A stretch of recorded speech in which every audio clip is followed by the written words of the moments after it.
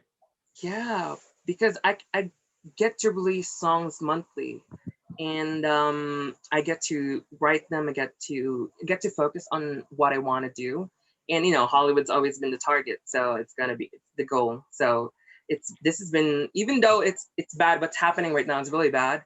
I still tend to find the good in it, because like I feel anxious because like I had this thing where I wanted to go to US or Canada or UK next year, and then just meet like a lot of people there. But then this COVID-19 just told me, girl, chill, stay stay Hmm. stay there, and try to work on your craft and then meet people from the Philippines so you could go there. And that's what I've been working on, and I hope I've been doing it. And yeah, it's been Yeah. recording at the crack of dawn. My dad gets angry at me, and he's like, why are you showing it in the middle of the night and we're sleeping? And I was like, where do you want me to work now? I can't go to the studio. That is so true. Actually, I mean, I've also received some reports on my end. Also, I mean, doing my poetry at the middle of the night. I mean, I Yeah. love midnight, and there's something magical about midnight or early morning about artists and that time of the day. It's calming, for some odd reason. Because Um, everybody's silent, so it's really, really cool. that is so true. Like you're the only one Now, that's really noisy at that time. actually, speaking about early morning um today, I actually had that thought that artists who are performing and Yeah. sharing their art online. I Mm-hmm. mean, come to think about it, we are also in the front lines in this global pandemic. We are giving much joy and hope and like a reprieve, a haven Yeah. to many people out there. Yeah. Definitely. Because right now, like a lot of people are scared in their homes. They don't know when the virus is gonna stop. And especially the frontliners.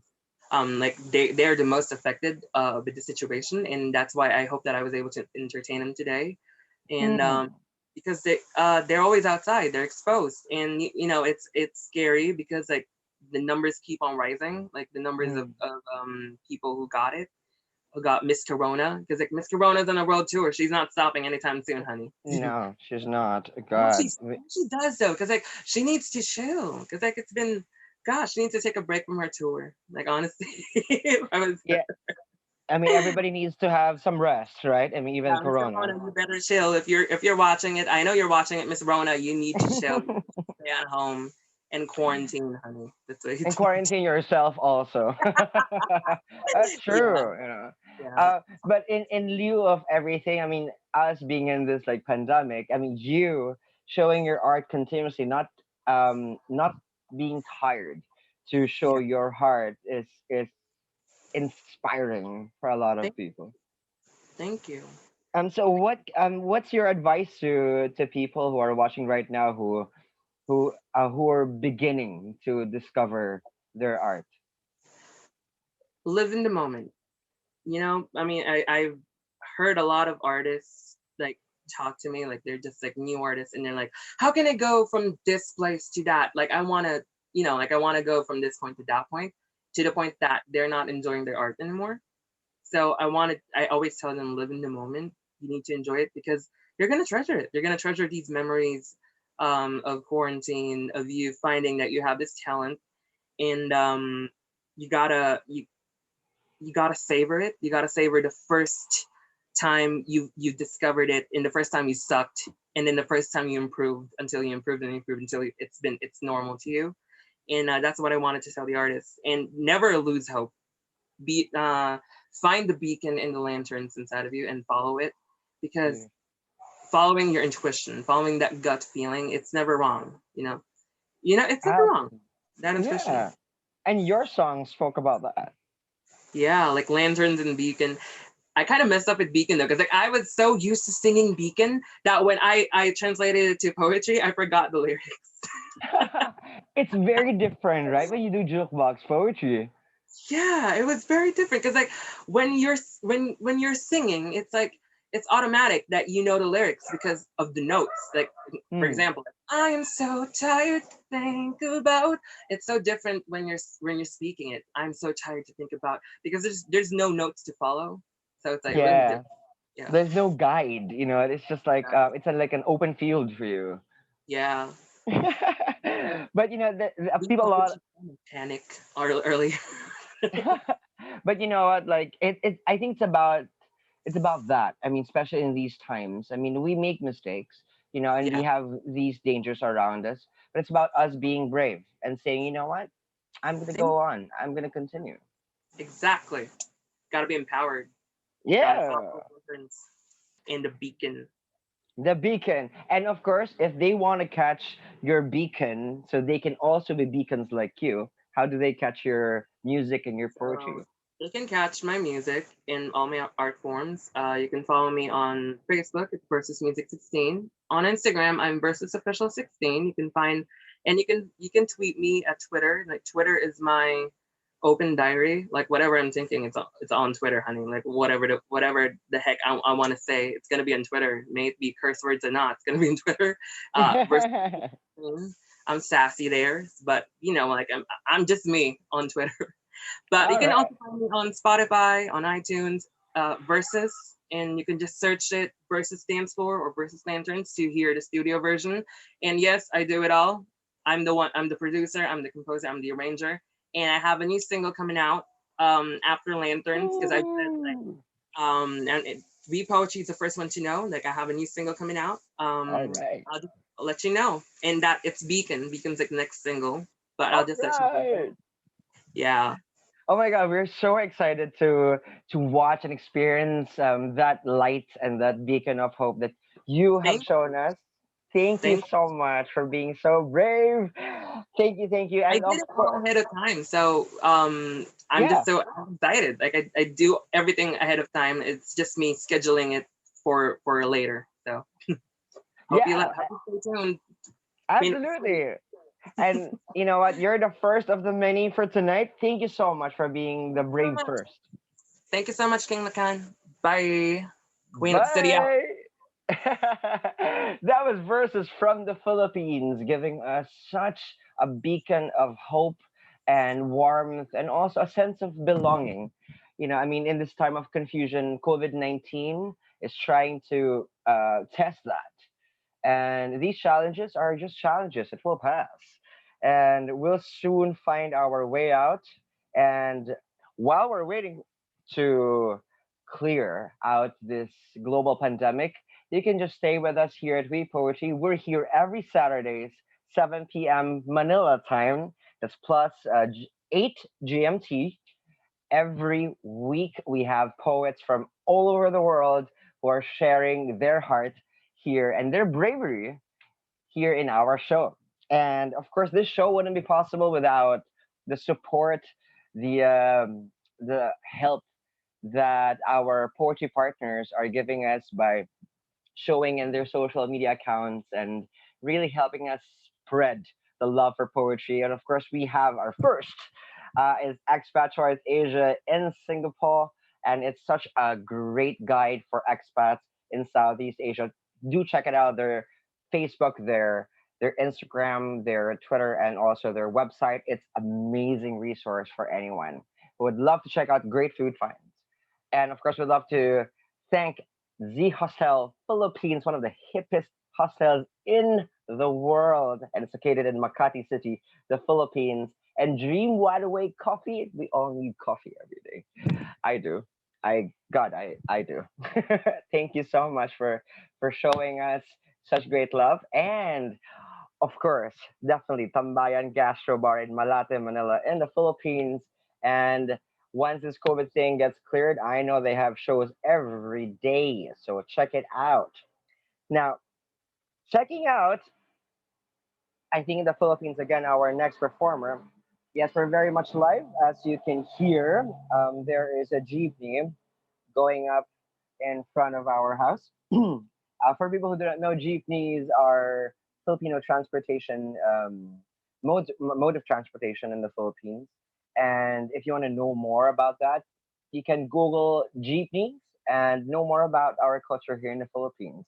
And I'd like to thank, of course, the people that is making this show possible. Our tech team is based in Pasig City, and they're doing such a great job. And our logistics is in Quezon City, and our marketing, social media is in Manila, and I am not in National Capital Region. And please, please, please don't forget to like, subscribe. You see that bell on the left side? Please check it out. And also share the love in social media platforms, Facebook, Twitter, and Instagram. And then we're going to stay here in the Philippines for quite a bit more, because our next performer is from the Philippines, and this poet is a lover of music, dance, lyrics, and of course, poetry. And this next poet is also a former psychiatric nurse and who makes time for arts and performing while working as quality safety risk, infosec, and business continuity practitioner in one of the major hospitals in the Philippines, right there in the far front of the COVID 19. He desires to share his love for dance, music, and crafting poems, which reflects celebration of one's life. His inspiration to write comes from short-term and lifelong interpersonal relationships with people he has met or been with for from all walks of life. And his mother's love for reading English novels and his father's zeal for storytelling influenced him to pen his poetry and his stories at a very young age. And we are very excited to hear more about that history of his and how he started. But we'd love to hear more about his poems, don't we? Let's all welcome from the Philippines, here live at We Poetry, Ray Nicolai Magnay. Hi. Hey guys, hi everyone. Good evening, good morning, good afternoon, and good day to everyone out there who's watching this We Poetry session for today, When Heroes Rise. And actually, I wanted to perform tonight or today for everyone out there because I wanted to dedicate this performance to all the frontliners out there. I myself am a registered nurse, but I'm no longer working as a nurse. I'm working for a hospital, and I can see the dedication of everyone out there for this crisis. And for my first piece, I would like to perform the very track that I love so much. The title of this piece is Monina. It's named after my sister, who is a scientist here in the Philippines. So shout out, sis. And here it goes. I hope you guys like it. Think about how you can speak out. Thinkers out there living these routes, living these routes, leaving these routes. Think about how you can speak out. Thinkers out there living these routes, living these routes, leaving these routes. Think about how you can think twice about this situation, everything priced. Thinkers out there all suffer, all the wage buttered. Now we come utter, unsecured and cluttered. When we go out, we are labeled as gutter, favored, but what if we're all just rotten, like the machines and equipment forgotten, needed upgrades, but it doesn't get prioritized like what if? We no longer want insights to happen. We no longer want to think why, but it doesn't mean that I don't love this. My work and my practice, it's all but a trend. But think about it, think about how we felt when we're bullied and blamed for all the wrong things today. Why prolong the delay? Think about how I felt. Think about how we felt. Think about it twice today. Think about how you can speak out. Thinkers out there living these routes, living these routes, leaving these routes. Think about how I felt when it all ended. A day when we all gave everything just to leverage all the knowledge that we have to offer, the skills that we have, but often we get forgotten in this world, in public, for everything we did. Just what if I force you to do what I can, what I trained for, all the knowledge I gained for. It wasn't easy, but I am still here. I still love to serve the public, but think about it, just what if? What if we lost trust in public? I'd rather you do this, but I just can't. At the end of the day, I trusted in faith and in all ways, logic. Just think about it. I hope one day you just think about it, our situation, the thinkers for the public. So think about it, how you can speak out. Thinkers out there living these routes, I hope you never leave these routes because they need us. Thank you. All right, so that's for my first piece. That's Monina. Hope you guys like it. And my next piece, I would like to perform something from my recently released album, Polyamory. The title of this piece is Mariah. I hope you guys like it.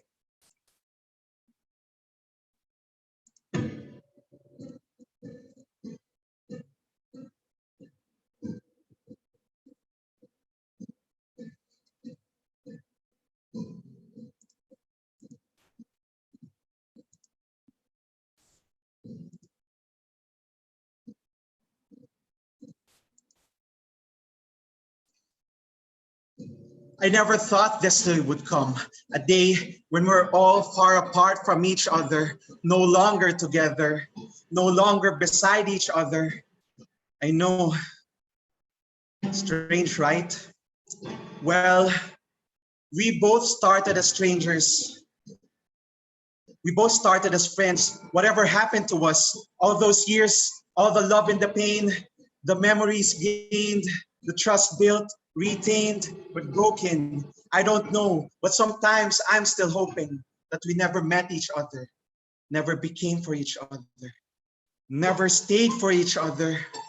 Sometimes I just think about it, but if we never met, if we never became this, what would be the lessons that we would learn from or grow from?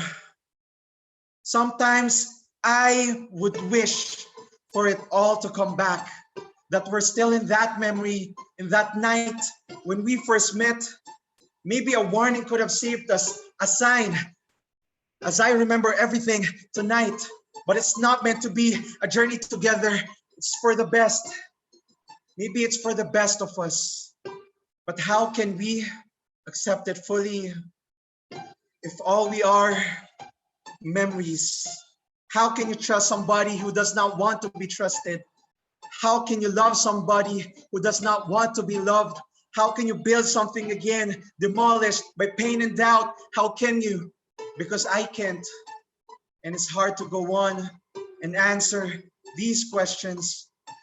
Just thinking about it keeps giving me new lessons. Then maybe if all we are right now are memories, the only essence for us being together for each other while we live our lives far apart is to learn from it and forgive each other for another day, for another night, for what we are now, today.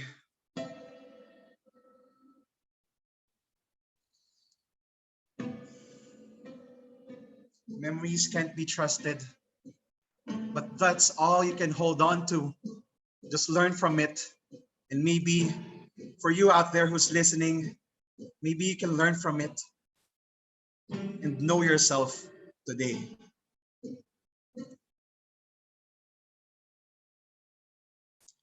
All right, so that's my second piece. I hope you guys liked it. It's the first time I performed it with the accompanying instrumental. My last piece for tonight is Chapters and Pages. This one's a heartfelt piece. I hope you guys like it.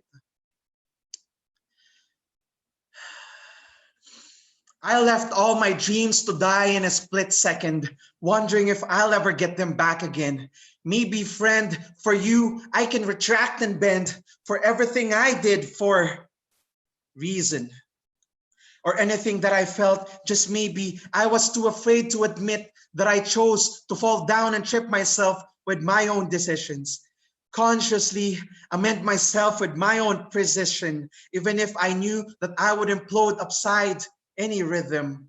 It didn't matter anymore what I believed in back then, for all it was for me was just one evening, another day, another choice, another ploy for me to get by. It wasn't everything I wanted to become or I could be, but I dreamt of being something, someone I could be proud of. Whether professionally or incidentally, coincidentally, I pushed myself to be readily and steadily available for any opportunity out there that would be pushing me to be free from all the unjustified judgments and the grudges thrown at me from every corner. If I were every day to be battered psychologically for every angle, for being unworthy of this unacceptance, all I could remember were the painful decisions that I made from the back of my catalog. I wasn't brave enough to be a lover to write, but I was brave enough to be an artist for life. And even if I left that memory to whatever box of archetypes it was supposed to be fitting into, I could still remember how past would lay down in front of me scrawling as I planned out my life and every skill that I wished to take, but I missed the late. I would still wake up another day just to see a fraction of this darkness and sadness left behind for another decade. Another memory, another gem broken. But who am I to trust my own emotions?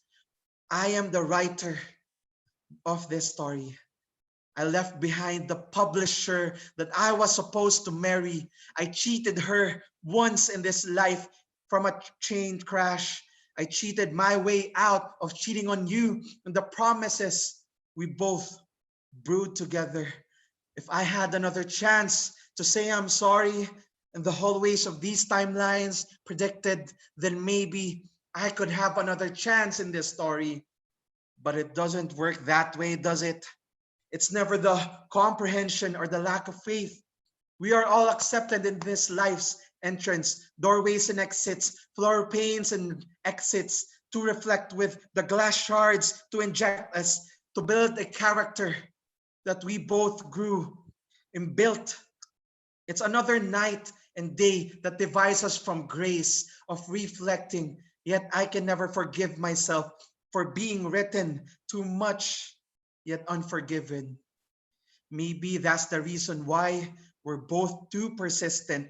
We're bridging the gaps again as we both free, unlikely, and unlived chose to remain silent, silent as friends for a reason. No matter how much it took for this memory to make us fall in tears, torn apart are the souls that wander and wander free inside us, both grasping for something to hold on to in time and never forgiving, that holds on to this judgment on whatever it sees and whatever it breathes each second as it passes through the sentence, in each minute pleading guilty, yet unable to defend itself as we continuously run and ever we are taking it back to where we were. All I can do now is remember as I close this chapter of this story, having it published, graphics tucked in, hardbound, untarnished, and shelved in the library that we call life, this life. And only then we will wake up and realize that it's time to write another book with new pages, new chapters, spine and characters, written and finally forgiven. And maybe with each page, you can find your own story and my own story unfolding in front of us, forgiving. So that's my last piece. Thank you, everyone. Thanks, Oh Sweet my Poetry. God. That last word is so powerful. Forgiving. I Yes, mean, yeah. wow. To end it with that, it just shows much. It's I can't explain it. It gives much hope for someone who actually is lacking it. To forgive. And to see beyond that. Like, how did you? I wonder how was your process and you when you made that last piece of yours. Oh yes, chapters and pages. No, it's basically a mix of a stream of consciousness, a stream of whatever I wanted to remember in my life, and I just wanted to both personify it and put it into descriptive objects. Because I see my life. When you say that your life is an open book, I see my life as a book that I split into different chapters and pages, and when I'm finally finished with a book, I just shelf it in. For me just to look back to and read when I want to. That's great imagery right there. I mean, your explanation is already poetry in itself. Wow. I mean, it's amazing how you actually put your poetry in a description that is also poetry. I mean, that, does it happen to you often where you're just like talking and then suddenly somebody tells you, "Are you doing poetry right now?" uh, yeah, it happened lots of times before when I would argue with someone. They Oh. tend to notice that I naturally rhyme words. One time when I was arguing with someone because I was so angry, I rhymed your face with I want to displace my life in this race or something like that. Oh, It's shoot. it's like I'm rapping and rhyming and doing poetry. I don't know, when my emotions just eat me up. It's there. I don't know. Yeah, and does it make you more empowered, or do you think it's stronger when you use poetry? Yes, yes, that's the word, empowering. I feel empowered because I with poetry I get to, when I express the different the imagery and the descriptive words, it makes me express myself in a clearer way. I guess there's little difference when we want to express ourselves in different forms or genres or art forms. But in poetry, I love it because the different tools that you have in poetry, the different methods to express yourself, it empowers me to paint that picture of I want to express, and it makes me happy at the same time. You know. I mean, now, I mean, with all this lockdown that's been happening all around the world, I mean, is it much more difficult for you to imagine since you're in your like it's a very very limited space? Well, I am a person who likes traveling and going to different events and gigs. So right now, as I am confined here, but I do go to work every day and weekdays. I do get to still travel because of work, but all I see and absorb is sometimes the negativity and the heaviness of the environment right now in this crisis. But through poetry, it makes me release my negative emotions, my guilt feelings, Right, my right. doubts. It makes me empowered that way because of poetry. And thank you to poetry.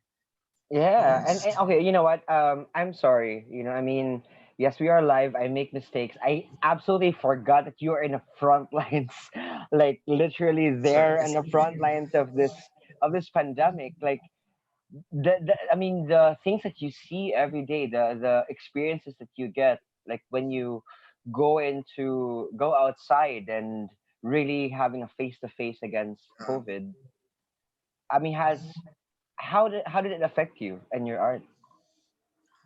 well, it influenced my writing recently because I have friends. I have relatives, I have workmates, and in my own institution in St. Luke's, I have talked with different frontliners. So in general, I've received a number of complaints about frontliners being discriminated, kicked out of their dorms, their apartments, being discriminated in stores. They're not being allowed to buy food because they are What? frontliners. So it happened at the early part of the crisis. So that made me feel something very heavy, and you can see it in Mm. my writing. The first piece I performed, Bonina, it it's kind of creepy that it for me it became a foreshadowing because I created it Mm. last February.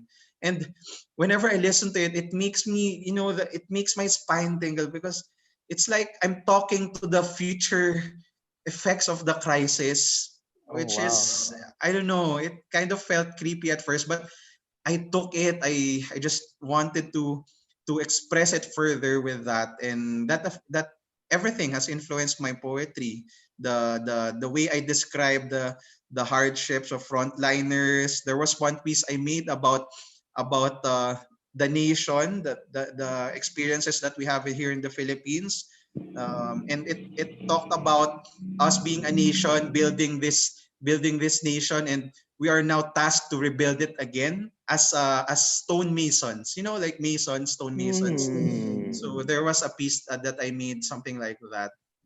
So it And influenced me, this crisis. I mean, before we end your segment, I mean, like for me, I mean, you're a frontliner. You're also a poet. What what would you what would you want to say to the other frontliners like you as a poet? As a poet and also as an artist, to all the frontliners listening out there, to everyone out there helping this alleviation of the hardships and the effects of the crisis, I hope you guys find time to explore expressing yourselves through poetry or through the art that you have. You can explore with writing a journal or writing stories, writing poetry, or just taking photographs. And don't be afraid to don't be afraid to show it to the world and express your pain or your contentment, or express what you feel, because you have the right to be empowered to express what you feel right now. And as I said in my piece, think about how you can speak out more.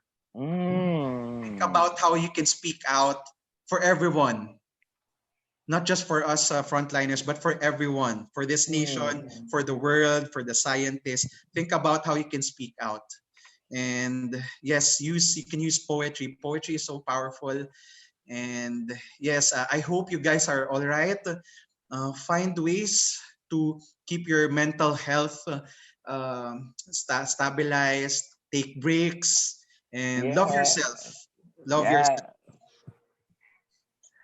Yeah. I mean, there's so much love that our frontliners are giving, and I think it's also time for us to give the love back and share that love back to these people, these brave people like Ray that we have here today. We're so lucky to have a frontliner in our show and sharing this insight that's very uniquely yours. Mhm. So thank you so much, Ray. Thank you, and salute to you Thank for you. being so brave. All right. Okay. Hope you guys can, if you have time, you can follow me on my social media. That's Ray Nicolai. You can follow me on Spotify as well and YouTube to check out my music and poetry. And support We Poetry Global. Support We Poetry Global. Yes, Yeah. thank you. And before I let you go, I mean, just for people who do not know, I think also Ray is very very excited because I know you'll be releasing a lot of things in the coming months. And also I heard also I think that you're improving your poetry by some form of education, right? But Yes. let's about that. Yes. All right. The secret lives of our frontliners and our poets. Thank you so much, Ray, Thank you. and I hope that you get to join us again here. Yes. Thank you. Thank you, Lakan. Thank you, Thank you, thank you, We Poetry Global. Thank you. thank you, Ray, and stay safe. Yes, you guys too. you know, that was Ray Nikolai Magnaya. He is a registered nurse and also a frontliner and a poet artist, and it shows so much heart to be in the front lines and experiencing all the horrors and as well as the hope that comes from within him and to the many frontliners. That's why we created this event to pay tribute and also to express that love that they have.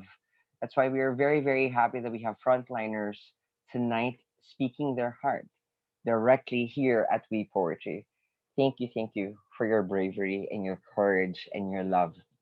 And this love is expressed tonight here at We Poetry. We're here every Saturday from 7 p.m. until, well, we don't know, because usually last week we went for the 6 hours. We had 6 hour show, and we didn't even notice that we were just going for 6 hours already. And that's what happens if people just show their heart out, and we tend to forget about time. And it's okay, because it's an outlet for everyone to just feel at home, because this is home. This is for home for every single poet that had graced our stage here at V Poetry, and who will be still going here in our platform. So, and this platform wouldn't be possible if our poetry partners are not giving their love and support with us. And of course, that is Expat Choice Asia in Singapore, Zero Style Philippines, Dream Wide Awake Coffee, and of course, we have Tambayan Gastro Bar. Thank you so much, guys. And I heard also that we have people actively commenting live on our YouTube channel. And I would like to say hello to Celine Jin. We have Arnie Lopez, Bianca Bonifacio, God's Light, Alabatina, Pilipinas. Hello, people. And we have also Steffi Nukum, and she was here at We Poetry. She was lined up last time here, and she is if I'm not mistaken, she is a physics major, oof, from De La Salle University, and she's also a poet. So, and we are very, very welcome to every poet who wants to express their art. So, comment down below if you want to suggest a theme that you guys want us to feature here at V Poetry, and you know what, we'll try our best to make it happen for everyone. And now I think we're going to stay a bit longer still here in the Philippines, because there is much, much love, of course, coming from our motherland here in the Philippines to the world and everywhere in the world, actually. And our next poet is someone that I've known for quite some time, actually. And I'm so, so excited because she braved the scene by having her book of poetry self-published, and it's called Dear Diary, which she will definitely talk about. She has to later. And her poems talks about love, life, success, and failure, the very facets of our humanity. And it isn't deep like other poems do. Because she wants to talk to pretty much everyone and make it really affect and connect. And it doesn't have much metaphors or highfalutin words, but it's very real and raw. Now, this next poet sometimes breaks the rules in writing typical poetry, but you know what? Poetry is felt, and the heart does not have any mathematical equations, but emotions. And we'll hear about those emotions. From the Philippines, we have Fats Manalo. Hello everyone. So my first piece is entitled Sean Hindi Lungkot. Itagal na rin pala mula nung huli akong umiyak. Di ko alam. Bigla na lang pumatak. Di ko alam. Bigla na lang nalungkot. Di ko alam. Bigla na lang natakot. Saan? Kailan? Ano? Hanggang kailan magtatagal ang ganitong klaseng pakiramdam na sa akin ay sumasakal, naninikip ang aking dibdib. Hindi na ako makahinga.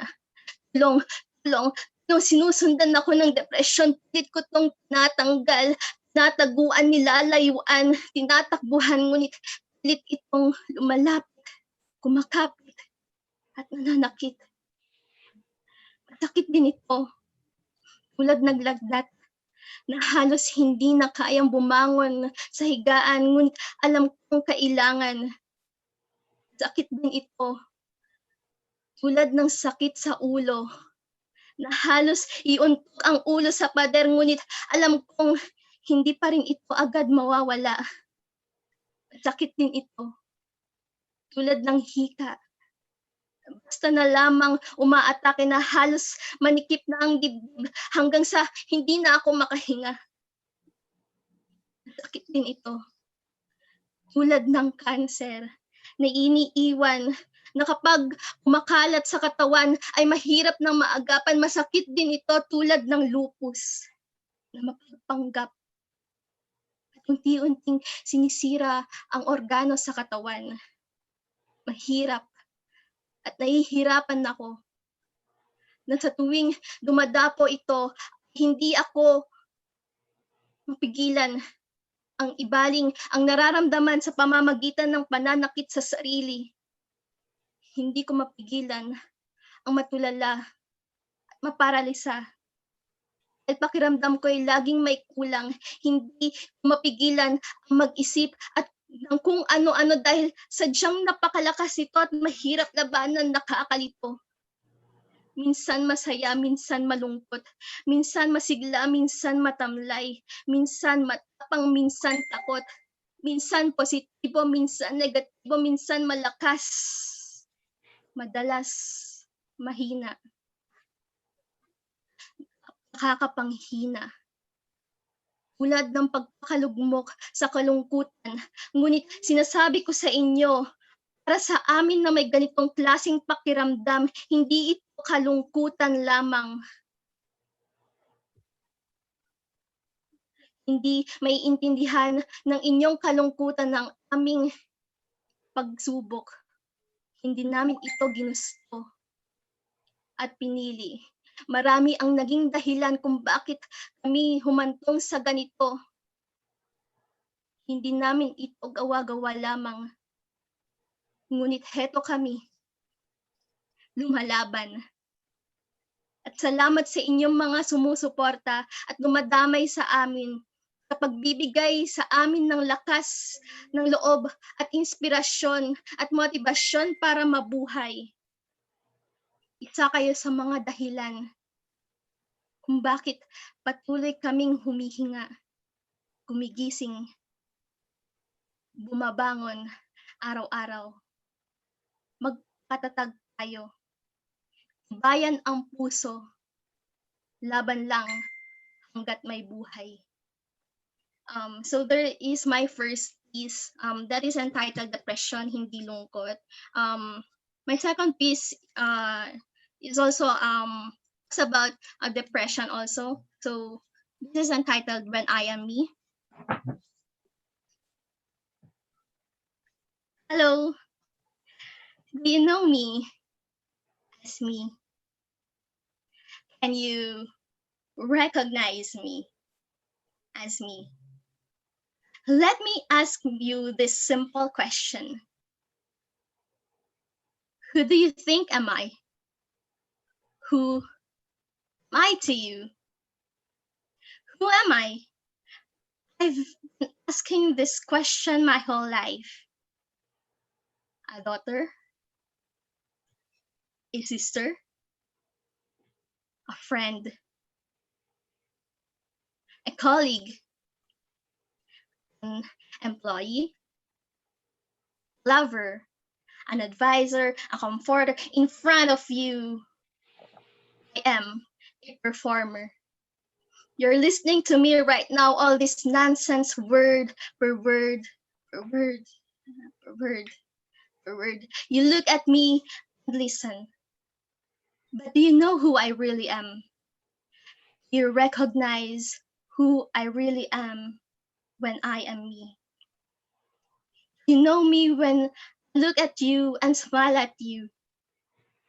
That sweet smile, sarcastic smile, simple smile, and even my evil smile. You know the way I talk, smile, and laugh. You know the graceful and loving side of me. You know the bright side of me. You know, very optimistic me. You know, the strong me.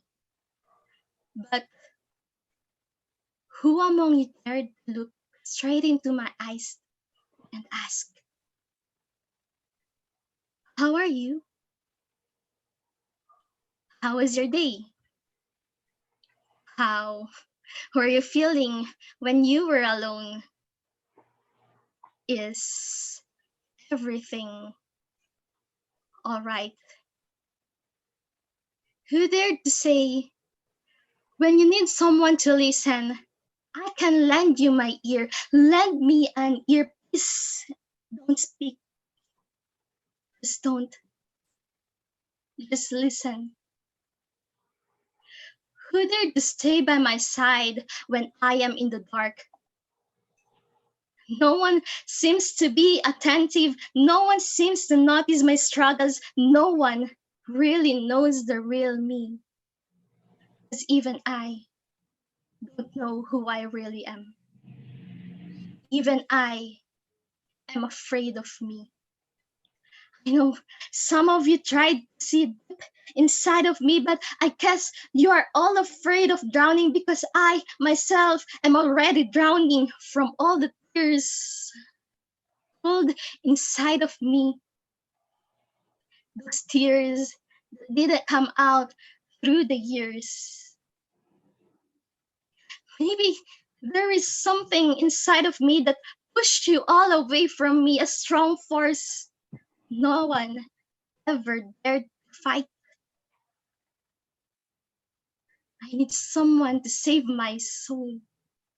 There is a ghost inside of me killing me softly, exhausting my soul, drowning inner me. I need someone courageous to take it away from me. I am waiting for that someone to come. Help me escape before it's too late. Um, that's the second piece that I performed entitled When I Am Me. So the last one that I will perform is talks about in this time of situation, what is your purpose? So this is entitled God Put Me Into This Situation. So I'll be reading it in my book. So, okay. Maybe God put me into this situation to know what is right and what is wrong, what is real and what is fake. Know who are on top, who are under us, who will stay and who will walk away. Maybe it was a lesson God wants me to learn. Not all what I think is right is always right. And that what is wrong can be right in most situations. That not all that I see are always real. And that fake ones are better than real. Not all people who are on top should gain respect. And that those people under us are worthy to be respectful. And that those people under us, not all those whom I call friends will stay by my side. And that those whom I thought would walk away are the ones who stayed by my side during tough times. Maybe God put me into this situation to know where to go and where to stay away, where I fit in and where I do not belong, to know when to continue and when to stop, when to say yes and when to say no. Maybe it was a journey God wants me to experience so that I know the safest road to go during my travel and to stay away from the dangerous roads so that I know the place where I fit in and show the real me. and to leave the corner where I feel I do not belong, so that I know when to continue and keep moving forward, and to stop and give up the fight when it's already painful, so that I know when to say yes to people who wish to be part of me, and to say no to people who take me for granted. It's really the decision making God wants me to learn. The result of my decision, God wants me to experience. Yes, God put me into this situation because He knows I can pass through it and survive. That's all. Wow. I mean, it's so bright. It's so bright that it's nighttime right now. I mean, Mm-hmm. your poems speak of so much rawness and honesty that it's just so it brings me to think. Parang, yeah, you know what? She's right. And thank you so much for being so honest about what you feel. It's a very personal thing. I mean, I feel that it's a very personal thing. Yes, because in this time of situation right now, the pandemic, it is always important to take care of our mental health. So I decided Yeah. to read or perform a piece that talks about our mental health because um you know sobrang hirap kasi ng nakakulong lang sa bahay. Sobra. Oh my God. Yes. Sobra. Kasi hindi natin na may nakasanayan tayo. Tapos Mhm. biglang hindi siya nangyayari. 'Di ba? Parang Yes. ang weirdo nun for a lot of people. It's very weird for people to like just realize that suddenly it's different. That this is a new normal. Mhm. And we have to take care of ourselves and who we are and try to make sure that try to check up yourself. Oh, by the way, are you still okay? Are we good? you know Mhm. and you know Yes. could I just say that just a comment, because I think your poems got empowered with, I think, someone there with you. There's someone Yes. there with you. For me, that was magical. The baby or the kid um Yes. It's in your house, my niece. your niece made your poems magical, extra magical. It was so perfect. I mean, maybe we can see her or say hi also to her. That would be so Wait, nice. I'll just get her. Yeah. Dira. This is what's amazing about being live and here at We Poetry, because we take these things as blessings, as gifts, and suddenly, like, a noise for others, for us, it's a blessing because it makes it real, Teka. because we're facing something that is so Mag-hi ka real. ha. I'm hi. Hello, Ayan. baby. Hi ka, dali. Ato. Oh, Hi. hi. Hi. 90s ka. What's your name? Machern, anong pangalan mo daw? Anong pangalan mo? Adira Miracle. Biglang na ano siya. You're being seen throughout the world now. Abira? Yes. Abira?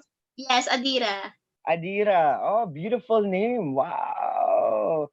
I mean, aminin mo, Fats, para saan ba ang lahat ng ito kumpara sa kanila na bukas? The tomorrow. I Mm. mean, they're the reason why we are here, and Yes. making our art. So, yeah. Oh my goodness. And I bet that these moments, these are the ones that makes us feel, I mean, that we need to celebrate a lot, because there's so much to celebrate every day. Yes. And like for you and your writing, how does you being in this lockdown help you as a poet?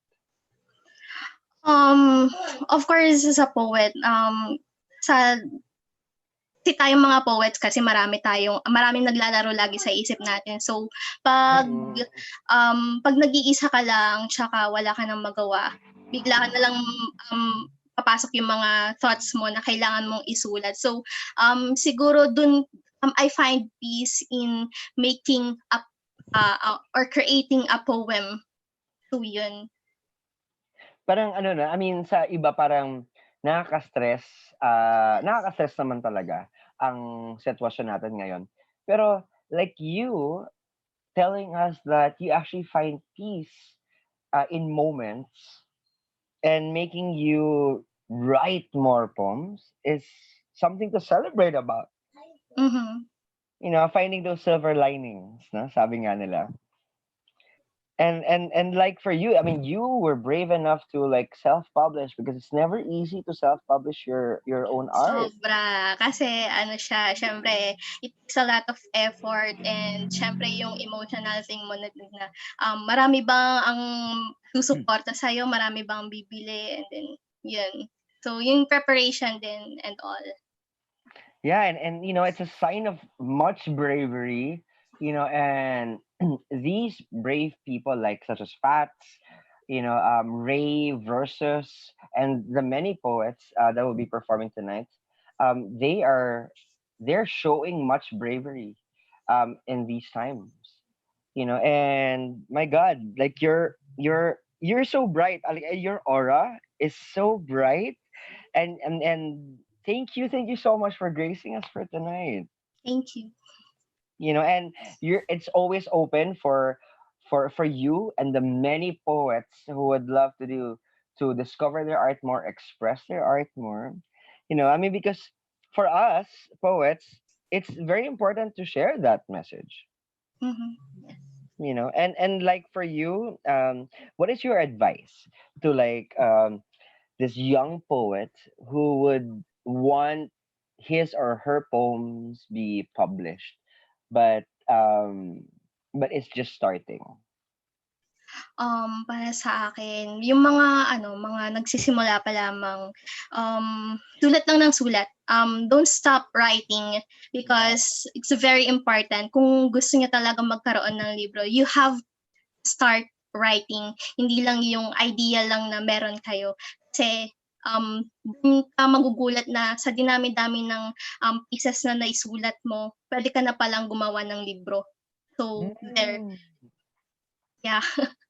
'Di ba kasi 'pag nasa idea mo lang tapos hindi mo, walang action, so mahirap din sabihin na nakaka-frustrate naman talaga kasi nung una rin yun yung ano ko, parang gusto ko magkaroon ng libro nung, way back when I was in college, yun yung dream ko pero nung, nagtrabaho na ako nakalimutan ko na and all. Tapos when, I got the chance to, look my past, pieces, writings when I was in nung bata pa ako hanggang ngayon tapos, inano ko siya, tiningnan ko siya, gino-over ko siya and then sabi ko marami na pala akong naisulat. So why not, make a book? So there, in Dear Diary kasi mahilig din akong sumulat ng diary dati nung bata ako. So pangalanan ko siya ng Dear Diary kasi sobrang random stuffs lang siya pero pinili ko kung ano yung mga best. So yun. The So best of parang mm, um, sa mga gusto talagang sumulat at saka mag-publish ng libro nila, yun, start writing and yung puso niyo dapat, yung passion niyo andun, huwag kayong mawalan ng pag-asa. You have to first believe in yourself before, others start believing in you. Kasi 'pag wala yung believe mo sa sarili mo, 'di ba, hindi, parang hindi rin maniniwala sa inyo na, talaga ba kaya mong gumawa ng libro, 'di ba? So, yun, courage lang. courage, yes. You know, and you know, in this time of these dark times, grappling the entire world, I mean, this is what we need. You know, this is what we want to have more and more every day. Our frontliners are showing that we are also frontliners because we are also giving much sense of home to everyone and just express their lives and their art. So thank you so much, Fats, for giving us your time and also saying and also introducing your niece to the world. Yes. It's an honor to perform. To be invited and perform in We Poetry. So, sana next time ma-invite ulit. Yes, absolutely, absolutely. Oh, and by the way, I'll tell you a little secret. Can I tell you a Yes. secret? So it's just between the two of us, okay? So, I heard that there is an like a very very secret art jam of We Poetry every Thursday at Oh. 7 p.m. So it's just a little secret. So you Yes. just yeah, you just have to like tell you just have to message the Facebook page of We Okay. Poetry. Yeah. So okay. So we're back now. I just told a little secret to Fats. Nobody will know about that. Yeah. So It's just a secret between the two of secret. us. Yeah, Even though it's live. but Lakan. but you know what? Like I'm very very excited. I mean to have you again here in our Saturday show, and also check out that secret that we just discussed if you heard it. Yes, Uh, I want to join that jam. yes, it's very Let me try very it every Thursday at 7 p.m. yeah. I think that was bleep. No. No, not really. So, but anyway, I'll see you on you Yes. know you, you know it on Thursday. Like okay, so I'll see you then. Thank you so much, Fats. Thank Thank you so much you. for your heart. Thank you. And that was Fats. Um, Fats from the Philippines, and it's amazing to have her on our show. Her bright bright light. Fats Manalo, a poet from the Philippines, and this is something that we need, and something that we would want every day also. So please check out her social media in Fats Manala. Search on Facebook and discover more of her art and her book, Dear Diary. And you can ask her on how you can purchase that. And it's going to be very, very exciting because we are seeing a new wave of poets online, and We Poetry is a home for many poets for the past 6 weeks. And we are going to go continue on. Even after this COVID lockdown is done, we will continue. This is not a gimmick. This is not like a for now type of show. We will continue until the end of poetry. And speaking of end of poetry, we will not end that poetry because tonight because we have a lot of artists. And our next artist is from the Philippines. And it's very, very interesting because this next poet, I heard.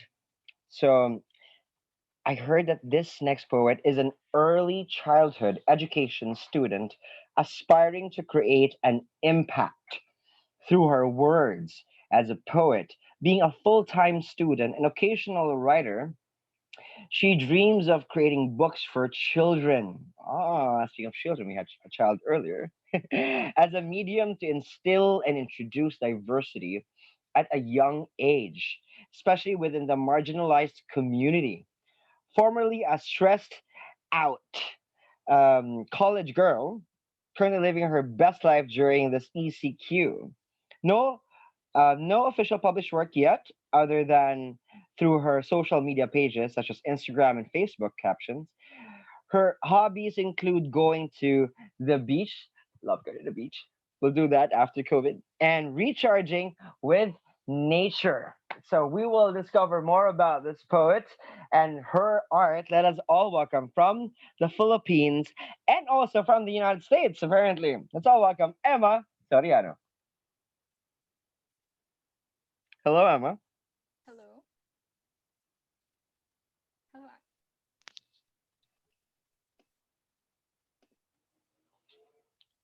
Emma?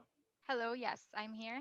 Yes, Sorry. hi. Am I on? You are on, but we can't see you. Yes. Um, I'm so sorry. I'm figuring this out. To be honest, oh, I'm really nervous. And this is my first time on Zoom, so please forgive me for this Oh technical no. difficulty I've been trying to figure out since earlier. I was on hold, but now I shared my video, which I don't understand why I am not on. Uh, oh, you know what? This happens a lot. This is live, so these things really happen. And our tech team, hello tech, and I think we need assistance in this situation. And but while we are not seeing the epiphany of Emma Soriano, well, since you're a bit nervous, and it's normal to be nervous. You know, this is Yes. your art we're talking about. You know, I mean, it's your heart.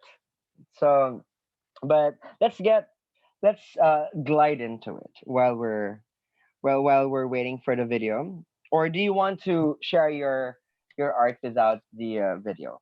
Actually, you know what? I'm honestly fine with sharing my art without the video. Okay. All But right. if I can't figure it out in the next minute because I don't want people waiting. So oh my That's true. gosh, this is I'm so Um, sorry. it's okay. On your, what are you using? Mobile No, or I'm desktop? actually using a laptop. I just There is well, a on at the bottom there is like a mic and then a video icon, and usually it's go to the settings. You can go to your settings and click allow camera audio. yes, I it says on. Okay, I'm so sorry. You know, I can just proceed with Oh, um there. there. I think. Can you Oh, see wait. me? Am I here? Wait. Wait. Wait. I'm so sorry. No, don't be sorry. It's all right. Tutita. It you know, aren't we all? I mean, with the Tito Tita levels are alive and kicking in we poetry, and you know what? It's okay. Aw. um, yeah. So you can find that. I think it's there's the start video, the mute button on the lower portion of Yes. the screen. It actually says mute and it's not on mute and it says stop video. So I'm guessing right now it's already starting. Which I just don't understand why. So Start video. Is it red? no, it's actually I mean, it doesn't have any color. no, it doesn't. It's gray. Okay. You should You know what? yeah. I think it's absolutely fine just to hear your voice and your poem. And as they Okay. say, you know, I mean, poetry is all about feeling. Yes, So that's true. anymore. I will try to convey it more with my voice. All Oh, this right. sucks though. I'm sorry. Okay. All right. So, We're but ready for you, Emma. the audio is loud and clear, right? Absolutely. Crystal. Okay, great. Crystal. So, this piece actually I wrote this in 2017, but it actually has a lot to do actually in correlation to what's happening right now, and it's called Rise Above.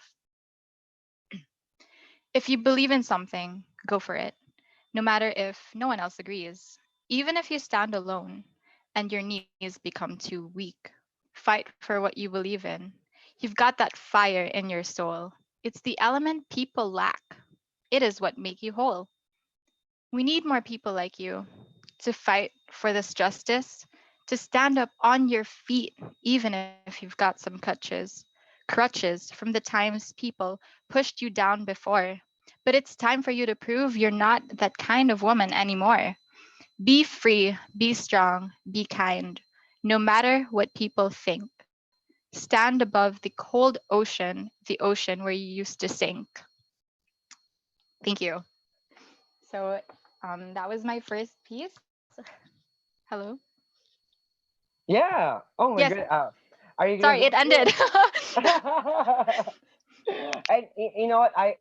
You know what? We don't have any problems with just your voice because you did translate it. Like I love the poem. So I can't wait for your next Yes. actually. Okay, so here this one actually I wrote for Earth Day. Um and I called it Earth Day. Okay. What a spectacular sight it is to see. Not even the most advanced technology can capture its beauty. Your vibrant green hues that paint the trees, or the crispy blues that splatter across the sea, the gentle ruffles when the wind blows the leaves, the calm whistling of the ocean breeze. At the peak of the mountain, there's a thought that comes to mind. How could anyone destroy such a sight so divine? Oh, Mother Nature, your beauty that only the naked eye could really see, your beauty that diminishes all toxicity. Thank you. And that one was inspired by nature. Of course, I mentioned earlier that I love nature. I love going to the beach. And for the last one that I have, it actually doesn't have a, let's just call it untitled. I wrote this in 2017. It flows like an endless river. It runs through my veins. It tickles like feathers. It comforts me when it rains. It calms me down when I'm low. It lifts me up to be high. It makes me never want to go. It tells me not to say goodbye. Maybe one day it will happen. Maybe it'll be just right. Truth be told, when the fruit ripens, that's the time to take a bite. Patience is easy if your heart desires it, and it'll be better when you wait. When you have that chance, take it, or it may be too late. And thank you. And those are my three pieces. Oh my goodness. Is this your first time You know, to yes, this is my perform? first time Oh performing on a God. live platform. Sadly that the camera is not working. I'm so sorry. But yeah, this is my first time. Actually, I was really nervous.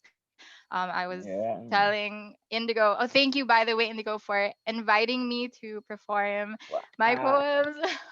woohoo! Yes. And this is so exciting because I think for the past 6 weeks we have had so many poets who share their poems for the first time, not just online but like ever.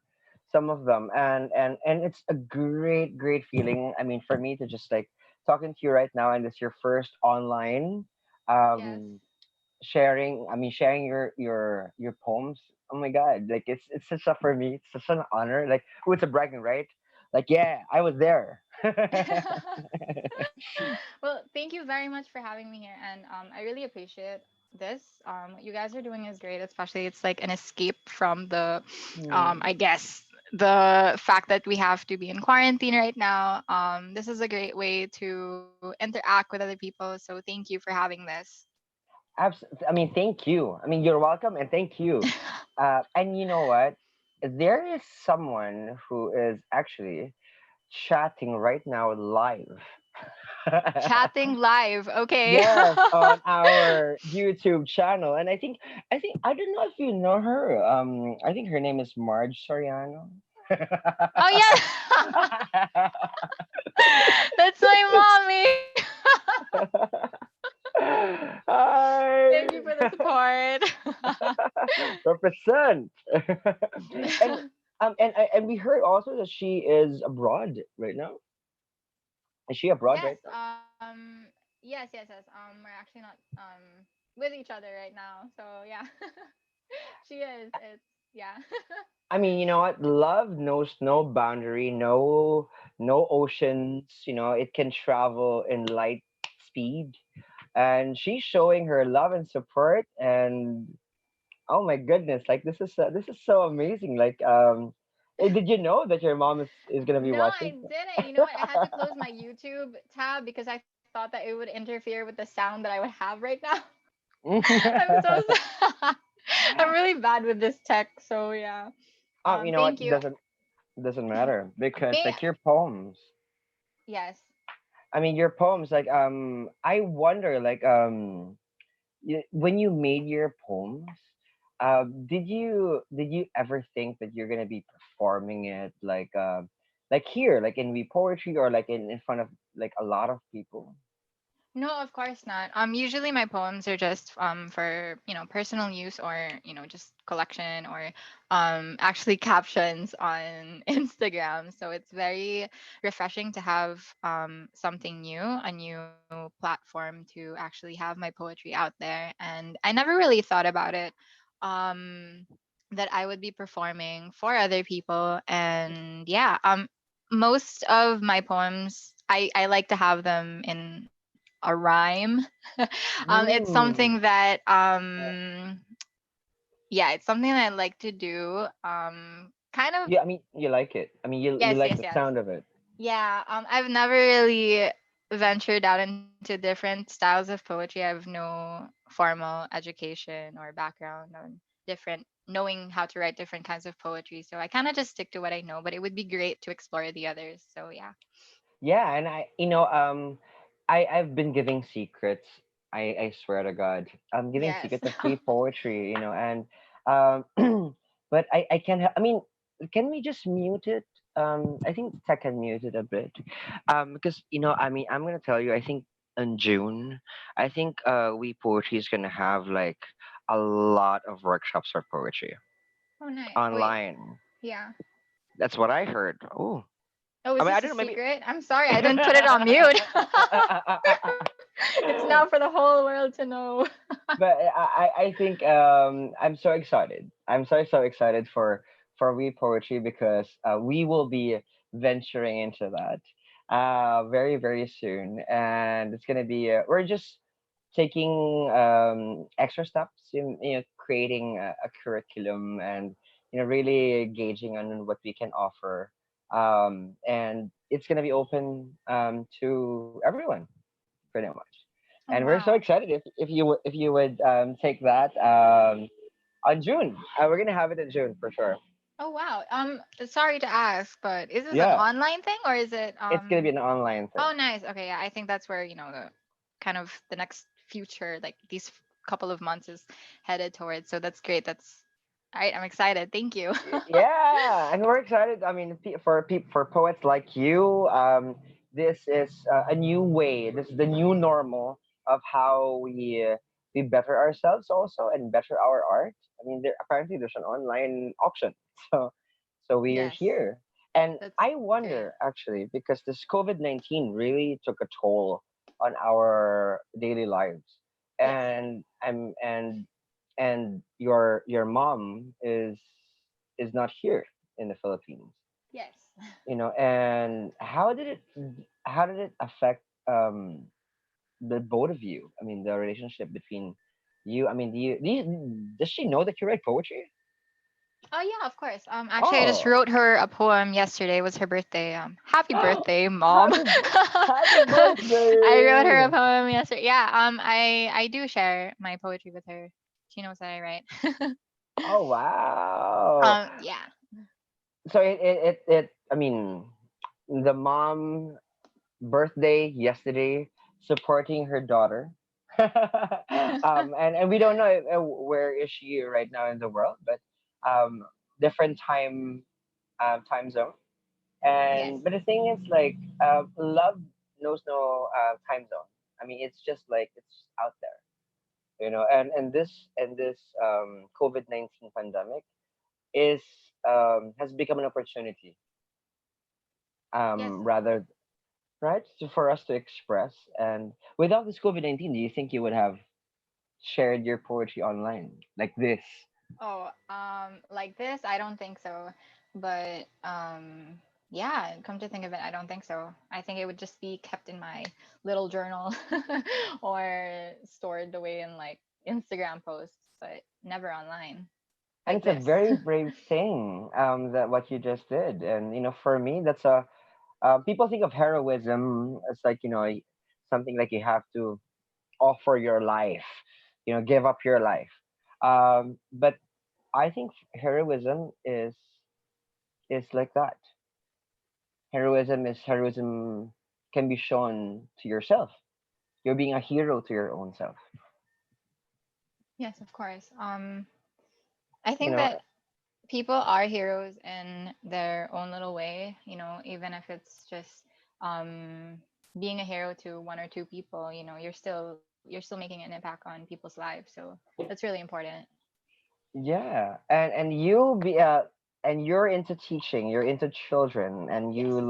you would love to teach. I wonder if you would love to teach poetry to children. Actually, that might be great. My real dream and goal is to Mm, actually write okay. children's books. So yeah, it would Oh, be nice to teach children that to be as creative as they can, and you know, have a form of art in all different kinds of ways that they can explore with. So yeah, most definitely, if poetry is the thing, then go. yeah, and collaborations. I think there. I mean, there are a lot of people that are very much open to collaborate with, and there are a lot of platforms out there. Even with this COVID-19, and I'm so excited for you. And like this is gonna be like a new journey. And yeah, we got first dibs on that. So your social media, you want to like plug where they can catch your poems on your social media, so Instagram, maybe Twitter. Yeah, sure. It's just, you know, it's kind of difficult actually, but it's um the ad sign and then that thalassophile just I'm sorry, wait. I didn't really think It's about it okay. as so it's that thalassophile. You know what? I'll just I think it's linked to one of the posts that I shared. Okay. So we will share it in our Yes, page. thank you. Thank you. Yeah. Yes, we'll share it in our page so we can so people can access and see and experience your poetry more.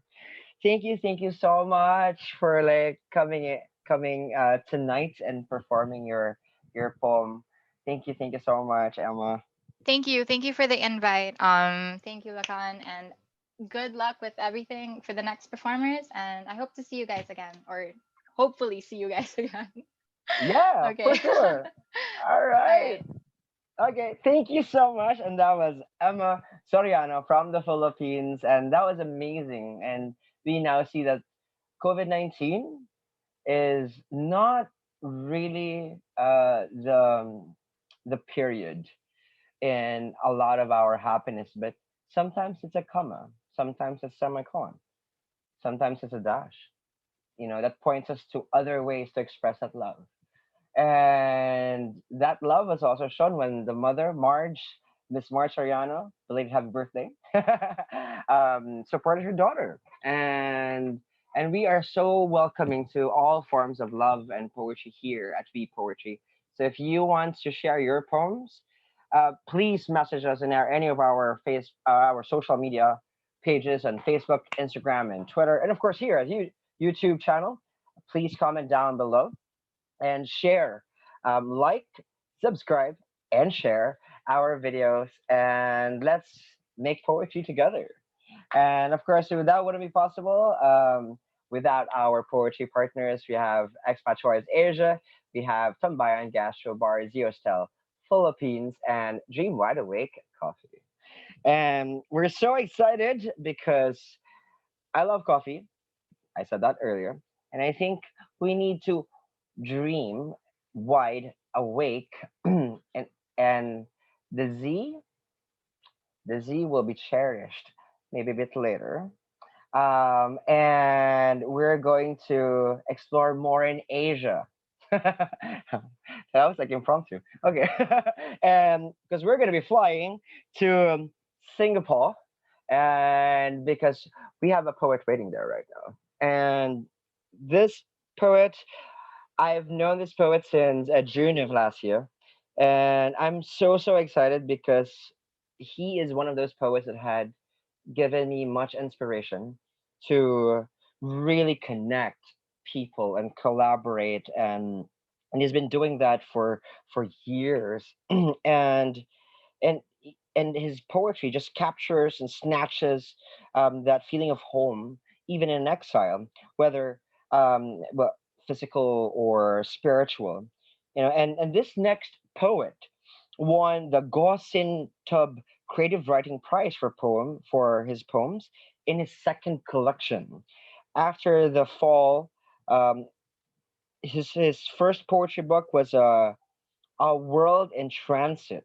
He co-edited the Get Lucky anthology of Singapore and Filipino writings, SG Poems 2015 to 2016, and also Anima Methodi and the Nature of Poetry. He has been featured in End Words, reflecting on the Merlion, the Southeast Asian Review of English, Routledge's new writing, the International Journal for the Practice and Theory of Creative Writing, and other journals. Now, this next poet's critical essays have also appeared in the Asiatic and Writing Diaspora. He has been invited to read poetry or commentaries at Baylor University in the United States, University of Melbourne in Australia, and of course, the absolutely oldest university, English University of Oxford, as well as the Kishik Poetry Festival. He is the director of the Poetry Festival Singapore. Let us all welcome here back with poetry, Eric Tinsay Valles. And thank you very much, Lakan, for that very generous introduction. I'm glad to be back. Yay! Welcome home. So what I think we're very excited to like hear what type of universe you're gonna give us tonight. So take it away, Eric. Okay, now I'm going to read three poems. The first one is from my first collection, right? And this is about migrant workers in Singapore, and they've been in the news here, and I guess all around the world. Um, and they're modern day heroes because they've left their countries to earn money for their families back home, and they're from everywhere: Bangladesh, India, China, even the Philippines and Indonesia. And during this pandemic, they're the demographic here that has been hit the hardest by the coronavirus. And this is a bit prescient because I wrote this poem in 2011. Yeah, a long time ago. But then the conditions, strangely and sadly, are almost the same, right? And the title of this piece is War of the Worlds at the Biennale. The Biennale here is the Singapore Biennale, which is a big arts event here. And I'm reflecting on one particular installation artwork, which features some humanoids on top of the City Hall building, which is now the National Gallery of Singapore. And I was just comparing them with some of the migrant workers whom we get to see every day, or we used to get to see before the circuit breaker measures took place in the past month. So this is War of the Worlds at the Biennale. With arms akimbo, humanoids with wooden faces, impervious to adulation by spectators, stake out a few square feet of roof space. If irked by complaints of their strangeness, the red flame eyes do not suggest it. Beside giant mothballs packed like housing estates, dangling on the edge above the yard of City Hall, the wrist to fiberglass limbs unperceived by those glaring through glass at an air-conditioned alley, squinting through lenses, I perceive fear.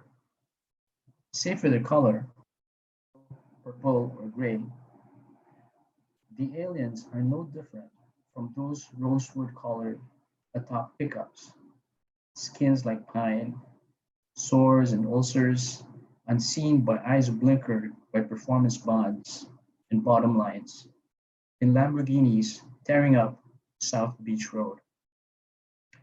Paper humanoids would be carted away in boxes stamped fragile, handled with care. But workers' hearts are not of composite, but sinews, when rent cannot be reassembled. Thank you. That's the end of my first poem. And so, as I was saying, this is about the migrant workers here in Singapore and in many other places. They've made untold sacrifice in order to earn money for their families back home, wherever home is. And they endure some hardships wherever they are. Yeah, So sometimes um, they're not earning as much as they could because in order to get to their places of work, they've had to pay high sums to agents, right? And especially these days of lockdowns everywhere, they're probably the people who are most vulnerable to the insecurities and the privations. So, and it's not only here, in other places as well. Maybe they have a stay-home order, and they cannot earn money for the people for their families back home. I don't know if you have any other questions, Lahan, about that piece, because if there's none, I think it's very timely because like the migrant workers, well, not just in Singapore, but I think all over the world. I mean, they're the silent heroes, the silent frontliners, and you just painted that picture for me, and I'm lost for words because it's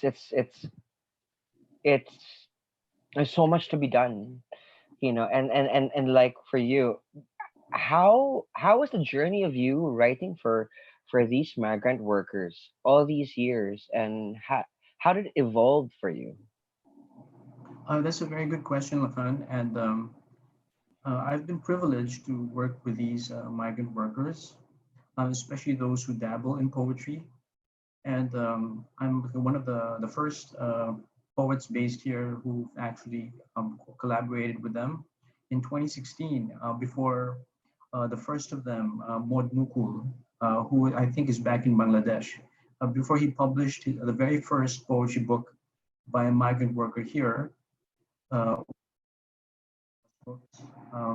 we already had a poetry reading at the Gardens by the Bay, and um, that was kind of revolutionary then because you usually didn't have migrant workers reading in the same session as locals or Hmm. permanent. Yeah, but that was a milestone, and from Wow. these migrant workers have been writing nonstop. They've been publishing. Several of them, including Shai Esposo, who I Yes. think they've been featured in Space Times, the live section, and they're quite famous. They're selling on Amazon.com, and they've also come up with their own anthologies. Hmm. And before the mini lockdown, they were having monthly readings and talent shows, even a photo exhibit and play at the Esplanade. So this is quite impressive, and I think the local community can learn a lot from migrant workers, and we can only be richer if there's more interaction with them, I think. And it's something that I think Singapore is working towards. Yeah, you know, and I have been in Singapore. I stayed in Singapore for since October, and I've seen that this hunger to produce more and more poetry and art in general from the migrant community. And I love the unity that they're showing, especially now in the COVID-19. I mean, Zakir is just such an inspiration of strength. True, and he has actually left the hospital, and he's now in Suntec, right? Yeah. So I think there's more space in Suntec Mm. compared to the hospital where he was recovering from COVID-19. He's Y- I think he's the only migrant poet I know who has caught the virus, and it's a Yeah. good thing he's recovering from it. And before, I think he got the virus because of his volunteer work. He was distributing Yeah. thermometers, and there are pictures of it on his Facebook wall. He was distributing thermometers and books in Tamil and Bengali to other migrant workers. He's a really tireless worker, and Yeah. he will join us at the Poetry Festival in Singapore at the end of August. He Yes. will be hosting a session with other migrant workers. That's fantastic. I mean, he has a big heart and he is just bridging these countries together and just making a lot of art. And I pray for more strength, bravery, and recovery for him. So yeah, and I think the entire Mark community is praying for him. But yes, I think they are. Yeah. And I can move on to the second poem, Yes. which is about heroes in the literal sense. It's about guerrillas in World War II during the Japanese occupation. One of the the images that are being used these days when we talk about COVID-19 is warfare, and this is about guerrillas who fought against the foreign invaders in the 1940s, and it's entitled Verses on Bukit Chandu.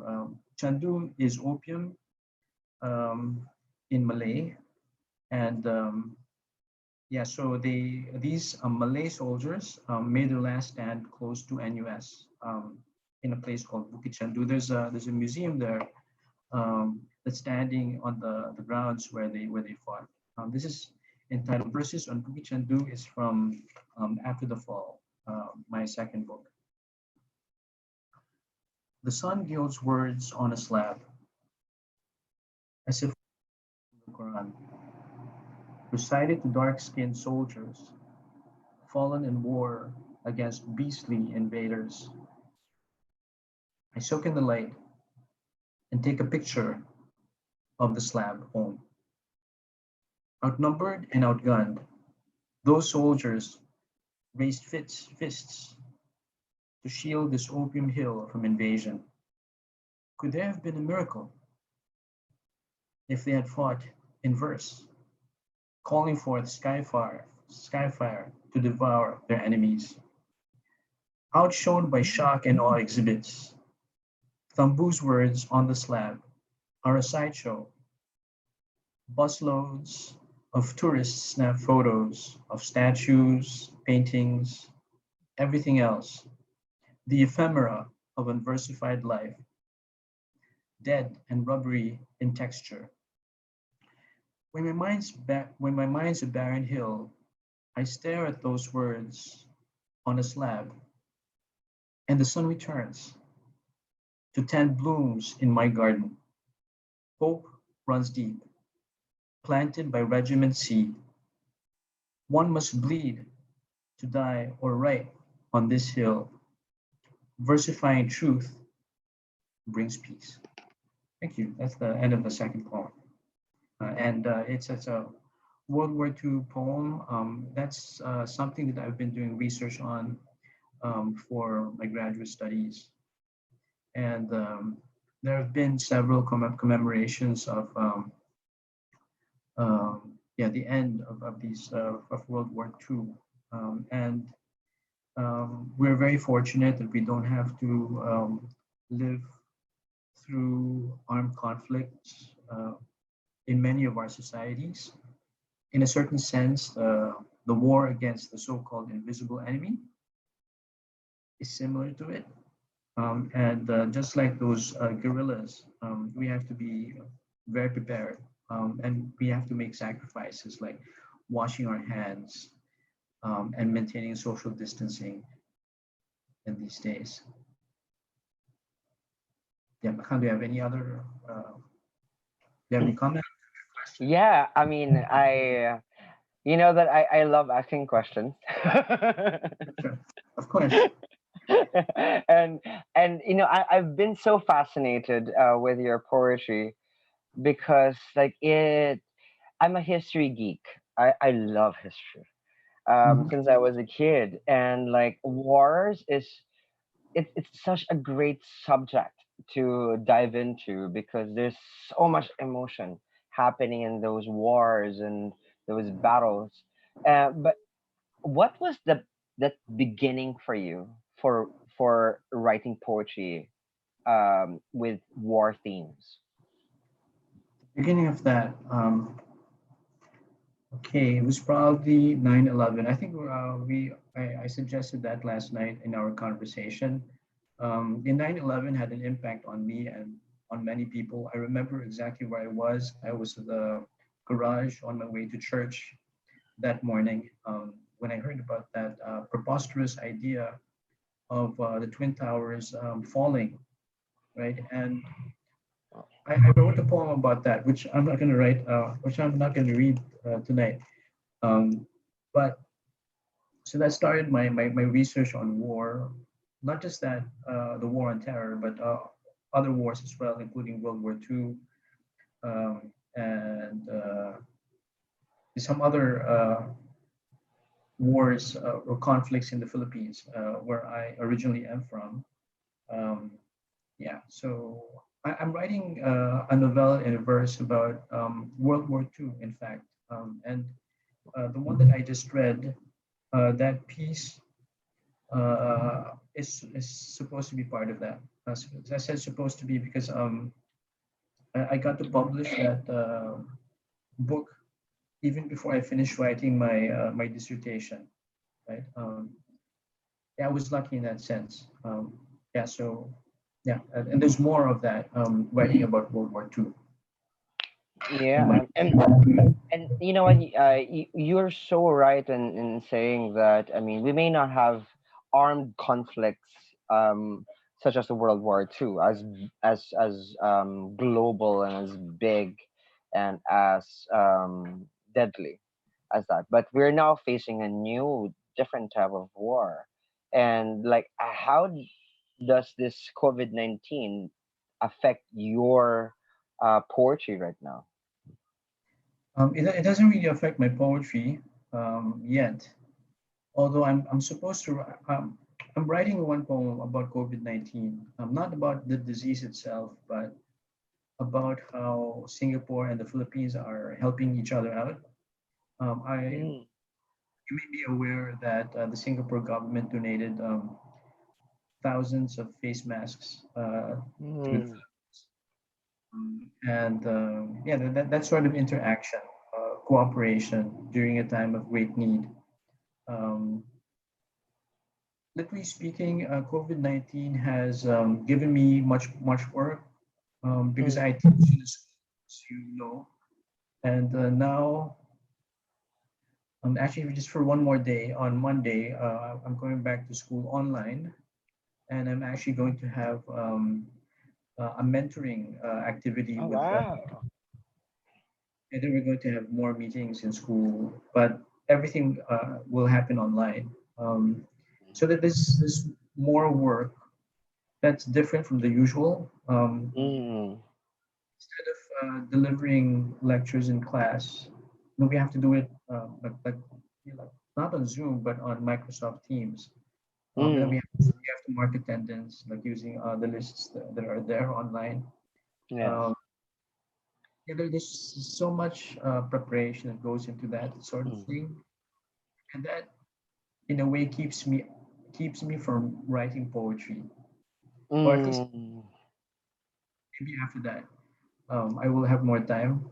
And as I told you before, Mm. I chose teaching as a profession because it allows me to have 2 months off every year.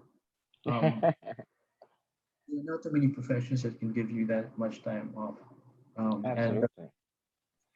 make use of actually just 1 month. This month is the school break. It's been advanced here in Singapore, and I hope to finish the theoretical part of my dissertation this month. Yes, Yeah. Well, I think are we gonna expecting one more piece from you? yes. There's one more. It's also about, Yay! but this one has hope. This is about the end of World War II, with the British and the American forces about to liberate the Malayan Peninsula. It's entitled Apparitions in Bahau.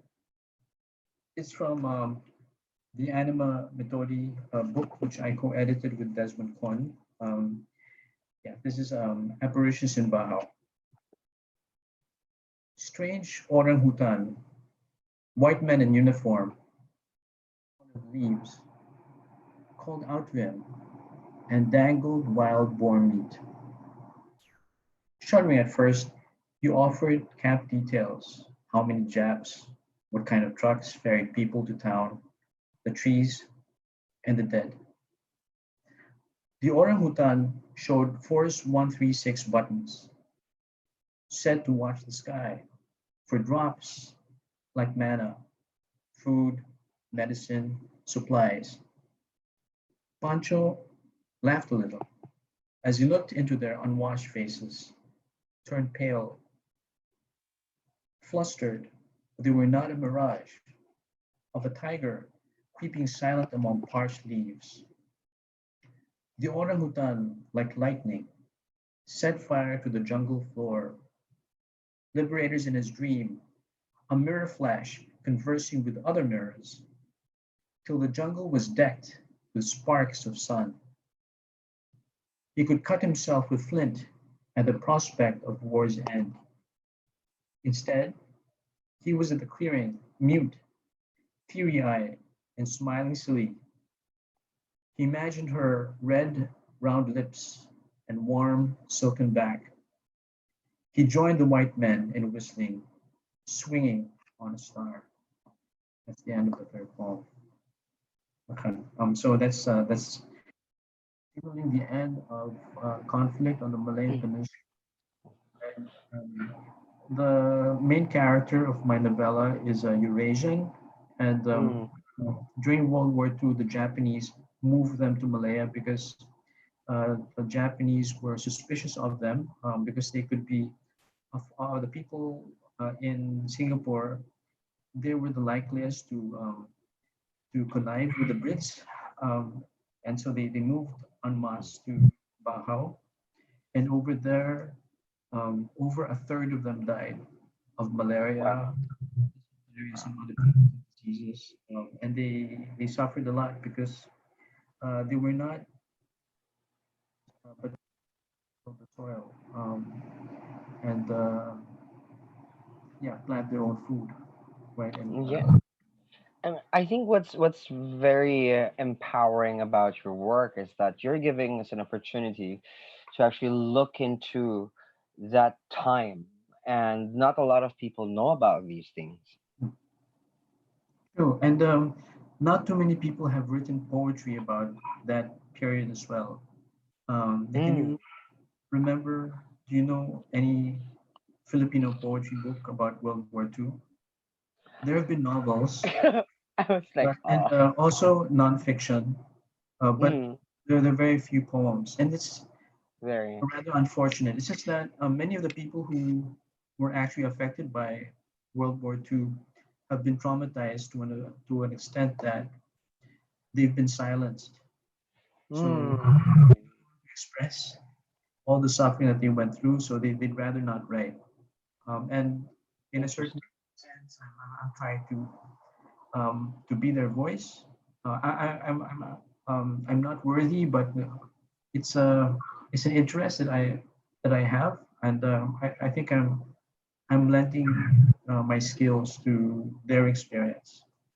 By Yes, and I think it's a great way of looking at it, that poets are, we are vessels of history too, that we yes, can translate history into our poetry. as we overcome our limitations, sometimes even our lack of experience, we can make up for that with research, Mm. interviews with witnesses, and I was lucky to have interviewed a few of them before they died. For this, Mm. I mean, you're lucky to have that, because like we don't have as many survivors now as we would love to like discover more about that part of our history. So, wow, I mean, you really delve into this, and like for me in this time of COVID-19, we need to be reminded of these types of bravery, Yeah. of this part of our history. And these historical or lyrical accounts can be quite inspiring, and we could learn a lot from the survivors of that harrowing part of our history. Yes, and I know that a lot of people would love to like read more about the bravery that happened in World War II and other of your works. Where can they catch it? Okay, I'm still writing my novella in verse. Watch for it maybe next year. And I have some war poems in my second collection after the fall. They're just, and I mentioned it in an earlier session of We Poetry. It was Yeah. Singapore Literature Prize in 2015. Mm. And it's available on Ethos Books Online and also on Kinokuniya Books Online. And they ship these books anywhere. All right. So that's Ethos book, and what's the last one? Kinokuniya Books. And they're Kinokuniya. everywhere. They're in New York, they're in Japan, and here in Singapore. Fantastic. Please, let us support artists and their works. And these platforms are means for us to share that with everyone that's watching right now and who will be watching the videos in the days to come. So thank you so much, Eric, for guesting again here at We Poetry. Yeah, thank you very much, Lakan, for having me again. Yeah, it's always a pleasure to be here with you on We Poetry Global, and I'm looking forward to the other readings tonight. Yes. Thank you so much, Eric. Thank you. See you. Stay, stay safe and healthy. And yeah, and I think in these times of global distress, we need those glimmers of light. That's that beacon that earlier Fats Manala was talking about also, and we can learn so much from our history. And Eric has showed us one way on how we can discover bravery in poetry. So, and being brave is something very, very important for us poets. And of course, here at We Poetry, we would love to encourage you to be more brave and take that notebook of yours and join us here every Saturday, 7 p.m. to God knows what time. Every Saturday, that's Manila time, 7 p.m. So that's +8 GMT. So, and of course, we would love to thank our gracious partners in poetry that shares our videos and our snippets in their social media accounts. Thank you so much, Expat Choice Asia, Z Hostel Philippines. We also have Dream Wide Awake Coffee PH, and also Tambayan Gastro Bar. So if you're new in this channel and you love what you see, you can comment down below, like this video, and then subscribe in our channel so you get notified. And don't forget to share it on your social media pages. So I think from Singapore, I think we're ready to go into the United States, if I'm not mistaken. And we are very, very, very excited to have a poet from North America. And I know that the time zone is quite challenging. So we're very, very grateful.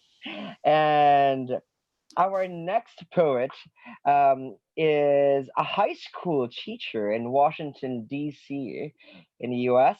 And she was born in the United Kingdom and began teaching her teaching career in Bulgaria with the Fulbright program. Oof. This is going to be a lot of stories that we're going to talk about later. So let's all welcome, first time here at We Poetry, Carolyn Fado. Hi, I'm Carolyn. Thank you so much for having me. Hello, Carolyn. Yeah, this is a beautiful gathering. Thank you, and thank you for being part of this little community of ours. Thank you. Great. Shall I just begin by reading poems? Absolutely, we're very excited. Okay, so because I'm a teacher, I've been, particularly during this time, very inspired by my students. So I'd like to dedicate the first two poems for them. I teach to reach each future leader, to be my kids' cheerleader. I give them all the tools they need to help our human future to succeed. I dream my kids will dare to rule the world because I know they'd share and strive to be aware, fulfilling their role so they can care for every soul, for you here and there and everywhere. Our children can help our whole world win once they start to heart it, the power in their beautiful spirit, led by their beating heart. Their hour has begun, so let's begin to teach, to reach each youthful spirit, to lead them to the power of their voices. Yes, their choices matter. They can save us from disaster. So let's begin to teach, to reach each youthful spirit, to lead them to speak out their soul, to find their soul within, and to live and speak their truth. It all begins in youth. And then this is a short poem. It's called Today. Just seeing you can make my day. I feel your gaze. I'll be okay. So I hope that everyone has been okay during these difficult times with the coronavirus. I know my students have lifted me up. This next poem is called Cantamos, which means we sing in Spanish. Cantamos. Do not trust alone your sight. It takes many to get it right. In the future, let my words be wrong.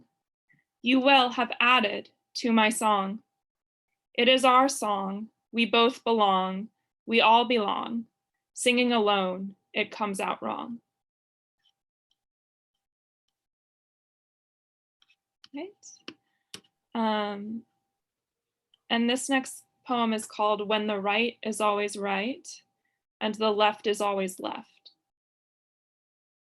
When the right is always right and the left is always left, and you're left-handed because to you, the left is right, it just feels right, but they say it isn't right. You right to say you have a right to use your left to right and not be left behind. Write out the beauty of your mind, left out the beauty of your mind.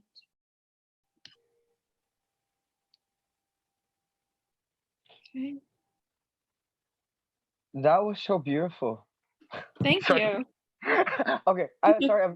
I was looking at the tech. Am I allowed? Because I love how you use the left as such a moving word and through your poem. That was beautiful. Thank you. Thank I you. just I just want to say you can go back. Sorry for my commentary. Oh, no, thank you. This poem is called She. She. I confine myself within the lines of letters smushed into words. I'm open-mouthed for every vowel, a fumbling to speak my fluidity to fruition.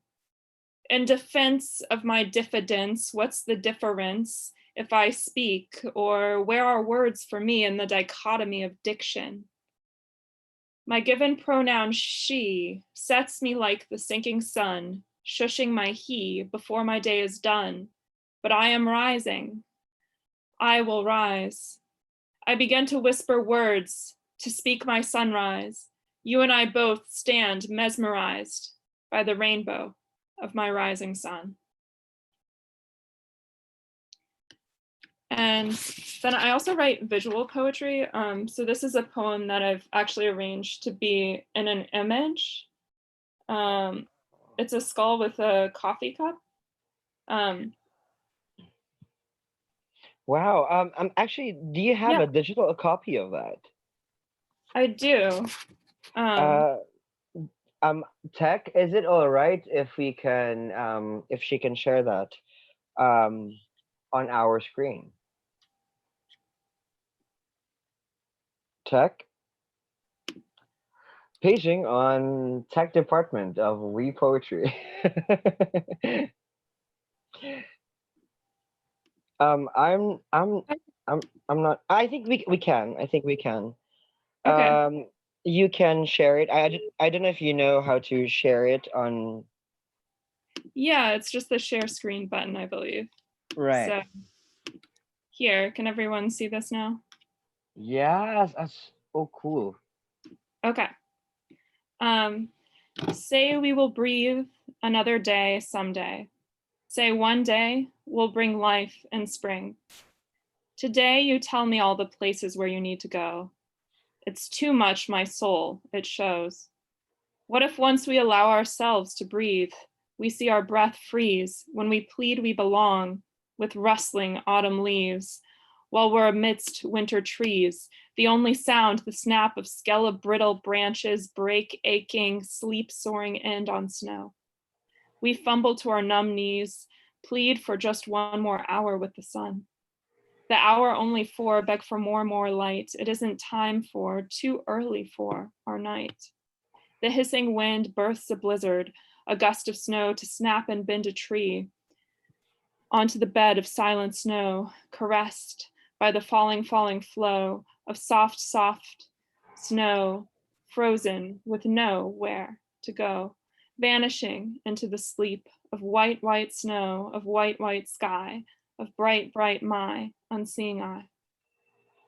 To fight, just another dose of coffee. Give me another dose of this feeling. I think I'm getting close to achieving. Just give me another dose. I'll conceal me. Give me more than what I need to succeed in this world of corporate greed. I'll do more than just the 9 to 5 to thrive. One more, I will be alive. A lie, I try to fly all the way up into the sky. Give me another dose of this feeling. I think I am coming close to believing in the real me. No more concealing. Heal me. Okay. Wow. I mean, I do love these types of poetry. I mean, number one, I am a huge fan of E. E. Cummings. So Grasshopper was such a huge thing for me a few years back. And yeah, I love it when you can literally see it. I mean, the poem expressed. Mhm. Yeah, I love that too. I love the visual aspect of how the words look on the page. And you being a teacher, I mean, obviously this has something to do with you and your students, and does poetry help um, convey an emotion more than, Yeah, let's say, prose? for me it does. It also helps to bring everyone together in unity. I have a poetry club with my kids, and just being able to write poetry at this time and express themselves is really great. It's a And challenging and time, and I really admire that you're leading this We Poetry Global, bringing everyone together. it's crazy because people were telling me like how or why, and I was just like, I'm a poet, I just love expressing myself, and I would love others to express themselves too. Pretty much that was the basic foundation of the poetry. It's about sharing. It's about sharing that heartbeat that we all share. And for I mean, I actually wonder now, I wanted to ask, Mhm. because you're a teacher, and because of Yes. this COVID lockdown, that did put the entire world at a halting. How did it change? Did it change? I mean, what's the degree Yeah, so of in Washington, D.C., everything's virtual through the end of this school year. The school year was supposed to end at the end of June, but now the school year is going to end in 1 month at the end of May. So they are canceling a month of classes, and then everything's been virtual on the computer. And we spent the first month getting technology to our students. Not all of my students had internet at home. Not all of my students had computers at home. now they do, so that's helping a lot. Wow. Yeah. But have you spoken to your students and have they shared like their point of view about this COVID-19 in DC? Yeah, it's challenging. So I teach high school students, but they've had to grow up so quickly with this. They've had to take care of their families, Wow. families who've been sick by COVID. There's also unemployment here. People are losing their jobs. It's it's very challenging, as it is around the world. That's true, and I had this thought actually that teachers, 'cause my mom is a teacher, Mhm. and I think teachers are can be considered as frontliners as well because you are going out there also testing a technology um, that has not been completely tested. You know, getting it out there, and then suddenly like you're this is uncharted territory for a lot of people Mhm. throughout the world, and it's a risk.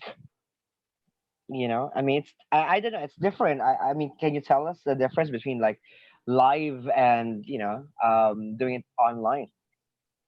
Yeah, so doing it online, it's very different. You don't see the same reaction from your students. So it's a lot more individual check-ins with them. I'm calling a lot of my students one-on-one because it's hard to tell how much they're understanding in class. Mm. Um, so it's a lot of individualized check-ins. And then I really worry when my students don't show up to class because we're in a Yes. pandemic and sometimes they won't show up and I'll find out someone in their family was sick Oh my god. or they were sick. And you'd never know, right? You'd never know, we could only imagine what these children are experiencing right now.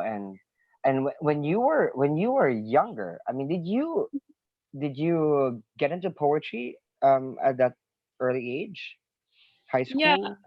I was in 5th grade when I got really into poetry. Hmm. So when I was in 5th grade, that was the year of September 11th in the United Oh States. wow.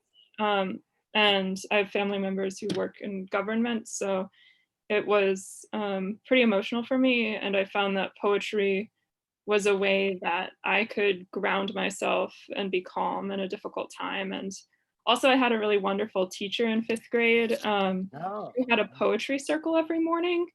And Wow. so one student would lead the poetry circle in the morning, and we could share our own poem or we could share a poem from another author. And I chose to share my own poem, which I love Edgar Allan Poe and also Robert Frost. Oh, So that poem was a sorry. mixture of, it was like once upon a snowy evening when I was a going leaving.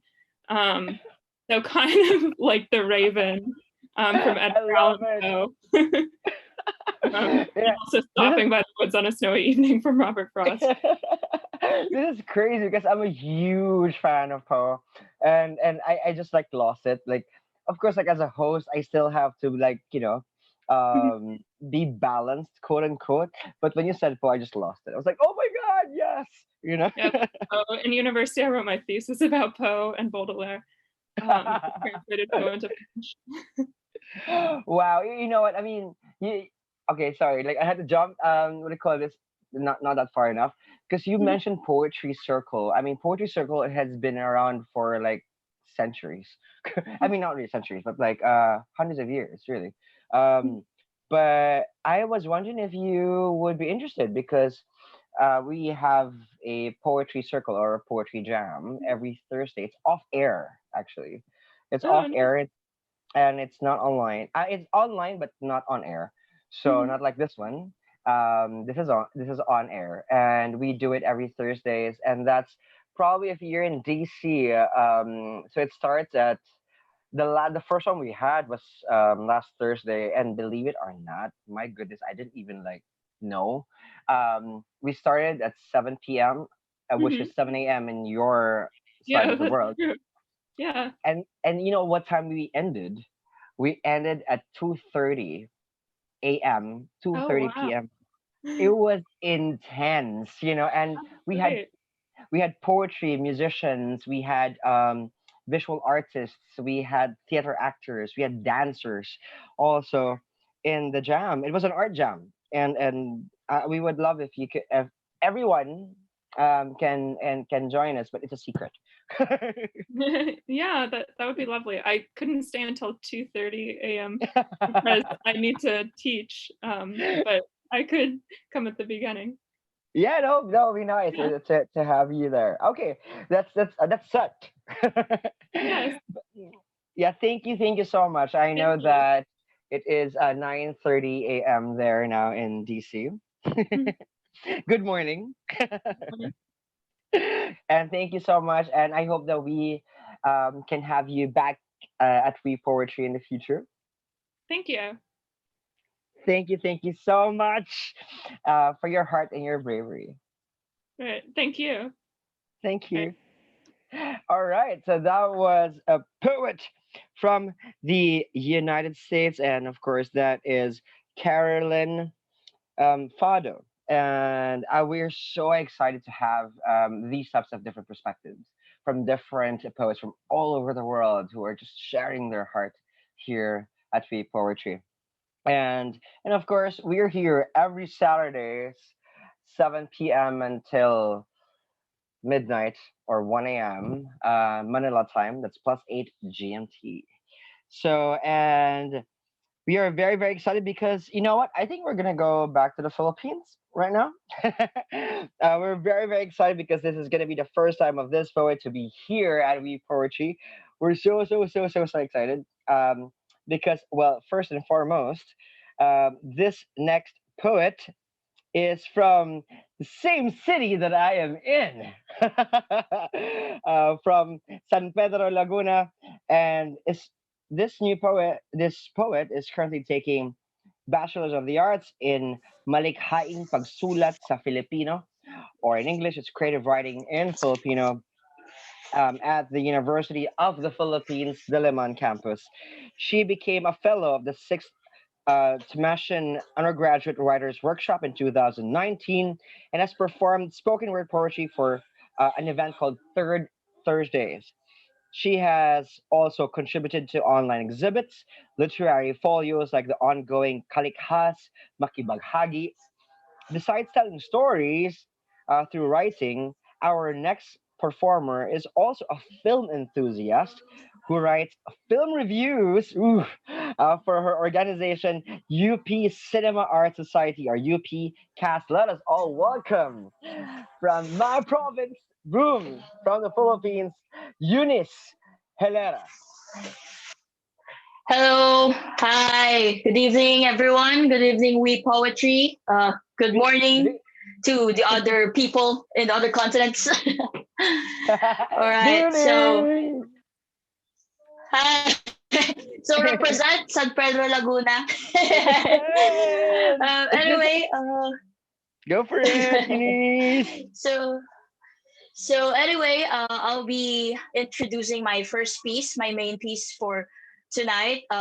It's heavily inspired because I have relatives who are frontliners as well. They're frontliners in Germany, in the UK, in Chicago, and also here in the Philippines. So there's always a mix of emotions and stories from them. That this is something that I actually realized that they have something in common. And then, especially at a time like this, I have created a translation of Albert Camus' The Plague that he published in 19. And I did it in language because, especially right now, I still film literature. So I'll be forming, So I'll start with my poetry. Sa likod ng eksena ng isang frontliner. Sapagkat magkakaparehas ang lahat, sinunod niya ang sinasabi niyang puso. Pinili niyang panigan ng mga nangangailangan at sinubukan niyang ibahagi ang sariling paniniwala na sumasalamin sa kapwa niyang mamamayan, pag-ibig, pagkawalay, at pagdurusa.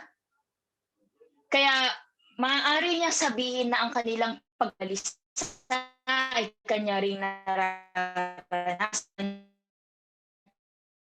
Lahat ng kanilang paghihirap ay sa likod ng pagbaba ng kaso ng mga nagkakasakit, sa likod ng pagtaas sa bilang ng mga gubre, ng agham at medikal, sa mga maliliit na pagdiriwang nagawa na pagnababalitaan ng mga ito patungo sa paunti-unting takot sa buong mundo.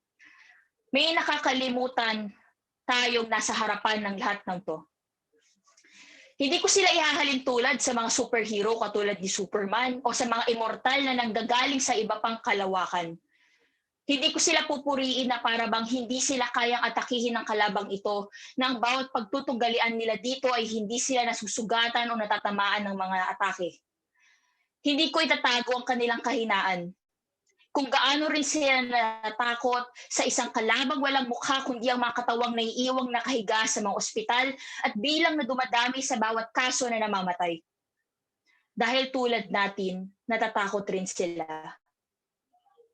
Sa katunayan, sila ang pinakatakot sa lahat. Kasing pantay ang takot tulad ng mga inaalagaan at pinapagaling. Na sila rin ay takot sa kamatayan dahil sa rasong baka mawalay sa pamilya. Wala rin silang kasiguraduhan sa bawat araw na dumadaan tulad ng karamihan. Harap-harapan sila nakikipagtitigan sa isang bagay na hindi nakikita. Hindi natin alam kung gaano sila naghahangan mahagkan muli ang mga minamahal sa kanilang mga bahay. Na kung may bukas pa ba silang kakaharapin kung sakaling ipikit nila ang kanilang mga mata ngayong gabi. Na baka nga hindi na sila makatulog sa rami at sa rason na hindi nakakapagpahinga dahil ang kalaban mismo hindi nagpapahinga. Na marami pang haharapin na hindi ang mga sarili ang uunahin. Hindi ito usapin ng kanilang matatanggap sa huli o di kaya dahil responsibilidad nila ang nanguna sa pagsugpo nito. Wala sila sa ospital para kumita ng pera. Oo, trabaho nila ang ginagawa. Pero kung ang buhay, ang sariling buhay, na ang nakasalalay, nahihigit na rito ang kanilang responsibilidad. At nakikita ang pagiging makatao at pagpakatao at ang kanilang mga sarili. Nakapakanan na ng lahat ang inuuna, kahit na hindi nila kilala mapamukha nito o pangalan. Pinapakita ang pagmamahal nila sa lahat ng kanilang nakakasalamuha. Sa isang panahon na sa gitna ng isang pandemya na normal para sa isang tao maging makasarili upang isipin muna ang sariling kapanganan. Heto sila. Na iba ang inuuna. Pero ang mga kahinaan at mga kinakatakutan nila ay magagamit nila sa ibang paraan. Ang pinapakita na takot ay hindi napapahiwatig ng pagkatalo o pagiging mahina. Ginagamit nila ito upang mapalakas ang kanilang mga loob kapag pinanghihinaan. Ginagawang sandata para sa mga oras kung nalulunod man sa kalungkutan na ideya, walang kasiguraduhan at pag-asa na sa kanilang mga hangad at pagbabakasakali na silang mga giging inspirasyon para hindi sumuko sa mga labang minsan sila na rin ay napapaluhod sa mga sulok ng pahingahan o di kaya sa mga pasilyo sa gilid nito ng mga daanan at nagkatrabahuhan. Pagkatapos ng isang mahabang araw, sa pakikipagbuno sa kasalukuyan, sa huli, tulad natin sila. Sa huli, nangangarap rin kung kailan matatapos ang lahat ng ito. Likod ng mga eksena ng magiging frontliner. So that is my first piece. And then I'll be talking about the other one now. So especially with the frontliners, we also have to be mindful of the other people, of people who are suffering, who are not to stay at home during, who have said that it's until September. Some people would say it's until June or maybe hopefully until the end of May. But we know that there's, in being privileged in the comforts of our home, there are people who are out there who doesn't have homes, who are not privileged enough to have the same privilege that we have. So this next piece is dedicated to them and to those people who are very ignorant of the reality that we're having right now. Ang akda na ito ay nagngangalang Ayuda't Ayudar. Ayuda. Pangalang Espanyol na ibig sabihin ay tulong. Ayudar, pandiwang Espanyol na ibig sabihin ay pagtulong. Tulong. Ibig sabihin ng salita na dapat inuunang gawin ng mga nakaupo sa itaas, ngunit walang ginagawa kundi dahas at walang ginagawa kundi paninindak sa lahat ng mga ngahas na kwestiyonin ang nawawala at hingin ang nararapat, ang kailangan na tulong. Tulong! Ibig sabihin ng isang maralita, ngunit walang awang pinaghahampas ang katawan ng lalaking habang taas kamay ng sumusukot, nagmamakaawang hindi siya pusasan. Sa kulungan dinala. Tulong! Nanghihingi na kami ng saklolo, ng sasagip, ng magliligtas, ang sanang inaasahan na tulong, kanulo. Harap-harapan sa mga mamamayan ng bansang kanyang sineserbisyohan ay pinagkanulo ng Pangulo ang tiwala ng sariling bansa. Para saan? Na kahit sa gitna na isang sakunang kinakaharap, nagpapakatuta sa mga tinatawag niyang kaibigan at kasangga. Pinapairal ng diktadurang kanyang pinagpapandasyahan, hibang sa kapangyarihan. Tulong? Tulong? Unti-unting nawawalan ng pag-asa kung may darating pa bang tulong. Sino ba ang kakatok sa aming pinto? Kung ayuda ba ang iaabot o sapilang dahil sa minsan paghingi ng tulong, igigiit ng pagrereklamo ay pagiging kaliwa. Pinipili ang mga sinasagip, pinagbibigyan lamang ang may kaya. Pinapakitaan lamang ng awa ang mayaman. Tulong. Kung saan pa pinapadaan, kung sino-sino ang mga nag-aangkin na sila ang pinanggalingan. Nagpapatagal na hindi na nakakarating. Kung hindi na huli na ang pagdating, madalas hindi na nakakarating. Parang mula sa itaas, unti-unting sinasala pababa kung kanino-kanino na pupunta, kung sino-sino na ang humahawak. May kinalaman pa siguro ang social distancing at mistulang kay layo, kay hirap maabot ng nangangailangan. At kapag nagkataon makarating man, naghihingalot huli na. Katulo. Tulo na lamang mula sa dapat siya nilang matatanggap na tulong. Patak. Kakarampot na walang magagawa kundi pagkasyahin hanggang sa may dumating muli. Hanggang sa hindi mo na alam kung anong unang papatay sa'yo. Ang pagkalamba ng sikmura, ang kapalpakan ng gobyerno, o ang karahasan ng militar. Nakalimutan na natin ang virus. Hindi lang naman 3 pack ng noodles, 2 dilat at iilang kilong bigas ang ayuda. Hindi lang naman iilang libo o iilang daang piso ang ayuda. Nasaan ang tulong? Masasagip pa ba tayo? May darating pa bang ayuda? Ayuda't ayudar. So, yeah, that's my... Do we still have time? I think if we don't have time, yes, those are my 2 poetry pieces, my 2 stories for today. You know, I love it when actually magpe-Pilipino na nga ako, ano ba yan? Naloko ka na ng konti. Hindi tayo natatakot na magsalita sa wikang Filipino dahil ito ay binuo ng mga makatang Filipino naman at dito nagsimula sa Pilipinas. Tanong ko lang, no? Kasi talagang gusto ko yung iba bumato ang mga makatang Filipino, mas lalo kapag pinag-uusapan na yung bayang ina. Diba? Para sa'yo, doon ba nagsimula ang iyong pagsusulat ng mga tula?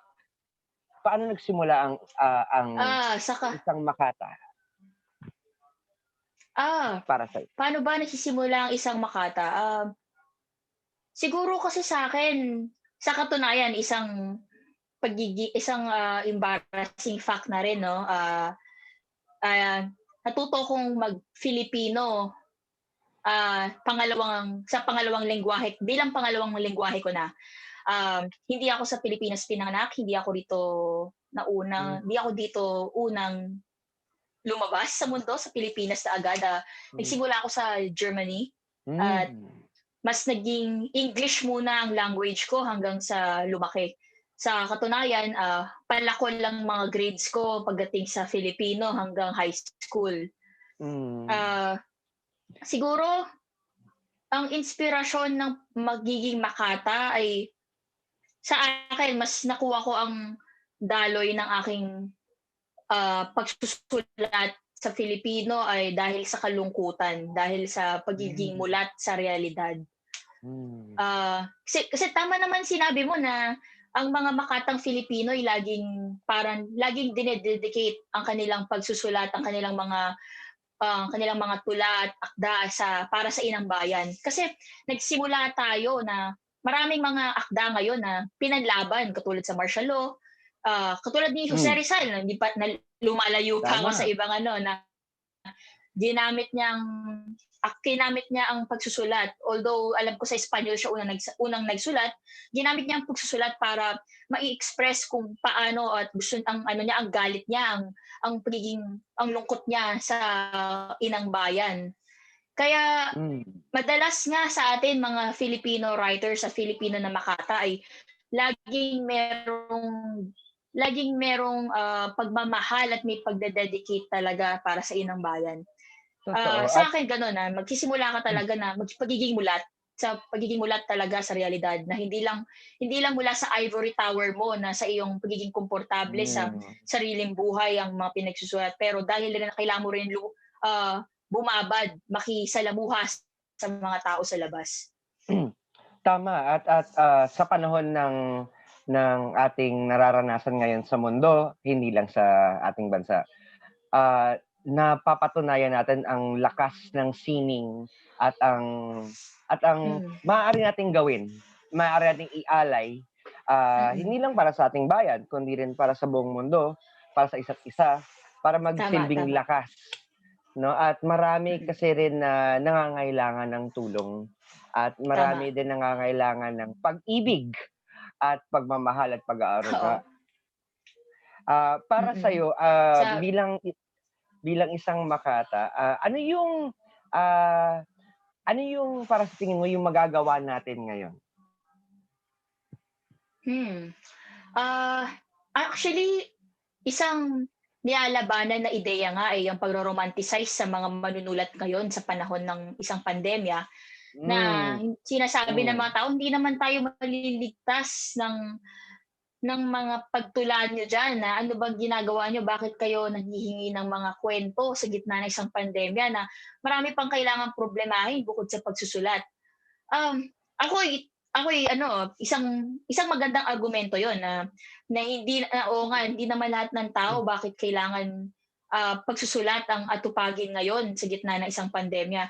Pero isa siyang escape, tsaka isa rin siyang panawagan, lalo na sa mga tao na ngayon, isang form of protest na din ang pagsusulat. Kasi lalo na ngayon na hindi tayo pwede lumabas sa labas para kalampagin ng mga nasa itaas, na sabihin sa kanila kung anong mali, na sabihin sa kanila na tayo nandito lumalaban ngayon para sa kapakanan ng mga tao, hindi lamang para sa sarili natin.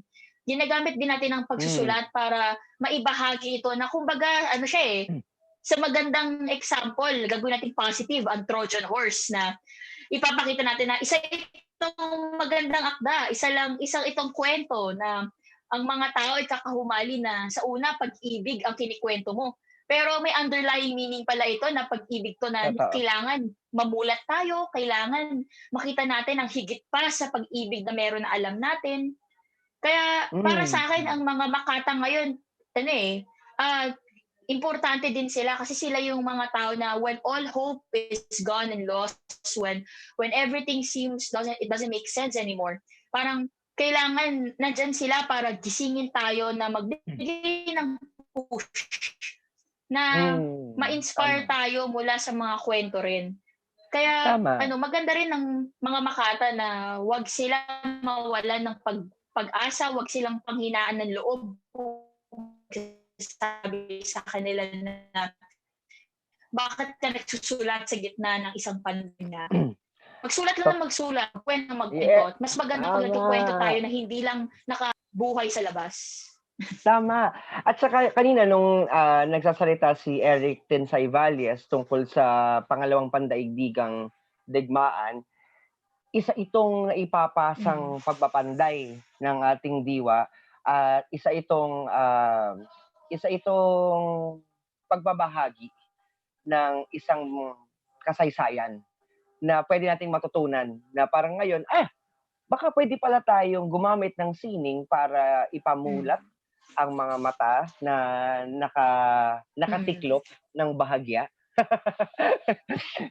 At mahilig rin kasi tayong mahilig tayong magtikom ng ating mga mata at para sa atin, para saan ba ang sining kundi ipahayag ang pag-ibig para sa isang pagmamahal katulad ng bayan o katulad ng pamilya, katulad ng mundo.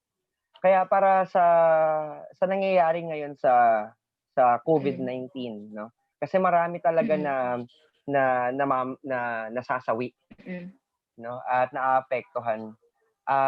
Ano yung masasabi mo sa mga yung mga manggagamot na nasa harapan ngayon ng kamatayan, no? Alam mo, magandang tanong yan, Lakan, kasi ngayon ang nasa isip ko ngayon kung alam nyo ang akda ni Albert Camus na The Plague na sinalin ko kanina, na ito kasi isang kwento to ng isang doktor na sa panahon ng isang kapanahon ng bubonic plague during the 1940s. Ito kasi yung panahon na hindi niya rin alam kung ano yung nangyayari sa kanya kasi yung asawa niya may sakit din, malayo sa kanya, pero heto siya, iba ang ginagamot. Yung mga tao kabi-kabila namamatay, meron din siyang conscience na may consensus siya sa mga tao na hindi nakaraos, hindi nakalaban, na hindi nakabangon mula sa sakit na namatay sila, na parang sa kanila sa mga ganon hindi isipin natin na ang mga doktor na to ay invincible, na sa panahon ngayon parang isipin natin parang sila yung knight in shining armor ng lahat Isa rin kasi political na bagay na katulad nung sinabi na pasensya na magiging political to, na isang beses mula sa administrasyon sinabi niya na nagpapasalamat siya at heroic ang mga namamatay na frontliner. Na nakakalungkot sa ganun kasi unang-una ang mga frontliner ay tao rin na totoo, na sila ay nakakaramdam din ng takot, at yung mga takot na yon na takot tayo sa mga bahay natin, hindi natin alam kung anong gagawin, pero meron tayong comfort na protektado tayo sa loob. Sila ang pinaka-expose na may takot sila, pero kailangan nakikipagbunurin sila Kalaban din nila ang sarili nilang utak, na kailangan ang takot na nararamdaman nila ay magamit nila sa magandang bagay, na maging weapon ito para na masugpo, na maging matibay. Kasi kung iisipin mo, sa ending nga ng akda ni Camus, na habang ang lahat ng tao ay nagse-celebrate na sa labas ng kanilang mga bahay, yakap-yakap na nila ang mga kapamilya nilang nawalay sa kanila, heto ang mga frontliner tulad ni Ryu na naglalakad sa kalsada mag-isa at pinagmamasdan lang ang paligid nila, na after all of this, ano ba ang pagpupugay talaga natin sa kanila? Na vulnerable din sila, na dapat higit din na bilang tayo, higit din ang pasasalamat natin, na hindi lang gamit ng mga salita. Kaya isang magandang pagdinilay din yun yung akda na yun na napakaakma sa kasalukuyang sitwasyon natin. Tama. Kaya nga nagustuhan ko talaga yung pagsalin mo na yun, kasi talagang kumbaga yung nailathala mo sa mga isipan namin na alam mo, oo nga, no? Oo nga naman. Tama nga naman yung sinabi sa tula. Na minsan nakakalimutan natin, no? Na tao rin sila. Alam mo yun? Oo, ito yung nararamdaman nila. Kaya ito, ito yung panahon na kailangan natin ng tapang, kailangan natin ng pagmulat ng ating mga diwa at ating mga puso. Kaya maraming salamat, Eunice. Maraming salamat sa pagpapakita ng iyong tapang ngayong Salamat, gabi. Lakan. Salamat din, We Poetry. At saka tawag dito, natin pwede mahanap ang iyong mga tula o yung iba pang mga sining. Actually, gusto ko nga rin pasalamatan yung mga kaibigan. Bagagi. Di ko alam kung kailan mapupost, pero ibibigay din namin sa inyo. Sige. Salamat sa mga nakakadiskurso sa si kay Mari na mga philosophy major mga uko sa pagdating sa mga ganito, sila sina Carleng organization, ang UP Arts City, mga mulat na nasa isang normal conversation namin ang pagiging mulat, ang pagiging aware sa kapaligiran namin. Kaya isang gusto ko lang ibahagi sa dulo ng aking pagkukwento. Salamat We Poetry sa platform na ito. Huwag nating kalimutan na labas sa atin ang realidad, na labas sa sariling buhay ang realidad. Tama. Para sa lahat ng mga nagsasakripisyo at nagpapakita ng tapang, sulong! Sulong dahil meron pang bukas at tayo ay dapat lumaban para sa bukas. Para sa bayan.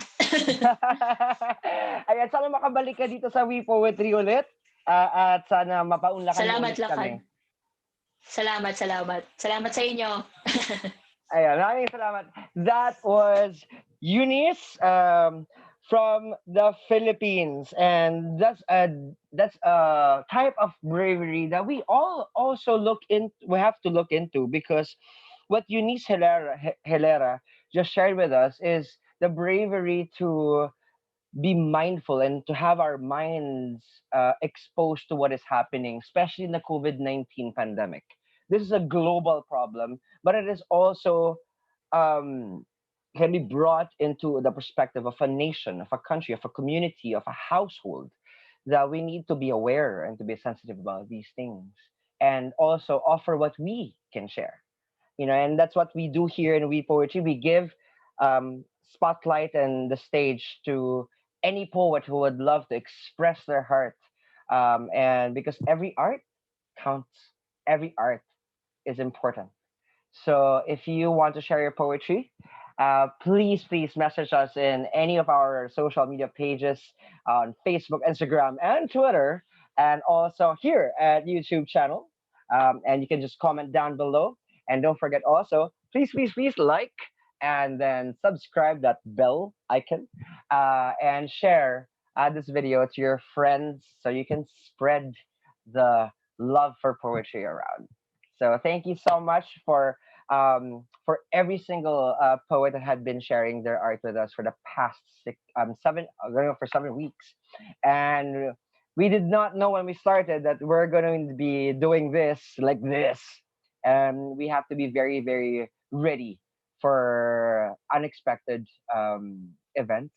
And we are very, very excited because this news that I'm going to share with everyone, it happened only like 2 weeks ago, wherein we were informed of a project that we're very, very excited to be part of.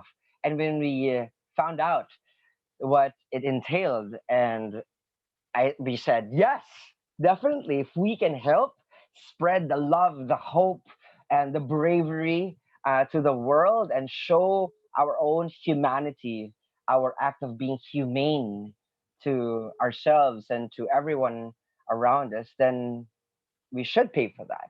And tonight we are joined by someone from Singapore, and we're very, very excited to have her here. And I know she's very busy, but her advocacy comes first, and we're very excited to hear about her advocacy and her heart shared tonight here at We Poetry. Let's all welcome Seok Seok Tan. Hello. Um, Seok Seok, I think the you're still in mute. Hi, is it better? Yes, we can hear you. Hello, Seok Seok. Hi. It's nice to join you. I'm sorry that it's been a bit chaotic, and I've been working on the Corona video project, and for everyone, the URL is coronavideo.us. So I've been kind of working full on with that, and I've been on back-to-back video conference calls with China, with India, with Singapore, with people in the US and all that. So it's been very hectic. Yeah, but I'm very happy to be here with you to share what the project is about. So I'm very grateful for the invitation. So Yeah. I mean, we would love to hear more about this campaign of humanity in lieu of this COVID-19 pandemic. yeah, I think what we want to do is very simple. We want to capture the stories, the human stories, the stories of human connection and struggle in this moment. And we have a very simple call to action. We ask everyone to record a video message to their future self. So imagine if you're sending a message to the future you, let's say 3 months from now or a year from now, and the pandemic is in the rearview mirror. Looking back, what would you have learned about who you really are and what matters most to you?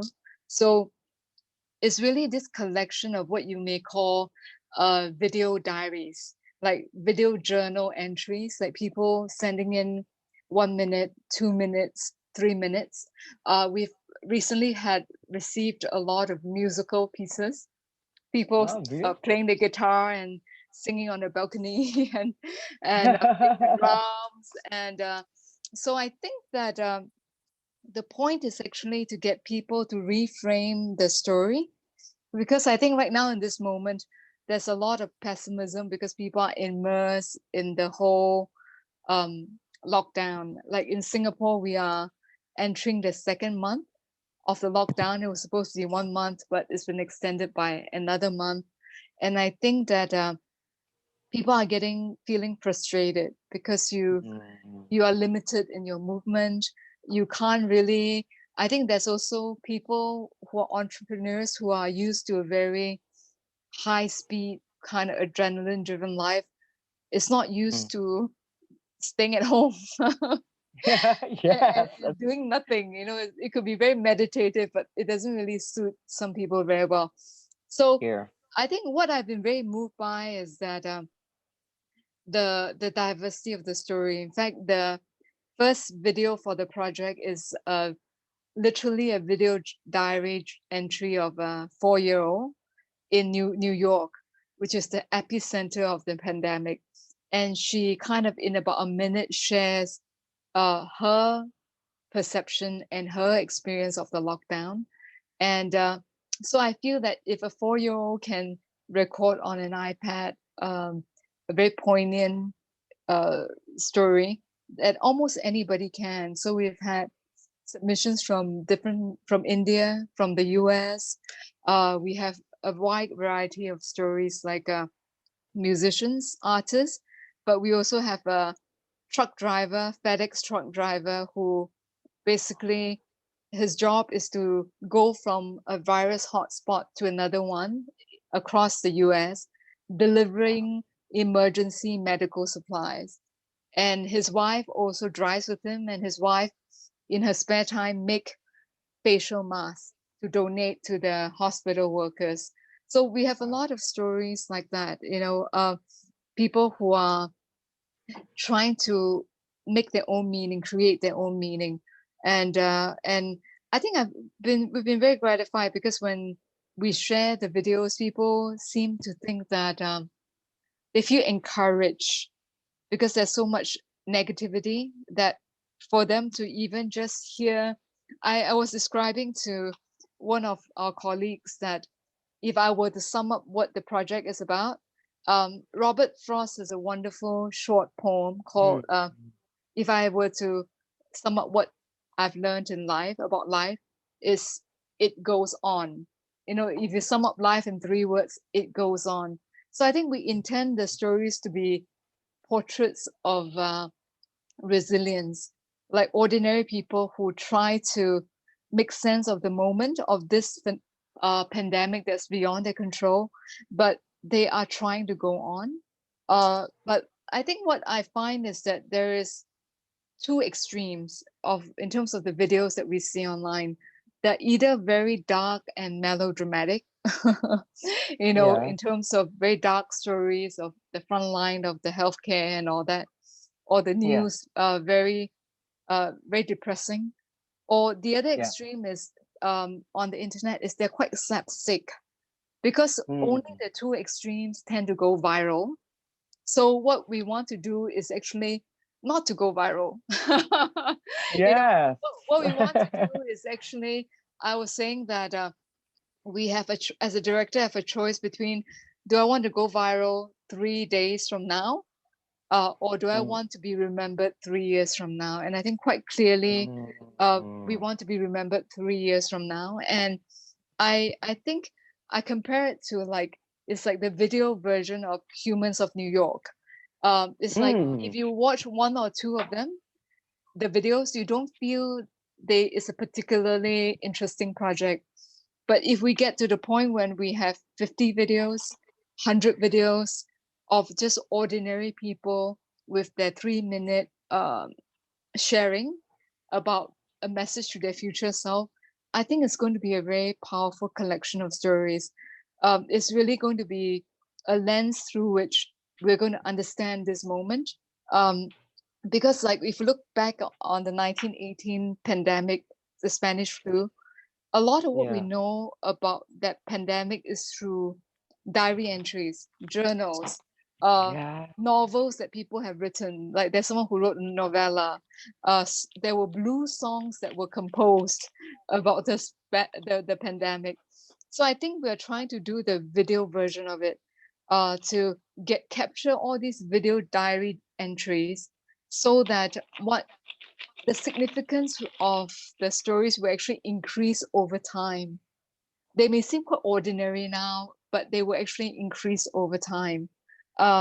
So that's what we're trying to do. And we are very grateful for We Poetry because, first of all, uh, of because they resonate with us. I mean, Lacan, and it's nice to feel less lonely, because when you're trying to Yeah. uh, make beautiful things and tell stories, it seemed very impractical in a True. moment when everyone is worrying about finances. They're worried about, like all my peers in the Singapore industry, they are doing practical things like applying for relief funding, like applying to funding from the government to create content so that they can keep people employed.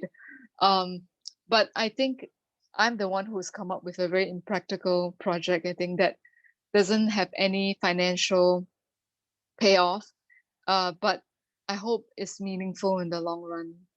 And I hope it's a project of global resonance, that people will resonate with it across the world. Yeah.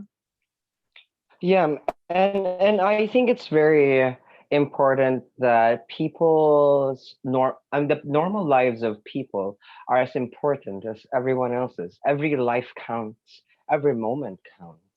I mean, a moment in a child's life can be insignificant, but maybe 3 years from now it will mean an entire generation. It can define an entire generation. Yes, And these yeah. little things. Hmm. Yeah, I think there is some great works of oral history. There's a oral historian in Chicago called Stutz Turkle, and many years ago he did this thing. He published a book Mm. called Work, where he just interviewed everyone and asked them about their job, from the telephone receptionist to the guy who has the car repair shop, to and it's actually quite amazing because many of the jobs don't exist anymore. They sound very quaint. Like Oh, the wow. switchboard operator, but at the same time, it's the dreams and aspiration of all these ordinary people that are very moving. So like I think we're in a moment where people are making music, they are baking, they are writing poetry. I think we seem to turn at the same on the one hand we rely on technology like the virtual meeting, virtual conferencing, and all that. But on the other hand, people are turning back to very traditional crafts. Like I have more friends Mm. baking sourdough bread on my Facebook stream than Oh. I thought I would see. Baking. I've seen more people knitting, more people writing poetry, more people making music, and I think there's something about a moment when everything is taken away and you don't have your usual security blanket. Mm. I think also I sense that people generally like to have a lot of external stimulus because then they don't have to stop and be with themselves because they can always go from one after party to another one. They can go from one conference to another one. The external busyness is a substitute for actually the skill of being with yourself. The I think I think it's interesting moment in the sense that um, it's an opportunity. I think for people to really change and transform if they can find the courage.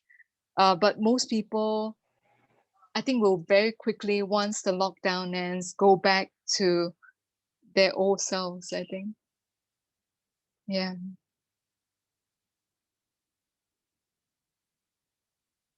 Lacan?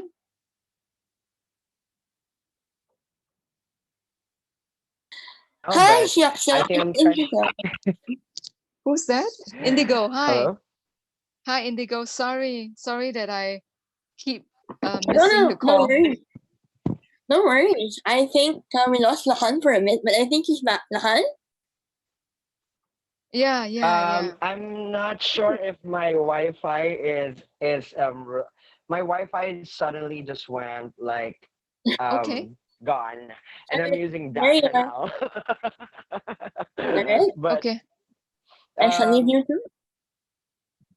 yeah, Y- so I think what I found really endearing. I think that's the word I would love to use. Um, endearing about the project, this campaign, this call to action, is Mm, that it it makes us realize the small things. It makes us realize the details that we can easily forget because of how fast our life was before COVID-19. The things that we have lost, the things or we thought we lost, and now they are suddenly they make us happy. They make us celebrate, and there's so much to celebrate every single day. And I think this campaign, this call to action, is is evident to that fact that you know what, it doesn't take much to have a happy life, mm. I think and exactly. I think that um we just had a video from an actress in Singapore, and of course because she's in film production, all her jobs were cancelled because Singapore is halted all production on top of many other things activity. But I think she actually said that she doesn't miss not having losing her jobs. I think she just missed the freedom, the freedom to go out and take a walk and go for exercise in any way she wants. And I think that it's a very for me actually I've had uh it's been a very creative time. If only because I was trying to share with Indigo I shared with her a video, which we won't get to play, but I actually have been taking a series of photos of Singapore during the circuit breaker. And I recently exhibited it as part of an online showcase.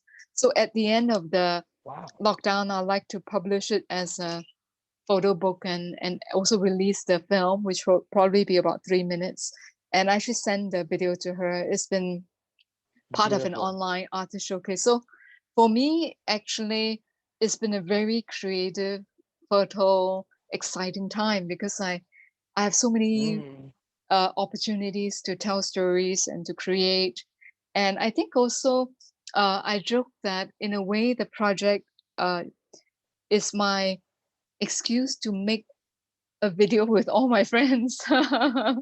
Because I think what happens is that although we are all in the same story or in the same movie called COVID-19 all over the world, but Mhm.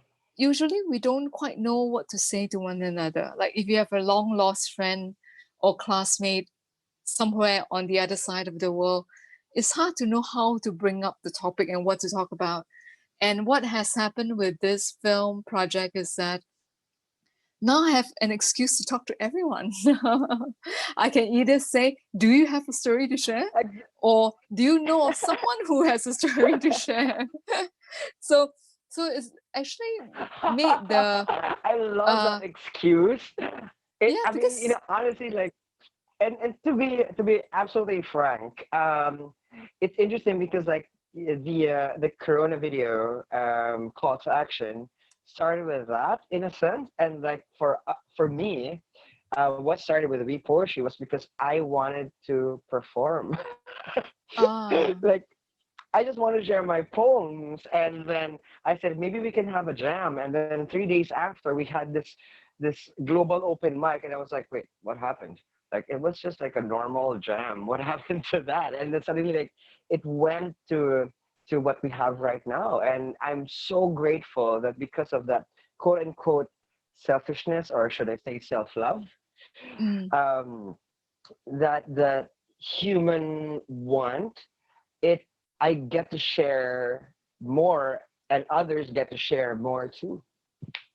yeah, I think also So I really invite everyone to submit share your work through the we are doing a joint call for poetry and songs. And yeah. please send in your videos of original works because we have received some already, but we want more, and we want to create a showcase at the end. We want to feature one or more of the poems or songs in the eventual film, because we promised the Khan that we will do that, give that away as a prize. So Thank I you. think yeah, I think also that we have I think people have really turned to music and turned to poetry as a way Mm, to yeah. express their emotion, whether it's and it's all across cultures, whether it's actually we have a call for stories in India, and we just received a whole bunch of songs. People playing the Oh guitar and singing, people wow. playing the tabla, people playing the keyboard. Oh. um, and I think that there's some power about poetry and song. I think that that I feel in this Mm, moment, it seems so old-fashioned. You think that in this day and age with the video yeah. conferencing and the virtual reality, that we won't need it anymore. But it's amazing how we turn more to it. I have a friend who runs a knitting business. She sells hand Yeah. dyed yarn that's very, very pretty, like dyes by hand, Wow. wool yarn. And she said that her business is going through Oh the roof because everyone has so much time to wow. knit. Congratulations. It's like, oh, Would have thought, right? yeah, it's like I have, everyone is thinking, I have nothing to do at home. Let's knit a sweater or something. But I think there's a turn back to the crafts, the things that Yeah. are meditative or mindful in terms of whether it's baking or knitting or writing or making music. And I think it's been it's actually a very meditative moment actually.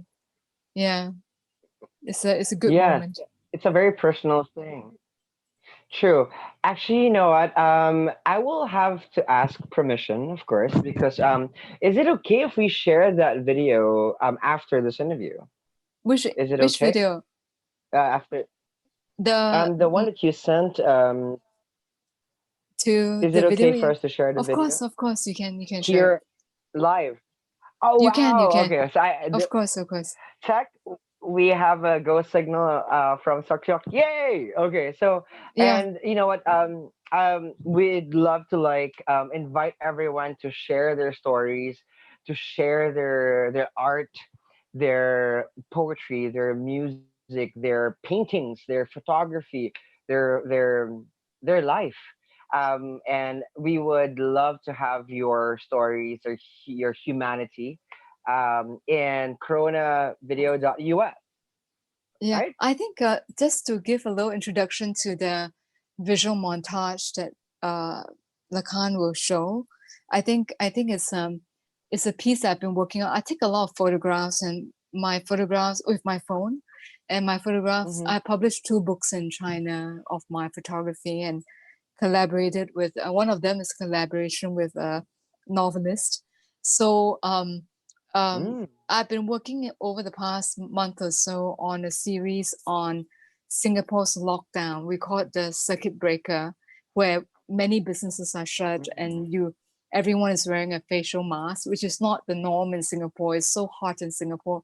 We don't Yeah. normally wear a mask. So but it's a very powerful visual. Mm. So I've been taking I've kind of paused right now because I'm so busy with the Corona video project. But for many weeks, my mission was to take one good photo a day of someone wearing a mask. So what you'll see is actually a montage of people wearing a facial mask in Singapore in different things, doing different things. They Oh are wow. and every day I'll post one photo and it will be keep calm and take the bus because there'll be someone on the bus. Keep Oh. calm and do your laundry. Keep calm and Oh. so I called my Keep Calm COVID-19 series, and it has accumulated into this like 100-second, less than 2-minute montage that is come from the one photo a day. So I will go out and on a walk, and my goal is to take one good frame. And once I take that one good frame, I will come home. I say, okay, I can go home now. So what you'll see is actually the montage, which I am still working on. It's harder now because there are fewer people outside. So it's harder to take photos with people in them because there are just not that many people on the streets. But if you Mm. look at the graphics design, poster design for the Corona video, all our social media posts and graphics and our YouTube cover photo, we ask everyone who share a story to take a photo, 2 photos of themselves, one wearing a face mask and one without. So because we think Oh, it's a very powerful visual different. metaphor for this moment, um, and that also that even though everyone is wearing a mask, people have different emotions, shades of emotions and expressions underneath the mask. Some people look very pensive. Some people look Mm. very naughty, kind of witty, humorous. Some people look a bit coy. Some people look quite happy. So I think we're kind of using that as a visual meme for the Corona video project. But I've also been building a, a photo book and a short film, I guess a short video, which I expect to end up being about 3 minutes. So that's my work in progress. It's not, I think of it as visual poetry, so I thought that I could share it. Mm. It's cheating. Yes. It's And we would cheating, but love yeah. but I think like we are very very excited to see it because this is poetry, and I think everything in the world, in my opinion, is poetry.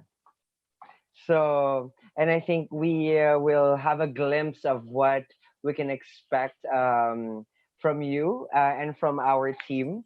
And this is very exciting times. And we encourage everyone to check out coronavideo.us and Mhm. respond to our call and for your stories and your lives. So thank you so much, Chef All Jok, right. Thanks so for much. having your time shared. Yeah, thanks. I'm sorry about the Thank coordination problem, but I hope that you forgive me Oh, because it's I all good. shared my video, my video montage. Oh It's no. quite precious. It's many days of me walking outside looking for a photo. So it's many hours of work. So I hope you like it. Yeah. Wow. Okay. Absolutely, absolutely. And thank you so much for sharing this with us. Thank you. Yeah. And Please, stay everyone, safe, share Chok the story. Chok. Yeah. Bye bye. Yeah. Bye bye. Bye-bye, Chok Chok.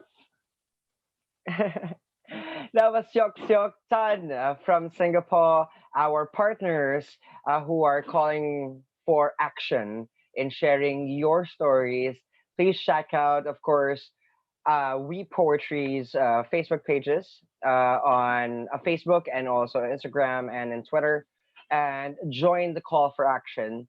And we'll see and experience our stories more and more every day here at We Poetry. So, and now I'll be transferring the baton of the hosting because my internet is not so great and would love to deliver something that's awesome for you guys. So I would love to introduce the host for our second half, Indigo Pie. Hi, good evening, everybody. Thank you, Lakan. I hope Thank everybody you nice to see also. you. Good evening. There we go. Hello. Hello. Hello, good evening. Good evening. There Love you the go. Can you glasses. see me? Thank you.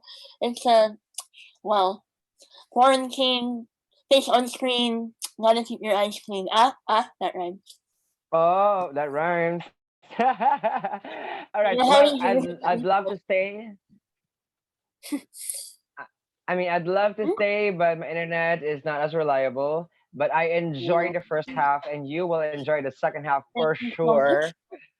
Absolutely. And, and I would love to thank everyone who had tuned in here at Read Poetry. And good night, everyone. I'll be watching from YouTube, so stay watching, stay tuned in, and I love you guys, everyone. And spread the love, share poetry. This is Read Poetry, and this is Lakan signing off. Stay safe, Lakan. Alright, everybody. So to begin with, I want to thank Lakan for taking over for the first half of the show. And I want to thank everybody that's been on so far. We're going to try and show you the photo montage that Tan so kindly shared with us. It's actually really, really cool. I kind of want to sneak peek at it earlier. She sent it to me. Thank you, So let me see about this.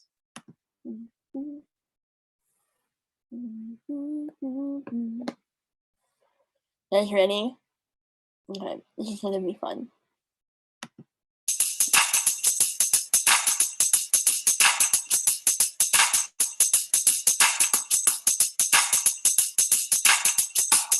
Never have I thought that a locked down city would be so full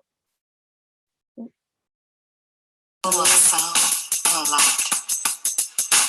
I keep repeating this mantra: keep calm, keep calm, keep calm. I love you, baby. Although I probably shouldn't. To try to leave you. Keep calm, well, you know, and keep a social distance. My love is strong. You know I can't restrain it. Keep calm and listen to your own heartbeat. Keep calm and say goodbye to your lover. We only get this life where we keep calm and do laundry. I love you, baby. Though I can't keep calm. I wanna squeeze your sugar and carry on till you tell me that you just can't stand. When we're apart, Keep calm and keep waiting for Godot. Well, strong. Keep calm. Okay.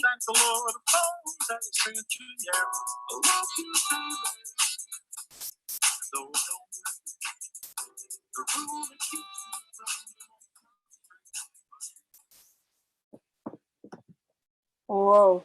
Okay, that was incredible. Thank you so much for sharing that with us. Again, we at We Poetry want to encourage everyone to share your lockdown stories by going to coronavideo.us.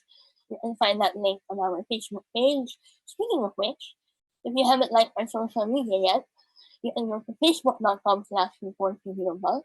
And Instagram and Twitter, we're also at reportglobal. If you have poetry you want to share with us on the show, you can also message us on any of those social media platforms or poetryglobal@gmail.com. And while we're at it, of course, tonight we are talking about resilience, dedication, courage in the time of COVID-19, honoring our frontliners, and we always want to thank our sponsors, Z Hostel in Makati, incredible parties. And right now, while we're on lockdown, rather, they're bringing the party online.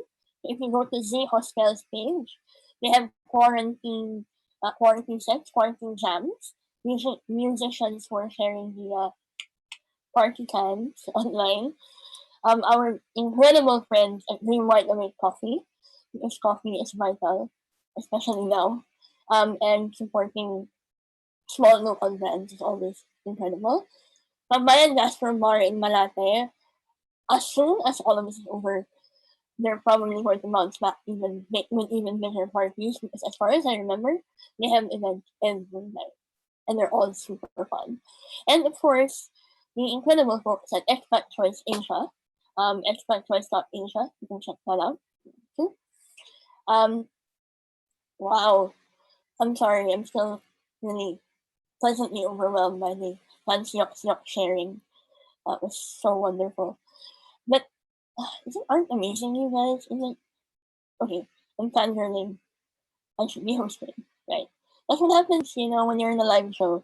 Sometimes you just get so carried away by the art. In any case, I'm actually really excited about our next artist because from Singapore, we're going back to the Philippines again. And I'm actually really excited about this next artist because she's actually somebody whose poems resonate with me personally. It's interesting because I can write poetry, and this person just the first time I read any of her pieces, I like the current meme goes, my heart went incredible. But our next performer, is a poet and visual artist based in Manila. Her art has been featured in various library journals and publications in the Philippines, America, and Canada. Her poems were recently published in OMF Literature's poetry collection, Joyful Life, last September 2019. So the poetry family, for the first time tonight, and hopefully not the last, just Jenin or JP Meret. Hello. Hi. How you can you hear me? Yes, the stage Okay. is yours. Hello. Okay, so I will be well, first of all, I hope you are all safe and healthy. It's a hard time. Everybody's experiencing a hard time all over the world. So I'm glad we Poetry Global can do this and share some little warmth and light in the form of poetry and art and music. So I will be reading 3 poems for you. Well, tonight here, but maybe morning in the other side of the world. So I will read my first poem, which is Estival. The abundance of darkness in the longest zenith of the sun, the world slouching towards all the unbearable. the loud silence of every beloved spine, the seething comfort of every severe shadow. Who would not want to be half hidden from the blood-smeared summer mornings opening like mouth? Who stands awake in this part kiss, part devouring? Come, sing. Come, sing. Run deeper into the solstice light. Darkness departs early today, child. Thank you. And I'll be sharing two poems from the Joyful Light, recently published, as mentioned by Indigo a while ago. So here's my second poem. This poem is called Post Equinox. Tread this dusk, the sharp curve of the season. Long nights, short days. The year turns in a day, a soul demarcation every September. Full morning, full night. How do you measure what is bright? What is oblivion? Push a little further. The wall of time collapses fully in our traversing. Do you think the night is a giant? The darkness trembles against our little light. We cross the threshold and we do not flinch. And for my last piece, for this session, jamming, poetry reading, this is called Peniel. If you're familiar with the story of Jacob in the Bible,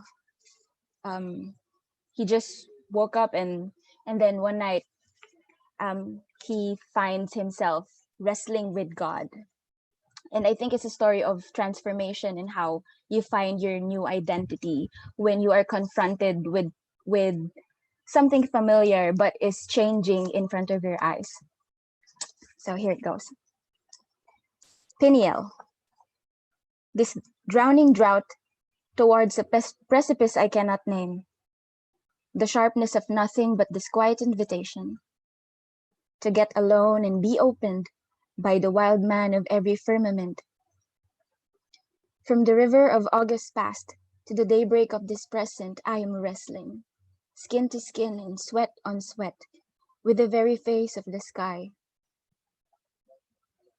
What of this struggle? Who is to overcome? What is the other side of this bloodied endurance? Here is the freedom. Here is the name. Here is the kingdom. Behold, the sinews of my mourning pulled and wrenched apart, touched by the hands of heaven. God, my God, this wound too shall be a blessing. I rise and strain towards eternity, limping to a kinder, softer season. Thank you so much. That's my third poem for tonight's We Poetry Go Bell. That was wonderful. That was Thank you. absolutely wonderful. Thank you so much, Thank you Indigo. so much for coming on. So I'm actually really curious because you've been published not just here but abroad. Yeah. How long have you been writing? Oh, What made you think? Oh, so I started writing. Well, at least I'm 10 years old when I started writing poetry, but I never got into it seriously until 2016. That's when I started basically submitting my poems in any literary journal call for submission I encounter. So that's how I got published in other parts of the globe.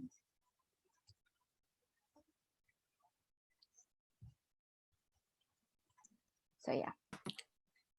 That's wonderful. Yeah. Out of everything you've written, though, because you said you've been writing since you were 10 and you're 16 now, right? Again, sorry, my audio is kind of unclear. Oh, I said you've been writing since you were 10. Yeah. So Out of your 8 years of writing, 9 years of writing, what's your favorite piece you've written so far? Ooh, I think my favorite piece I've written is called Ad Lucem. It's entitled it's actually a Latin phrase that means to the light. It's if you don't mind, I can actually read it for you if I can find it. Go right ahead. Hold on. So yeah, that's an actually what they call this very short poem, but I really like how I wrote that because I find that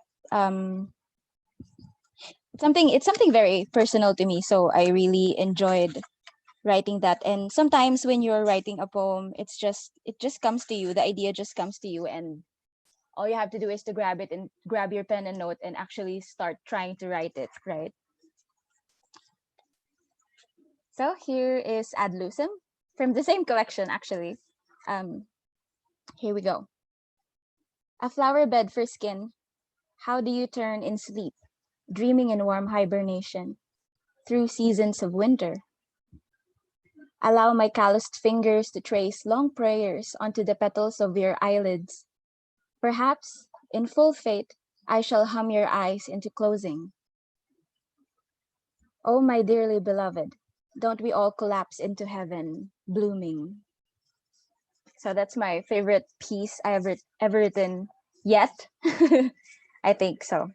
I love the There you have it. I love the last line. Yeah. The line of that was so nice. Thank you. Thank you so much. Thank you so much for joining us, Shannon. So, can you tell everybody where they can read the rest of your poetry, where they can order your books, where they can, Oh yeah. you know, so, yeah. Okay.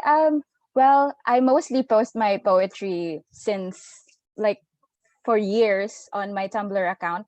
You can log on to existential-celestial.tumblr.com. That's EXISTENTIAL dash CELESTIAL.tumblr.com. And then I can be found on Instagram and Twitter as well. So my handle is at Existential Celestial. So I go with that name. And yeah, and my and Joyful Light, you can actually check OMF Literature on Facebook, Instagram, and actually you can Google them and you can find their website.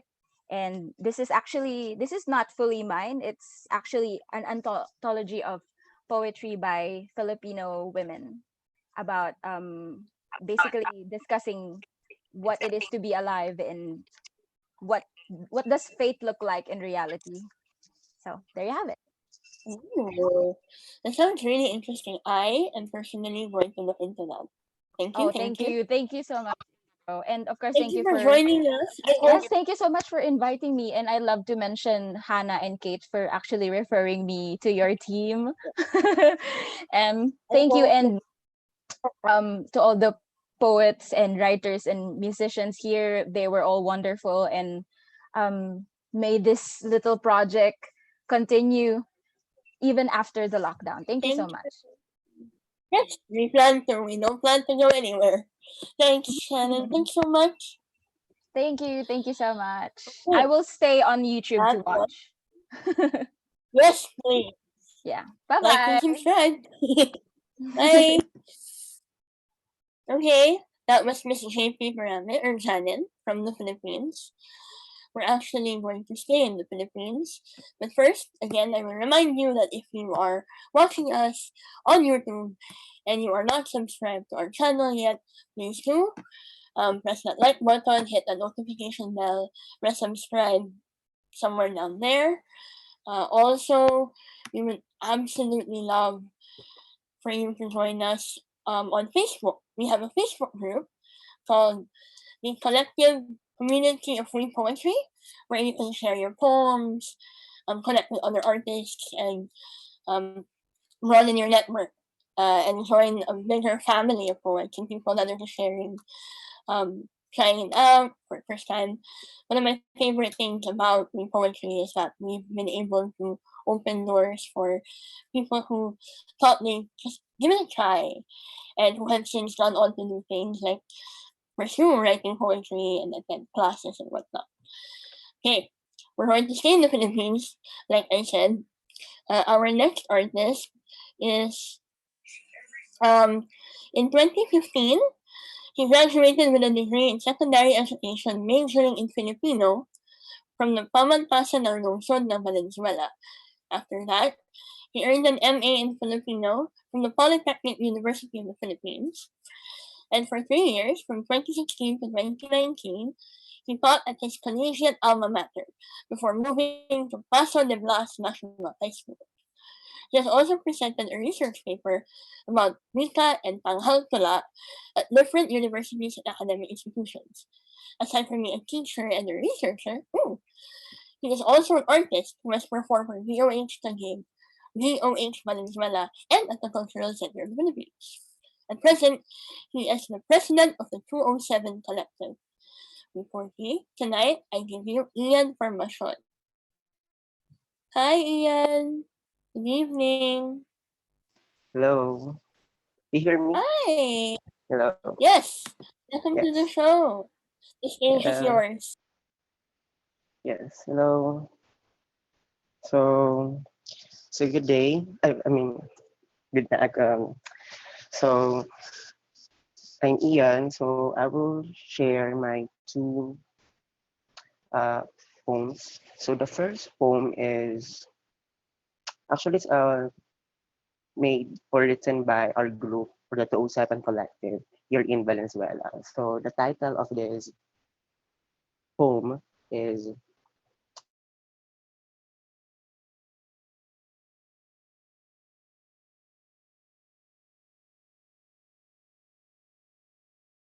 it's a Filipino poem as well, the awareness. So the title of this poem is Positibo Ako. Positibo ako. Ito ang totoo. At kung ikaw rin ay ako, ito ang dinidikta ng ginagalawan nating mundo. Makasalanan ka. Mali ang akala mo na laging buhay ang salitang pag-asa. Nakakahawa ang iyong tingin mo pagyakap. Kaya ilayo ang iyong sarili sa paniniwalang maaari kang umibig at tumanggap. Ikaw ang sumpa sa lahat ng biyaya. Iwaksi mong mananatili kang kaaya-aya sa lahat ng umuunawa. Napupuot ako sa taong nasa harap ng salamin. Hindi mo maririnig sa akin na kaya mo ang sarili ay patawarin. Ngunit ito ang totoo. Mali ka na matatapos din ang laban na ito.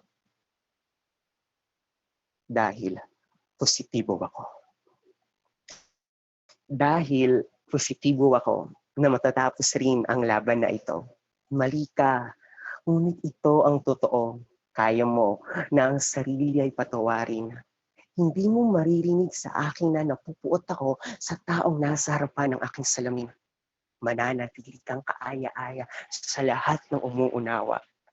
Iwaksi mong ikaw ang sumpa sa lahat ng biyaya pagkat maaari kang umibig at tumanggap. Kaya ilayo ang iyong sarili sa paniniwalang nakakahawa ang iyong tingin o pagyakap. Laging buhay ang salitang pag-asa. Mali ang akala mo na makasalanan ka. Ito ang idinidikta ng ginagalawan mong mundo. At kung ikaw rin ay ako, ito ang totoo. Positibo ako. So that's our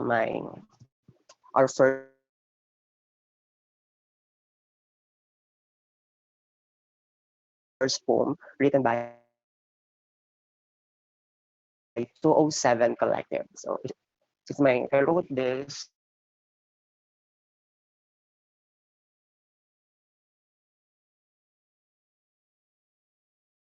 way back 2018, I think. So focus on faith, focus on relationship with God. So I will share this poem, which is titled, Makababalik pa ba ako? Mayo, 2016. Ang hirap, hindi kita kayang abutin. Mas malawak ka sa kalawakan. Mas malalim ka sa karagatan.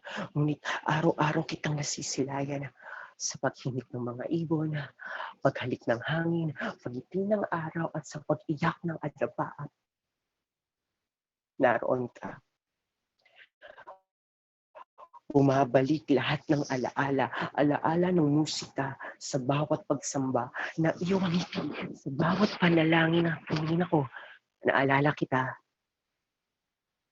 Panginoon, Panginoon, patawarin mo ako. Kahit sa simula pa lamang, ako na ang pinili mo, ngunit mas inibig ko ang mundo. Kumain ako ng iba't ibang laman, nagpakaalipin sa trabaho, tiyaman, pangarap lamang makamtan. Gusto lang, Judas Iscariote, pinagpalit kapalit ang yaman, tunay nga na nasa huli ng pagsisisi. Nakita ko ang iyong halaga. Nang mahalaga sa akin ay nawalan na ng pagpapahalaga pagkat di lahat ng nilalang mananatili. Walang kasiguraduhan. Panginoon, paano ba makababalik sa iyo kung tukso, laman at kasalanan ang maharang patungo sa iyo? Paano ba makababalik sa iyo? Makababalik pa ba ako? Ni Ian J. B. Formation. That's okay. That's my poem. Yeah. Thank you. Ian, Yes.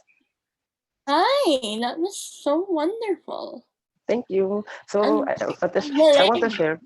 Yes. So I want to share the first.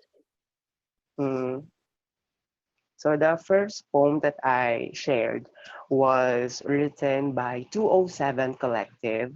So it's our first poem that we used to compete for HIV awareness. So and the second poem that I shared is my personal poem that focus on backsliding or how to back again with our God or our Creator. So I hope that you or our audience felt satisfied or enjoyed how I shared with my poem. That's all. Thank you. Ian, that was really, really wonderful. The second piece really touched me. Thank you. All of it was very touching. It's actually really fascinating to me, first of all, that you teach Filipino and research. Yes. And you took it up in college? Wow. Sorry. And you took it up in college? Yes. I taught Filipino and research subjects in senior high school and college. So right now I am teaching in Paso de Blas National High School. So I'm a Filipino teacher and a research teacher at the same time. That's incredible. And somehow you find the time to write. Yeah. Because writing for me, writing poems sometimes felt me or give me satisfaction or peace. There's a power when you are writing a poem, and there's a power also when you're performing the poem. Yeah. Yeah, I totally agree. I can see the way your face was changing, your whole voice was changing. It's almost like you become the poem. Thank you. Oh, sorry. Okay. What inspired the second piece? You told us about the first piece, but the second piece was more personal. It was more you. Yeah. What made you change that? Actually, it's about oh my god, it's about because I observed some some people that they experience backsliding, or they felt they are depriving themselves towards our creator. So I just so as I observed them, as I observed them, I wrote a poem that will focus on how they can back again the relationship that they had before with God. So I think we experience most of the time that we felt we are far away from God. So, but the thing is, God is always in our heart. God is always guiding us. Yeah. You know what? That's a beautiful, beautiful thing. Thank you for joining us tonight, Thank Ian. you. Is there anywhere online that people can follow your work, more of your poetry, your Yes, yes, collective, yes. anything? Okay. So I just want to, um, if you want to read my poems,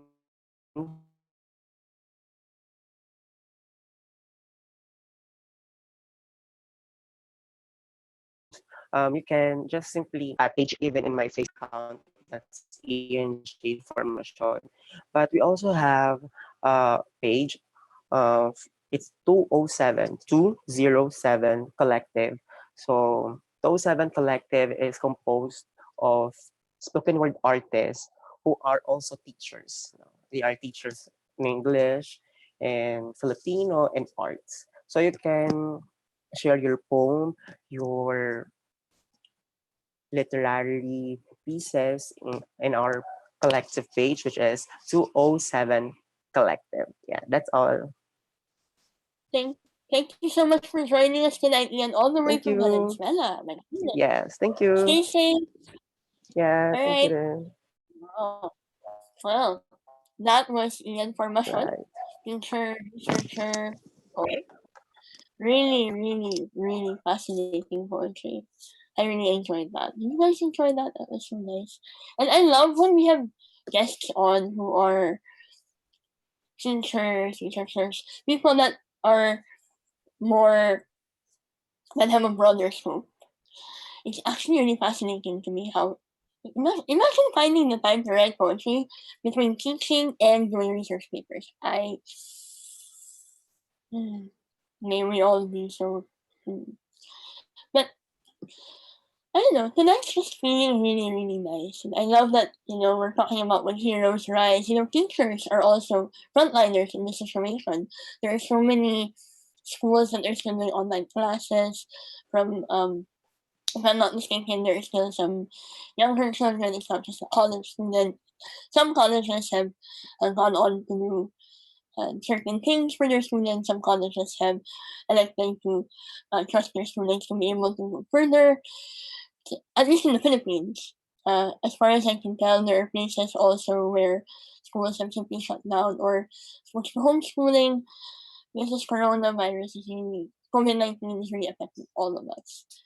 I'm actually really excited about our next poet because from the Philippines, we are flying all the way to the United States. And this poet actually signed up for the show. She messaged us, and we're really happy to have her join us tonight. Our next poet has been writing, speaking of young students, since the 5th grade, entirely by accident. She was encouraged by a teacher to write an assignment and didn't even realize that what she submitted was a poem. Poetry flowed before she ever had context to know what it was. Feelings formed into words without having a conscious understanding of it. So lovely. So from the Philippines, we fly to the United States. And tonight, for Me Poetry, we welcome Miss Rivki Spivak.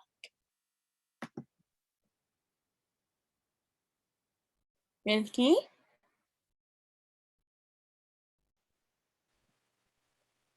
Hi, Rivki. Are you there? Rivki? Hello? Rivki? Hi, there you go. Like what? Hi, Rivki. Hello? Rivki? Yeah. Hi. Welcome to Me Poetry. I like when you draw yourself. I like watching you draw yourself. I Hi. feel like I noticed. Rivki? Hi. Okay. We seem to be having technical difficulties on Rivki's end. I think our tech team can figure that out. Okay, well, while we're figuring out the technical difficulties on Rivki's end, I would like to again thank our wonderful sponsors. I'd like to thank our wonderful sponsors, G Hostel Philippines in Makati. They are, of course, one of the premier rest spots in Makati. Also, they have great parties. And during this quarantine season, if you go on the Facebook page, G Hostel Philippines, you'll find their quarantine jams. They have live checks. And when all of this is over, if you go and visit them, they have an amazing rooftop bar, incredible food, and they have wonderful tours of Poblacion in Makati. And we also like to thank Dream Wide Awake Coffee, a local coffee brand that brings their cards to your events. You can find them on Instagram at Dream Wide Awake PH. We also want to thank, of course, Tambay and Gastro Bar in Malate, our fantastic friends who have wonderful events every night. And they will continue as soon as this lifts. We also like to thank, of course, our ever supportive friends from Expat Choice Asia. And that's expatchoice.asia. You check them out. And I'd like to thank everybody who's been on so far tonight. Versus Ray Nicolai Magnay, Emma Soriano, was her first time, and I'm so glad that we had the privilege of having her on for the first time to share her poetry. We also had JP Ram. We had Carolyn Fado. That was such a nice set with Carolyn Fado. And again, of course, I want to remind you guys we had Tan Siok Siok on earlier to talk about Corona Video, which is a documentary gathering worldwide stories that we can all share about our lockdown experiences. If you want to share your lockdown story, please go to coronavideo.us. You can find all the pertinent details there. Which We Poetry's Facebook page also has a link. Yes, while you're here, if you haven't subscribed to us yet, please do like and subscribe to the channel. And thank you for the live stream chat box is still ongoing. Our social media, again, facebook.com/reportingglobal, instagram.com/reportingglobal, twitter.com/reportingglobal. We're still trying to get Miss Rivki back from her technical difficulties. Hi. There you go. Sorry, that just took me a Rivki. little bit. No, How are you? Welcome to the show. I'm well, thank Same you. here. Good morning You know- to you over there. Thank you for joining us. You're welcome. I actually, I think logistically, I didn't realize it until this moment that that I am reading it off my phone. So I said to myself, actually, right. So I realized, let me actually get into the Zoom through the iPad, right? So that so that you can see me while I'm doing it. Sometimes until you're doing it, you don't even realize. Is that all right? You know what? Yes, absolutely. Thank you Okay, for so I'm joining gonna us. go in Go right ahead. now, and you'll be able to let me in. Is that all right? Yep. Yeah, we can see you and we can hear you right now. Go right ahead. Okay, I'm coming in. Beautiful. Okay. Here we are. Okay, let me just leave here.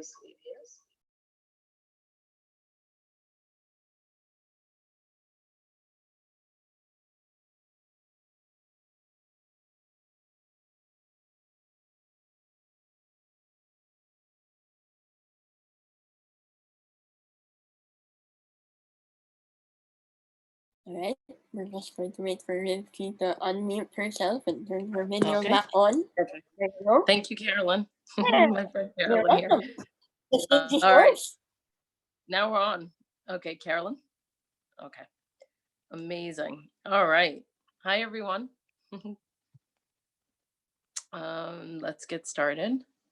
So I just want to mention that you did a gorgeous job with When Heroes Rise and all the graphics. It looks just so stunning. So there's a few poems that I thought would be nice to recite. The one that I would say like resurrected was A Soldier's Sanctuary. It just felt like it really applied to this particular subject that we're focused on, and really honoring the medical staff who are the soldiers on our front line, with what we're dealing with right now. It's a different kind of fight. So I'm going to read that first.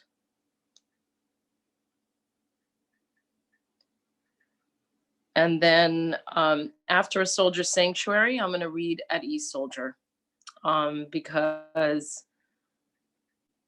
we're talking about The Soldier's Sanctuary really is talking about, what it's like to be in it and making the choices you make in it, in this struggle. And then At Ease Soldier is saying, take a deep breath, we're here with you.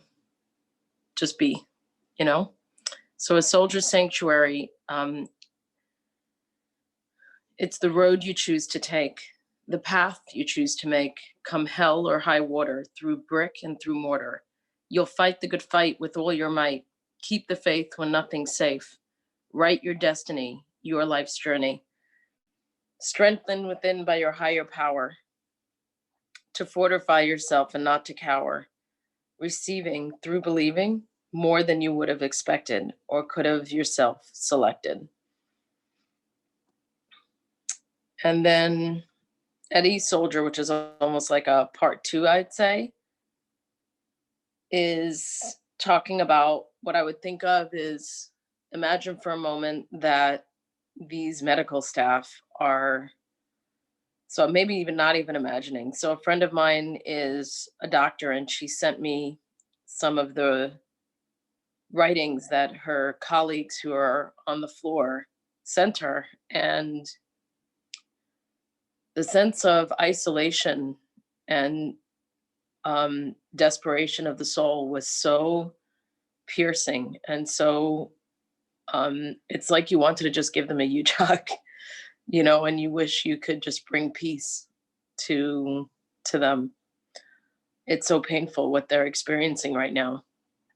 And when I read it, I was like, I wish that people can read this and hear what they're going through, like really hear it right as they're saying it, about the code blues, about everything that they're going through. And these are people who are doctors and, quote unquote, not per se writers, right? And when they share it,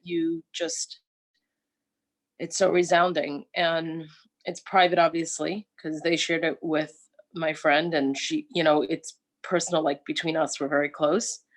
What I would say is that At Ease Soldier is a way of saying,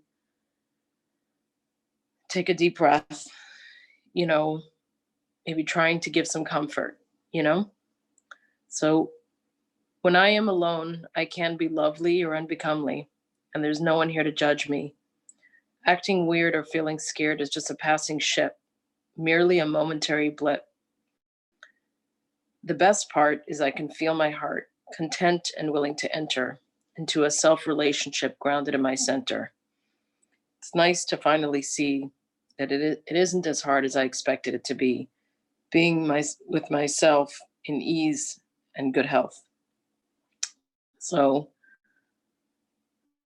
while it's very hard to imagine that there's much ability for people to feel that way right now, this is like a hope and sending over that they can read this and begin to feel some peace. There is one other poem, or maybe there's a few others. Okay, so one is Voice of the Vulnerable. Actually, if it's all right, I want to switch to something that just feels different, like a little lighter, because those felt really strong. So I'm going to read something that just is warm. It's called From Spoken Word to Spoken Heart. This heart language, the very rarest form of language from them all. So easy to be lost between the lines of one generation to the next. It is the one language that unites us all because it is our conscious and unconscious melded together as dancing partners.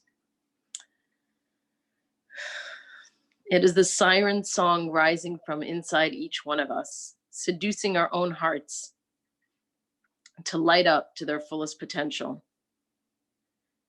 It is the unspoken language communicated from our hearts through our bodies, our energies, and our souls. It is all the quiet and fully present moments in between the words. It is the silent voice inside of us, peeking into the windows of our souls, diving through our eyes into our most authentic selves.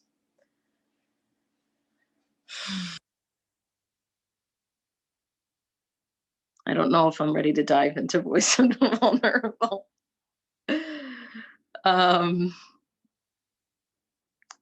So I'm going to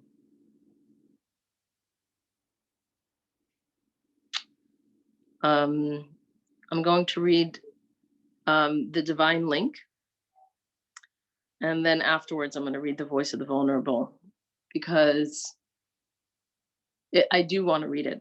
It's strong, and it also, to me, is a space that I've fought through a lot of my life. And when I see what a lot of people are going through with the medical staff on the front lines, I think that there's a magnification of their lives in going through this, where it's kind of put to the stress point. And there is a necessity for them to find this deep, deep strength just to make it, you know, and they need so much support to stay alive, just to stay alive and make it, even after if they get COVID, just to make it, to want to get up every day and go to the next day, and needing help in order, like help, whether it's mental health, psychiatrically, support from friends, whatever they need us to be there for them. And I think the Voice of the Vulnerable expresses the emotional journey maybe that they may be experiencing, right? It's just an overlay to give a sense. So the Divine Link. In our dividedness is our divine unity. Equality and unity is in our differences and separation. Just as the body and all its parts are functionally individual and cohesively unified. Notice how our body's utility is based on its connectivity. And any disconnectedness is like a missing link, possibly sending us off the edge to life's brink. So maintain a deep personal connection to be steady and strong for your soul's protection.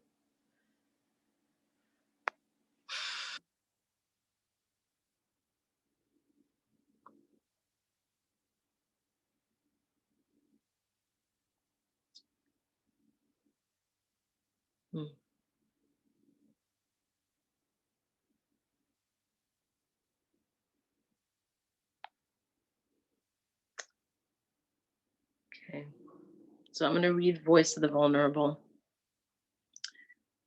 If you think in my trembling voice there is weakness, then you misunderstand the vibration sprouting from meekness.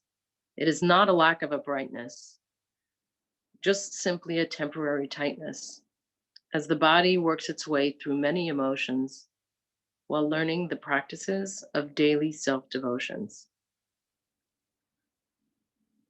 Vulnerability has so many different forms of expression: sadness, happiness, and sometimes depression. You can choose to take some time for a personal session, and in doing so, may be surprised to learn what bubbles up in self-confession. Maybe the critical voice inside your head that so much of your life you've till now fed will begin to waver, no longer able to mask itself in its role as lifesaver. That voice right there, the one you might think to throw far away into the air, don't dump it so quickly because it just because it comes across hard and prickly. Join joy and depression with your self-confession. Allow this medicinal tonic to take in that voice with the astute eye of a healer's observation. Aren't you now curious to learn what may arise inside as a new sensation? Is that voice really as harsh as it constantly comes across? Or has it been suffering silently for so many years since formed as a child and anointed boss? Can you give it credit for carrying you through so much? Show it some kindness. It's already had it too tough, so tough. The last thing it needs is for you to throw it away, as that is what first molded it, the childhood neglect and crumbling decay. So now instead, hold on to the soft angel inside that is who you are. She or he has guided you along thus far. Remember that your greatest strength will always be showing yourself as is, splendidly, in all your naked glory and mysterious bliss.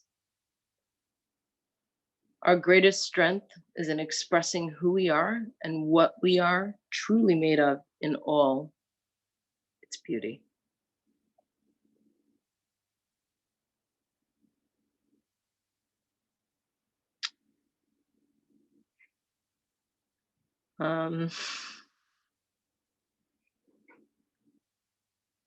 So if it's all right, I'm actually gonna do a few uplifting ones. A few of them were, but now if it, I feel a little more comfortable, um, just doing a few that feel very peaceful. And I feel like we can send that to those who are caring for us. That's essentially what they're doing, right? They're like holding us in their bosom, right? They're giving their life and taking care of us when they're so depleted. So, so this is called a pause for peace. With every way that my words weave walks a warrior, woven in war, wombed in wonderlust, woke in wanting what is warm and welcoming, reaching for soft delight that goes deeper than any upspringing of joy, reaching for inner happiness that holds steady through any momentary excitement. Peace is only rare to those searching aimlessly for it, unaware that it is simply a stepping back, a sitting down, a pause for peace.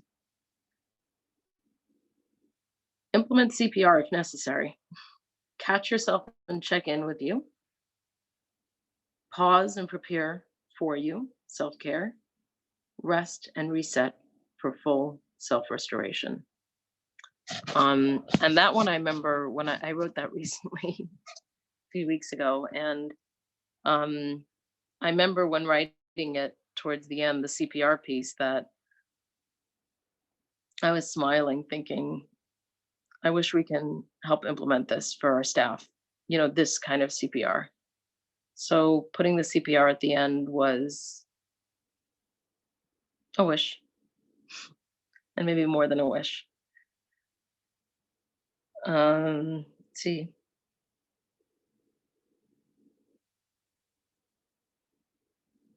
Okay. So this is called Riddle Me This. And I mean, I find it funny in the sense of, how it surprise, I just find it funny, but in a good way, like making you question. So riddle me this. You ever notice how you have a tough relationship with relationships? Or you might be always second guessing your second guesses? Or you feel bad that you don't feel bad about not feeling bad? Or you're not so uncomfortable being uncomfortable because you're used to being uncomfortable? Or you get super unfocused when you try to focus and you're finally able to focus once you stop focusing on anything? These are all brain mushers to unmush your brain and shift your focus to your heart center. Find balance through your heart as you are the calm amidst the chaos.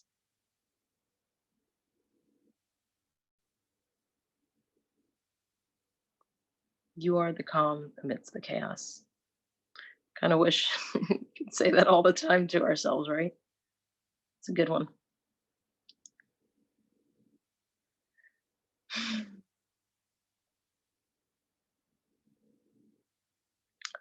So this is a poem called An Actor. And if we think about what an actor typically is and the way we think of things, and then when we read this poem and we think about what's happening right now and what acting looks like, or what the act of looks like, I feel like this applies to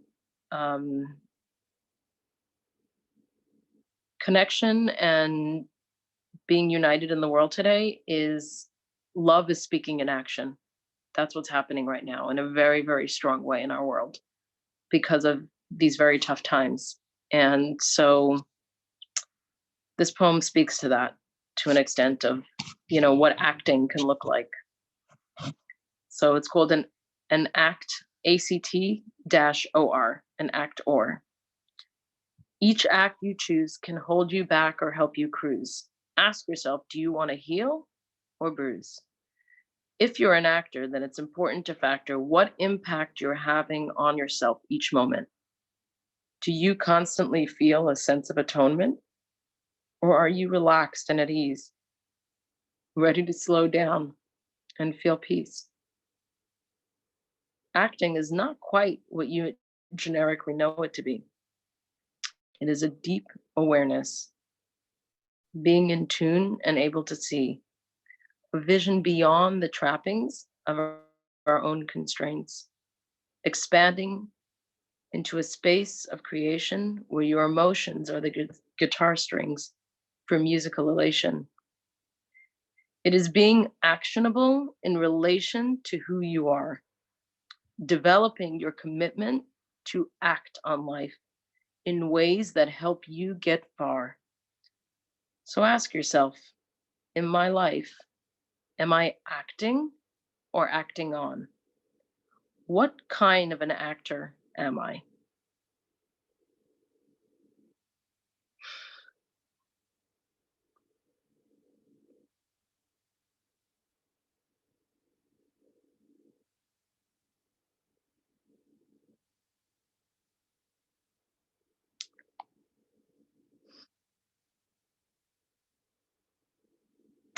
So I'm going to read a poem called Nature's Nature. And I've been talking about COVID in a different way with one of my friends, where we were kind of looking at COVID as, it's a natural, in nature has a way of unleashing its own self, right? It's just the very nature of nature is that it does what it does. And she's beautiful as she is. And so this poem is called Nature's Nature. And I think it speaks to that there's an ebb and flow to everything in life. And this is a challenging, for us as humans, this is a challenging time within nature. And it's also part of a scope of the natural involvement within the universe that we're living in. And so nature's nature just talks about her. It's a short poem. It's a storm is a most delicate process. Don't mistake its strength for harshness. Listen. Can you hear it whispering as it picks up speed? A gently wrapping wind blowing with progressive force and howling need. Feel nature's wildness unleashed in a crescendo of rhythmic flow, misunderstood only due to its immense force and fiery winds blow.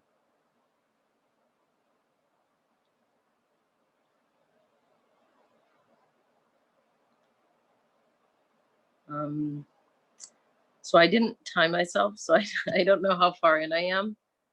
I just want to check in time-wise, you know, and I can accordingly accommodate the next few minutes, or if I'm, you know, where things are at. Indigo, are you there? Actually, you're right on time. Okay. I felt like I just went on a journey. I need a minute. That was, ma'am, we've been doing the show for over a month. This is episode 17. I don't even know right now. We've had so many poets from so many countries and so many, but I need a moment. That was wonderful. You know what it is? I just went through a healing session. I feel like we're both sitting cross-legged. I really feel like sat me down cross-legged on the floor in a nice room, and we just let everything be. And that was so calming. That was so needed right now. Thank you so much. You're welcome. I'm really happy to hear that.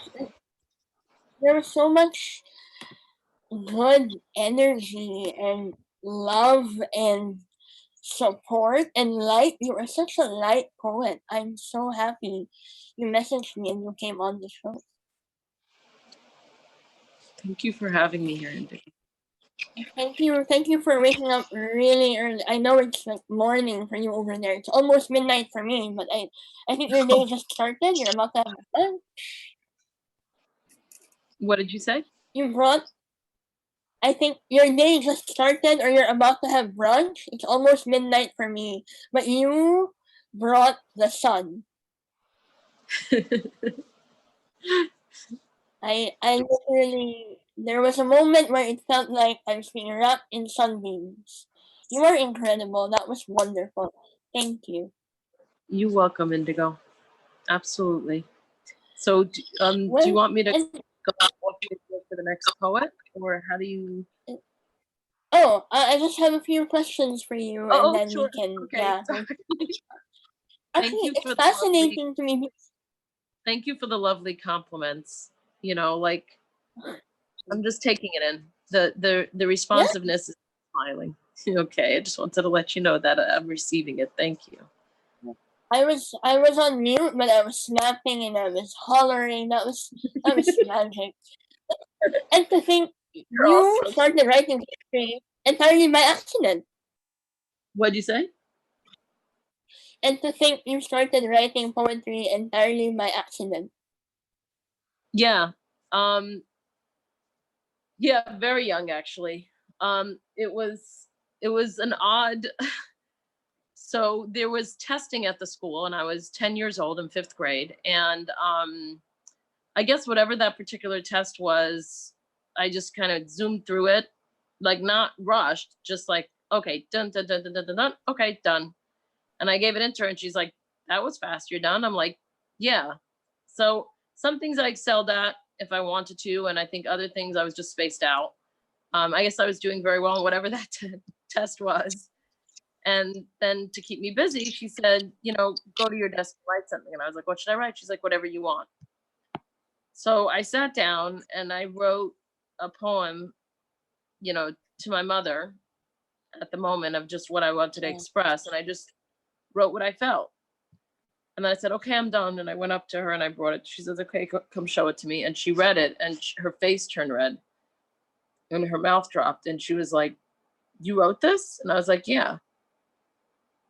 And she's like, whoa, like she was like dumbfounded for a little bit. And then she's like, keep on doing this, like keep on writing. And I was like, okay. And like my emotional inflection was that I heard her, and I didn't understand her, right?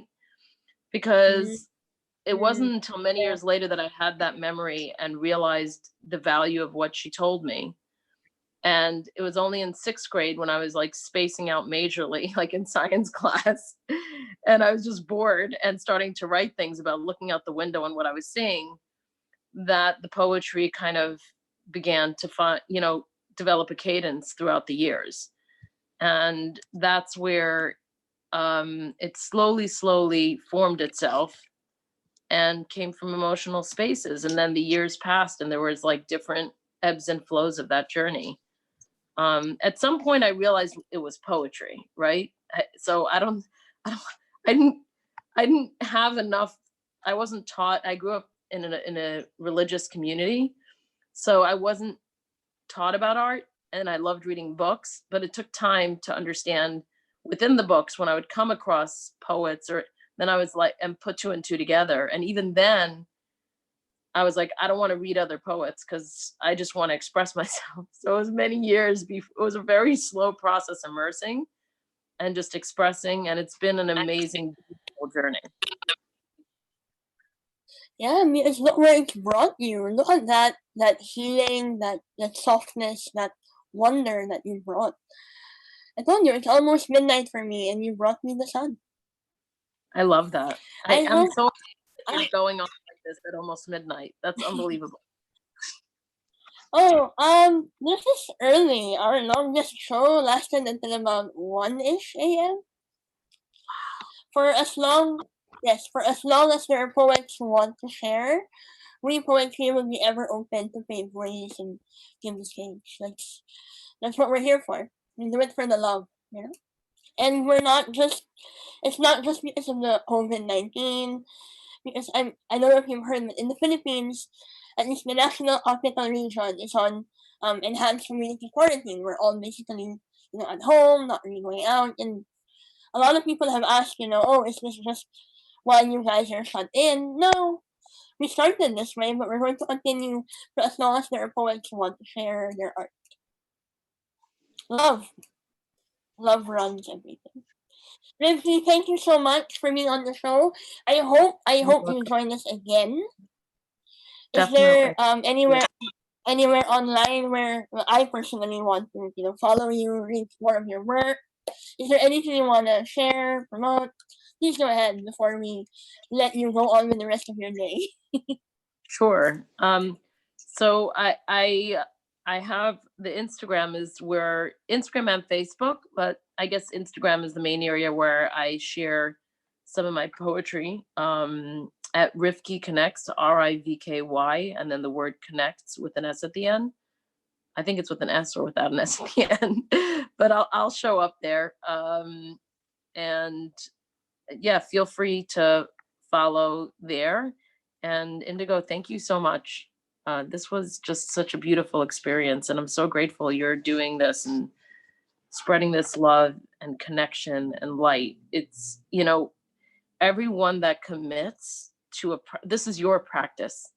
You know, everyone commits to a different practice in giving back, right? Especially because we're inside. There's only so much physically that we can do. So whatever we, with our intent and with our action, choose and develop and build this light and this connectivity, it all compounds and adds up.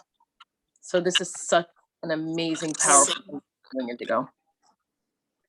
Thank you so much. I really hope you join us again sometime. God willing, most definitely. Have a nice rest of your day. Be safe. Bye. Thank you so much. Bye. You're welcome. Bye. Oh, that was Miss Rimke Spivak from the United States. That was. I love this job. I say this a lot when I'm hosting, but it's true. And it's. I don't know, it doesn't really feel like a job at this point. I mean, it's just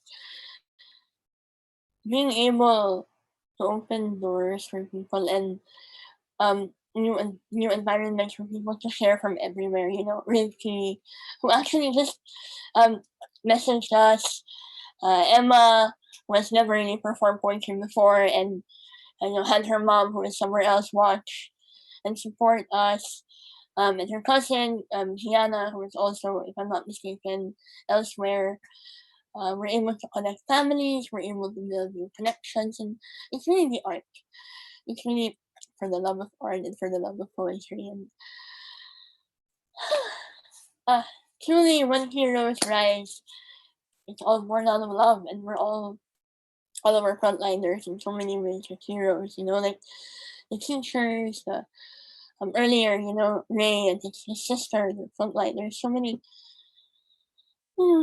Such a wonderful feeling. All right, let's carry that wonderful feeling because from the United States we are flying to Kenya. Very exciting. Our next poet is a lecturer of literature at TC University in Kenya. He is the founder and director of Kistretch International Poetry Festival in Kenya. He has authored 8 books of poetry, 4 oral literature textbooks, 3 children's storybooks, 1 play, and 10 folk tales of the Abagusi people of Kenya. His novel, Sabrina and the Mystery of the Ogre, won the Canadian Burt Award for African Literature in 2015. He has edited 4 poetry anthologies and translated from English to Swahili several works of international poets. He has a PhD in performance poetry from Moi University in Kenya. So with poetry, I bring you Dr. Christopher Okemwa. Dr. Okemwa, good evening. Good evening, everyone. Thank you for joining. Yeah, Hi, thank you so much for joining us. Yeah, okay. I've been running through the rain, and it has been raining here very heavily, and it has been very noisy. And I thought I was not going to reach the point, but I'm happy that I'm able to get this opportunity to reach my.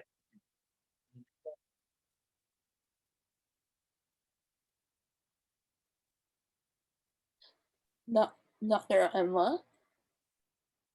Yeah. Okay. Are you getting me? Okay. Yes, that's better. There you go. Yes. Okay. Yeah. So The I've got stage 2 is yours. points. Thank you so much.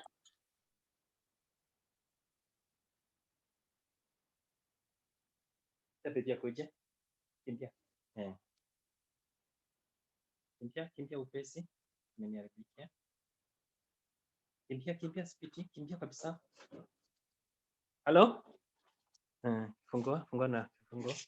Hello, Doctor. Yes, go ahead. We can hear you. Yeah. Oh, you're getting me? Yes. Hello? Hello. Okay. Hello. You are able to get me clearly? Yes, Doctor. You can go ahead. Yes. Yeah. We have 2 poems here today. I'm going to read to you. And one of the poems is in English, and the one other poem is in vernacular, in my mother tongue. And I'm going to start with the English poem, which is called Songs of Brotherhood. Dusk and twilight dwindle on like crippled twins, following the heels of a bright day's journey. The crickets chirp like a woman screaming. The trees yonder look on silently, as though locked in a dream. The winds, unable to breathe, only sigh in grief. The weak and the old die where they stand. The birds have come back to the nests to rest. There is no songs on their beaks, in their sick throats. They cough and sneeze in the dark belly of the night, gray-colored night, where long snakes slither silently, where mysterious birds roll and kill in ecstasy, where ancestors turn in the soil with warmth of worms, standing on the edge of this crippling twilight to win the battle against the impending night.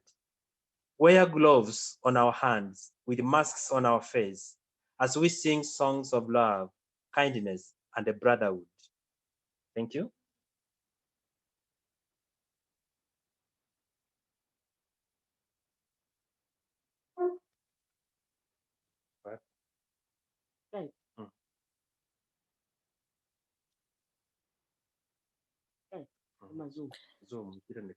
Thank you, Doctor. That was Yes. wonderful. That was wonderful. You can continue to your next poem now. Yeah, thank you so much. Let me now present the oral poem which I've created. I normally present oral poems most of the time. So let me chant this poem, which I've written in my mother tongue, and maybe I might want to translate it briefly into English, but let me chant it in my mother tongue first. Ino babwena, muinyole egasi mogokora negasi engia mono. Ino babwenya, muinyole egasi mogokora negasi engia mono. Mowenya abarwaire, mwaba amalyogo, mwabalenda butuko bwakya. Ino ababwenya, muinyole egasi mogokora negasi engia mono. Ino ababwenya, muinyole egasi mogokora negasi engia mono. Mowenya abarwaire, mwaba amalyogo, mwabalenda butuko bwakya. Yeah, thank you so much. Yeah, that chant is talking to those who are taking care of the sick people. The chant is saying that you who are in the front line, you whose work is very useful to the community, you who tend to the sick, you who give them medicine, please continue please continue keeping the vigil over them and continue taking care of them. Yeah, thank you so much. Doctor, that was wonderful. Thank you so much for sharing that with us. The second poem really, that was wonderful. Yeah, sure. Thank you. So how long have you been writing? You have a PhD in performance poetry. You've done all these books. When did you start writing? Okay, I started writing when I was in high school. And the school, my high school, was a Christian school, and therefore poetry and literature was not very encouraged. But I said that it's by God's grace that I'm a poet, because in that high school, for you to read anything literature was not allowed, and it was not embraced. So I kept on writing Christian poems and Christian songs, and I kept on writing Christian short stories, so that maybe I can be accepted and the people can be able to read what I was writing. And therefore, I grew up in a Christian environment, which actually we can say really suppressed my talent. And my talent did not come up early simply because of this Christian environment in which I grew up. Yes. I see. But at least then is that why you chose to take up a PhD in performance poetry? You just went ahead and was forward with it. That's wonderful. I also wanted to ask you, is that why you decided to found Kistrex International Poetry Festival? Could you tell us more about that? Yeah, the Kistrex International Poetry Festival is my initiative. It's my motivation, something that I started in 2013. And I decided to use my own funds to start this activity. I remember I had to pay accommodation and food for the first batch of poets who came from Europe. And then it was actually madness to do that, because not that I have all the money, but I decided that we should have a poetry festival in Kenya. We should have something that we lean on, something that will enable our oral poets from the village to also come up, something that will motivate my students in high school and also in the university to embrace poetry. So in 2013, I decided to use something like 2,000, was it 2,000 US dollars to pay for accommodation and also to pay for the poets who came from Europe. So we had the first poets who came, poets like Professor Sukrita Kumar from India, poets like other poets from some parts of Mexico who decided to come to be the first people to attend the Key Stretch International Poetry Festival. And then in 2014, again, I used around 500, was it 500 US dollars? Yeah, 500 US dollars to continue the poetry festival. And then finally, the university, Kisii University, where I teach, came in to support me. And then later on, the embassy of Israel noticed my effort, and they also came in. They said, we are going to send you 3 poets every year. And then in the same year, the Norwegian Literature Abroad, that organization from Norway, also noticed my effort, and they said, we shall be sending you 3 poets every year. And then and so on and so forth. So I've been getting a lot of poets coming from different parts of Europe and from Africa and also from Kenya. And this festival has become one of the biggest festivals in Africa at the moment. Yes, that's actually really fascinating to me also, because that's something that we poetry strives to do. Every week with our shows, we hold poetry festivals in order to bring more hearts and bring poetry closer to others and bring poets closer to each other. Because like you said earlier, there are many who also grew up in an environment where maybe poetry wasn't as prevalent, and it's always fun to be able to connect with others who share your interests. I really think that I think we poetry and the Children's Poetry International Festival to do a lot of good in spreading love and more poetry in the world together. Yeah. Yeah. Yes, sorry? I think that it's incredible how what you started, the poetry festival, Yeah. it resonates with we poetry and how we also enjoy bringing hearts and connecting poets and being able to be ever open and pave ways for others to explore, to share. I think that we poetry and get involved in the Kitrush International Poetry Festival work together sometime. Yeah. Did you ask a question? Absolutely. Thank you so much for joining us, Doctor. I hope this isn't the last time. Yeah, sure. Thank you so much. Is there anything you would like to share? Do you have anything, a website, and then any books, please go ahead and share it with our audience. Okay, I might want to share a number of things here today with my friends who are listening. One thing is that right now I'm compiling an anthology called COVID-19 World Anthology of Poetry, and I've received a lot of poems from around the world, and I'm requesting any poet who has not sent his or her poem to me to include in this international anthology to do so, please. And then that's one thing. Number two, the Key Stretch International Poetry Festival takes place in October every year, and we are not very sure whether we shall hold it this year or not because of the situation around the world, but we are still waiting. But most people, most poets had already gotten funding, and they are waiting to see the situation, how it goes, and then they can make a decision whether they are coming to Kenya in October or not. And then I would like to talk briefly about the Key Stretch International Poetry Festival, that when you come to Kenya, we normally try to hold it in the village where people are, so that we share your written poem together with our oral African poetry, so that you can also benefit as a guest or as a visiting poet from Europe. You can also benefit from the African oral poetry that we normally present in the village. So we try to take this poetry festival in the rural area away from the urban center, so that most people who visit Kenya can also benefit from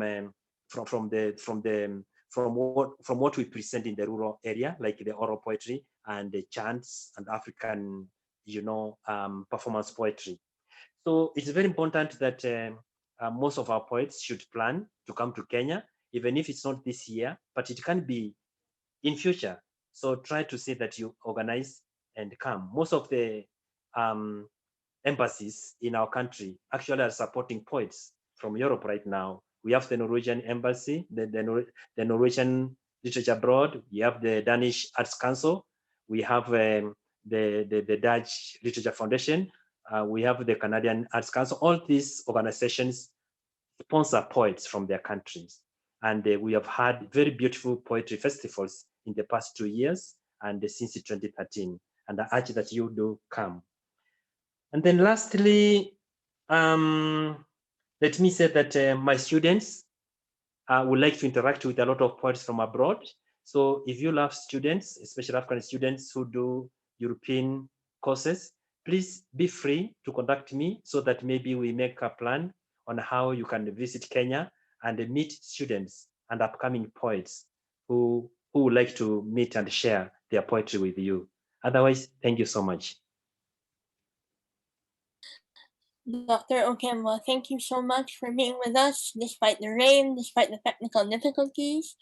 We will definitely be reaching out to you about visiting Kenya. We poetry would love to be involved with the festival, with the Kittish Festival, with meeting students, with sharing poetry. Absolutely, absolutely. We would love that. Thank you for joining us. I hope you have a nice rest of your day over there. And I hope you join us again sometime.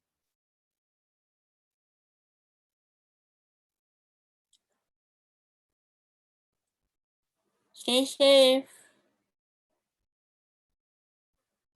Dr. Okemwa? Dr. Okemwa? Okay, I think we have lost Dr. Okemwa. Same time. Whew. That was nice. That was very, very nice. We have not had a poet from Kenya yet. That was the first. Well, you guys, this show tonight, actually every show, every week, you guys know that Poetry has been around for almost 2 months now. And yet we've already had over 70 poets from around 14, 15 countries, if I'm not mistaken. Fairly sure there's more, but I've lost count. Oops. And we've only been around for 2 months. It's really amazing to me that so many people have trusted us to share, to be a platform to share their art. A couple of weeks ago, we had a grade 12 student who was doing it for the first time. And then we also had, earlier, we had Emma, the college student. Okay, that said, I would like to thank the 40 people who have been with us since the beginning to help pave ways for others, our sponsors, Z Hostel Philippines in Makati, incredible roof deck bar, wonderful tours accommodation, delicious food, and great parties. Although right now, they have quarantine music jams on their Facebook page. So if you go to the Facebook page of Z Hostel Philippines, you can get the schedule of the musical performances. Dream Wide Awake Coffee, local coffee brand. They're on Instagram at Dream Wide Awake at Dream Wide Awake PH. Sorry. Tambayan Gastro Bar in Malate. Again, another amazing event place. And I'm very sure that as soon as the COVID-19 pandemic is over, they will be back to their usual swinging hip na evening entertainment every night. And of course, our friends from Expat Choice Asia, expat choice, not Asia, to Singapore and other places. Wonderful, wonderful. Okay, so we have reached. All right. So before we say goodnight tonight, I have the pleasure of introducing this next artist, last artist, definitely not the least, because here at We Poetry, of course, we would always like to send everyone off the nice, sweet feelings. That's where we're at. We're talking about resilience and courage and dedication. And this next artist is actually one of the most dedicated musicians I know. Yes, he's actually a musician. And if I'm not mistaken, this will be his first time to perform poetry. So, Alan Makilang Pilipinas is a singer-songwriter, student, and busker from the Philippines. He has performed on the streets and on stages such as Jazz and Patch and Conspiracy Garden Cafe. Though he may be young, he writes to spread awareness of many things, whether on mental health, self-awareness, or even a bit of politics. He hopes to send messages and be heard. He is also part of the busking community, PH. So, for tonight, I give you incredible Ralph Bernardino. Hello, is this thing on? Good evening, Ralph. All right, so I'm just The stage is yours. all right. Thank you, thank you, Indigo. So yeah, hello everyone. I'm Raf Bernardino. I'm a singer, songwriter, and a busker. I'm not exactly a poet, so this is actually my first time doing any kind of poetry. Um, and yeah, so first thing I'm gonna do tonight is a bit of jukebox poetry, and I heard that jukebox poetry is basically putting one of your songs and just reading it kind of like spoken word like. So what I'm going to be jukebox poetry ing for you guys tonight is something a song I wrote which is actually based on a story I found on Wattpad. It's a teenage love story. I'm not sure if you can call it teenage, but it's a love story called Safe Skies Archer. It's a story of two people who met in the Philippines during their university days and the love story that basically gets more and more complicated as time goes on. So most of the things I'm going to be doing tonight are feel good. So and since the event's called When Heroes Rise, I'm dedicating this also to our frontliners. So they can like feel good, especially in this time of like increased stress. Like the more stressed you get, the less calm you get. So I'm just trying to keep things calm, you know. Sorry, I might be a bit too calm from listening to Rivki's set. So this jukebox poem is called Safe Skies Archer. All the different colors, I know we'll see them all together. No matter how far apart, no matter the weather. Sunny days or stormy nights, we got ourselves through the fight. We're not perfect, we both agree. But we're both better versions of ourselves, you and me. Let's take flight. I'll take you to the highest of highs, and up there we can take our time. We can dance until the sun won't shine. Let's take flight. I'll take you to the highest of highs, and all you have to do is smile. Just please don't say goodbye, because I know my skies are safe with you. Even if we falter, we'll pick ourselves back up together, no matter how broken we are, and no matter the reason. Push me away, I won't mind. I'll come back in the end, all right? We're not perfect, we both agree, but we're both better versions of ourselves, you and me. Let's take flight. I'll take you to the highest of highs, and up there, we can take our time. We can dance until the sun won't shine. Let's take flight. I'll take you to the highest of highs, and all you'll have to do is smile. Just please don't say goodbye, because I know my skies are safe with you. We're not perfect, we both agree. We can see, we'll never be, but we're both better versions of ourselves. You and me. Let's take flight.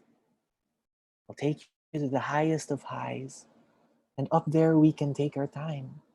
We can dance until the sun won't shine. Let's take flight. I'll take you to the highest of highs, and all you'll have to do is smile, and please don't say goodbye. Because I know my skies are safe with you. Let's take flight. My safe sky. You're my safe sky. So that was it. That's my jukebox poem. That one's called Safe Skies Archer. I'm planning to record it actually soon, like as the song. So stay tuned for that one. And yeah. So this first song I'm going to do, it's called No Words. And at first I wrote it based on like the frustration you have when like you have nothing left to say, when you're out of words to like describe anything. It's a bit ironic, think of it. And looking back at it and reading it again, it's also like a piece for your self-worth, because no words can hold you because you are worth way more than you think. So this one is called No Words. I hope you guys enjoy.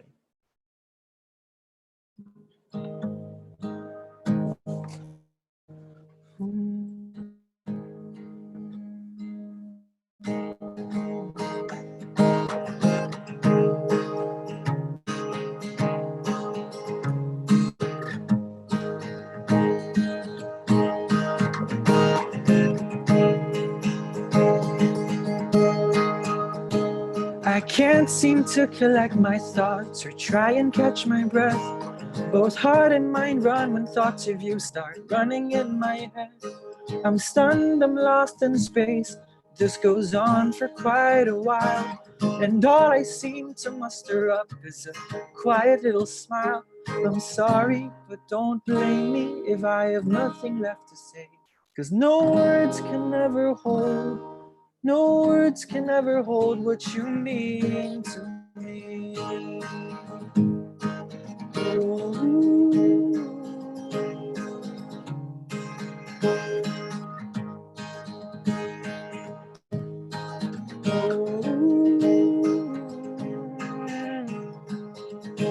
I'm terrified of screwing up and making a mistake. 'Cause when I talk about you, I can't miss a single thing. I can't seem to say anything without looking like a mess. But with you, I have no worries, because somehow I'll make sense. I'm sorry, but don't blame me if I have nothing left to say. 'Cause no words can never hold, no words can never hold. Oh, I'm sorry, but don't blame me if I have nothing left to say. 'Cause no words can never hold, no words can never hold what you mean to me. Oh,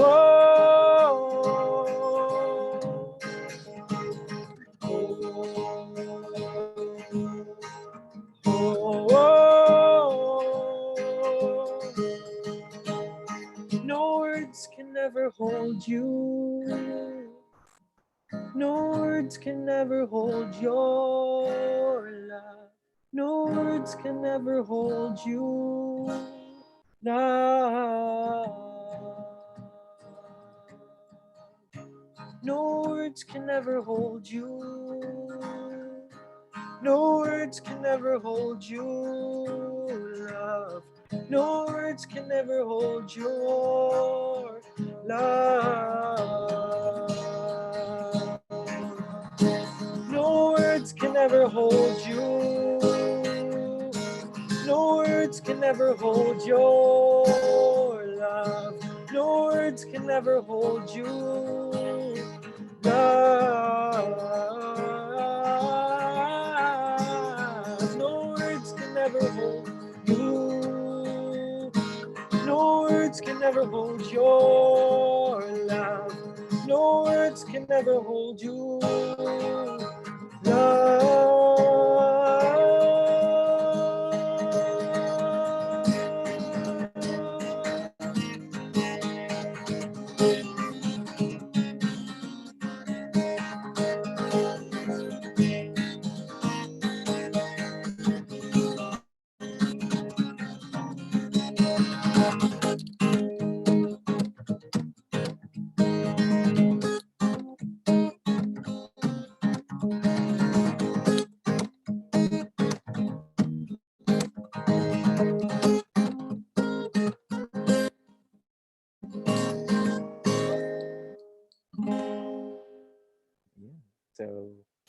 Thank you. That was my song called No Words. And if you guys are ever feeling down, just remember that no words can ever hold you. No words can ever hold your love.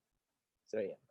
And yeah, so that was No Words. And for my last song, this one's actually out on Spotify. So if you guys would please stream it, please, it would be really appreciated.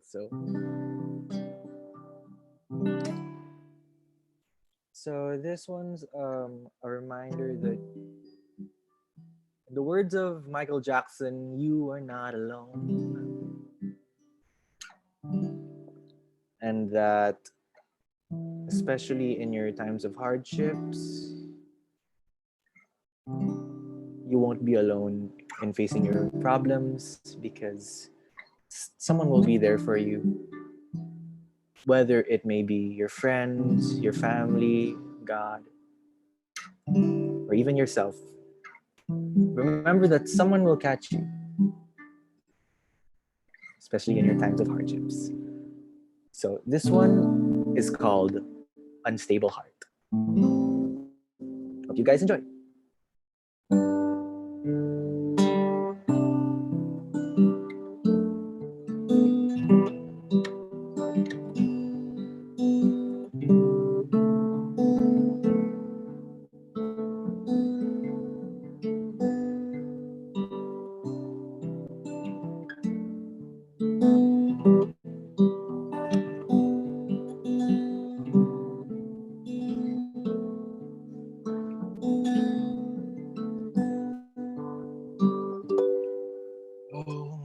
Unstable heart, it's time now to sleep. The moon will be watching over your dreams. Oh, unstable heart, it's time now to rest. Let today's worries come to an end. Oh, unstable heart, you'll be okay. Someone will catch you if you fall today. Oh, unstable heart, you'll be okay. Someone will catch you if you fall today.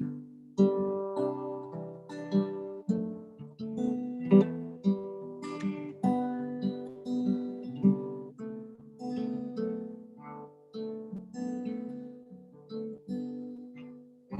unstable heart, it's what you need. Relax your mind and find clarity. Oh, unstable heart, look for your peace to let you hold on even without me. Oh, unstable heart, you'll be okay. Maybe I'll catch you if you fall today. Oh, unstable heart, you'll be okay. Maybe you'll catch you if you fall today. Ooh.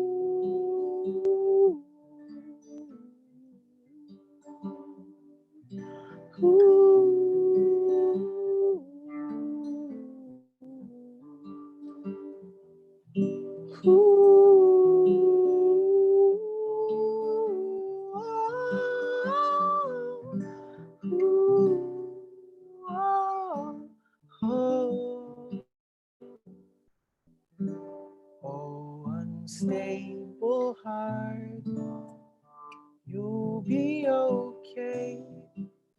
Maybe I'll catch you if you fall today. Oh, unstable heart, You'll be okay. Maybe you'll catch you if you fall today. Maybe you'll catch you if you fall today.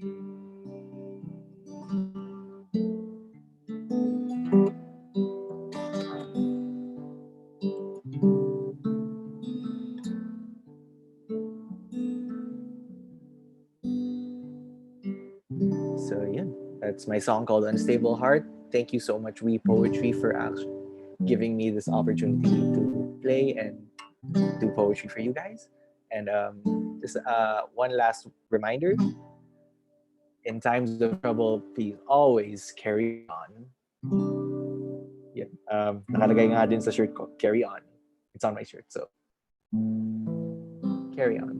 Enjoy your night.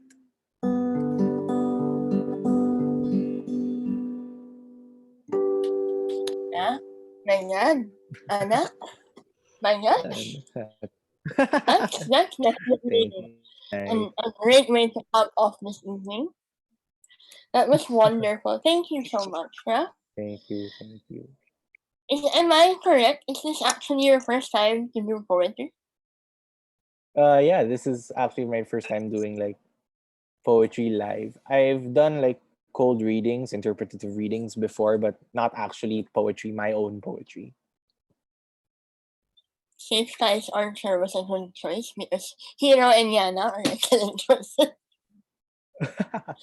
And you know, like tonight's a night of firsts. A lot of firsts on this stream tonight. Yeah. I know. It's your first time on the show too. Thank you for Yeah. messaging me. And thank you on for the giving me show. this chance. Yeah. But of course, I actually really like how you went from reciting SSA to the wonderful, wonderful the words, and then you went into, of course, your single. So let us talk about your single. All right. So tell me about Unstable Heart. So Tell me about writing it. Tell me about, go ahead.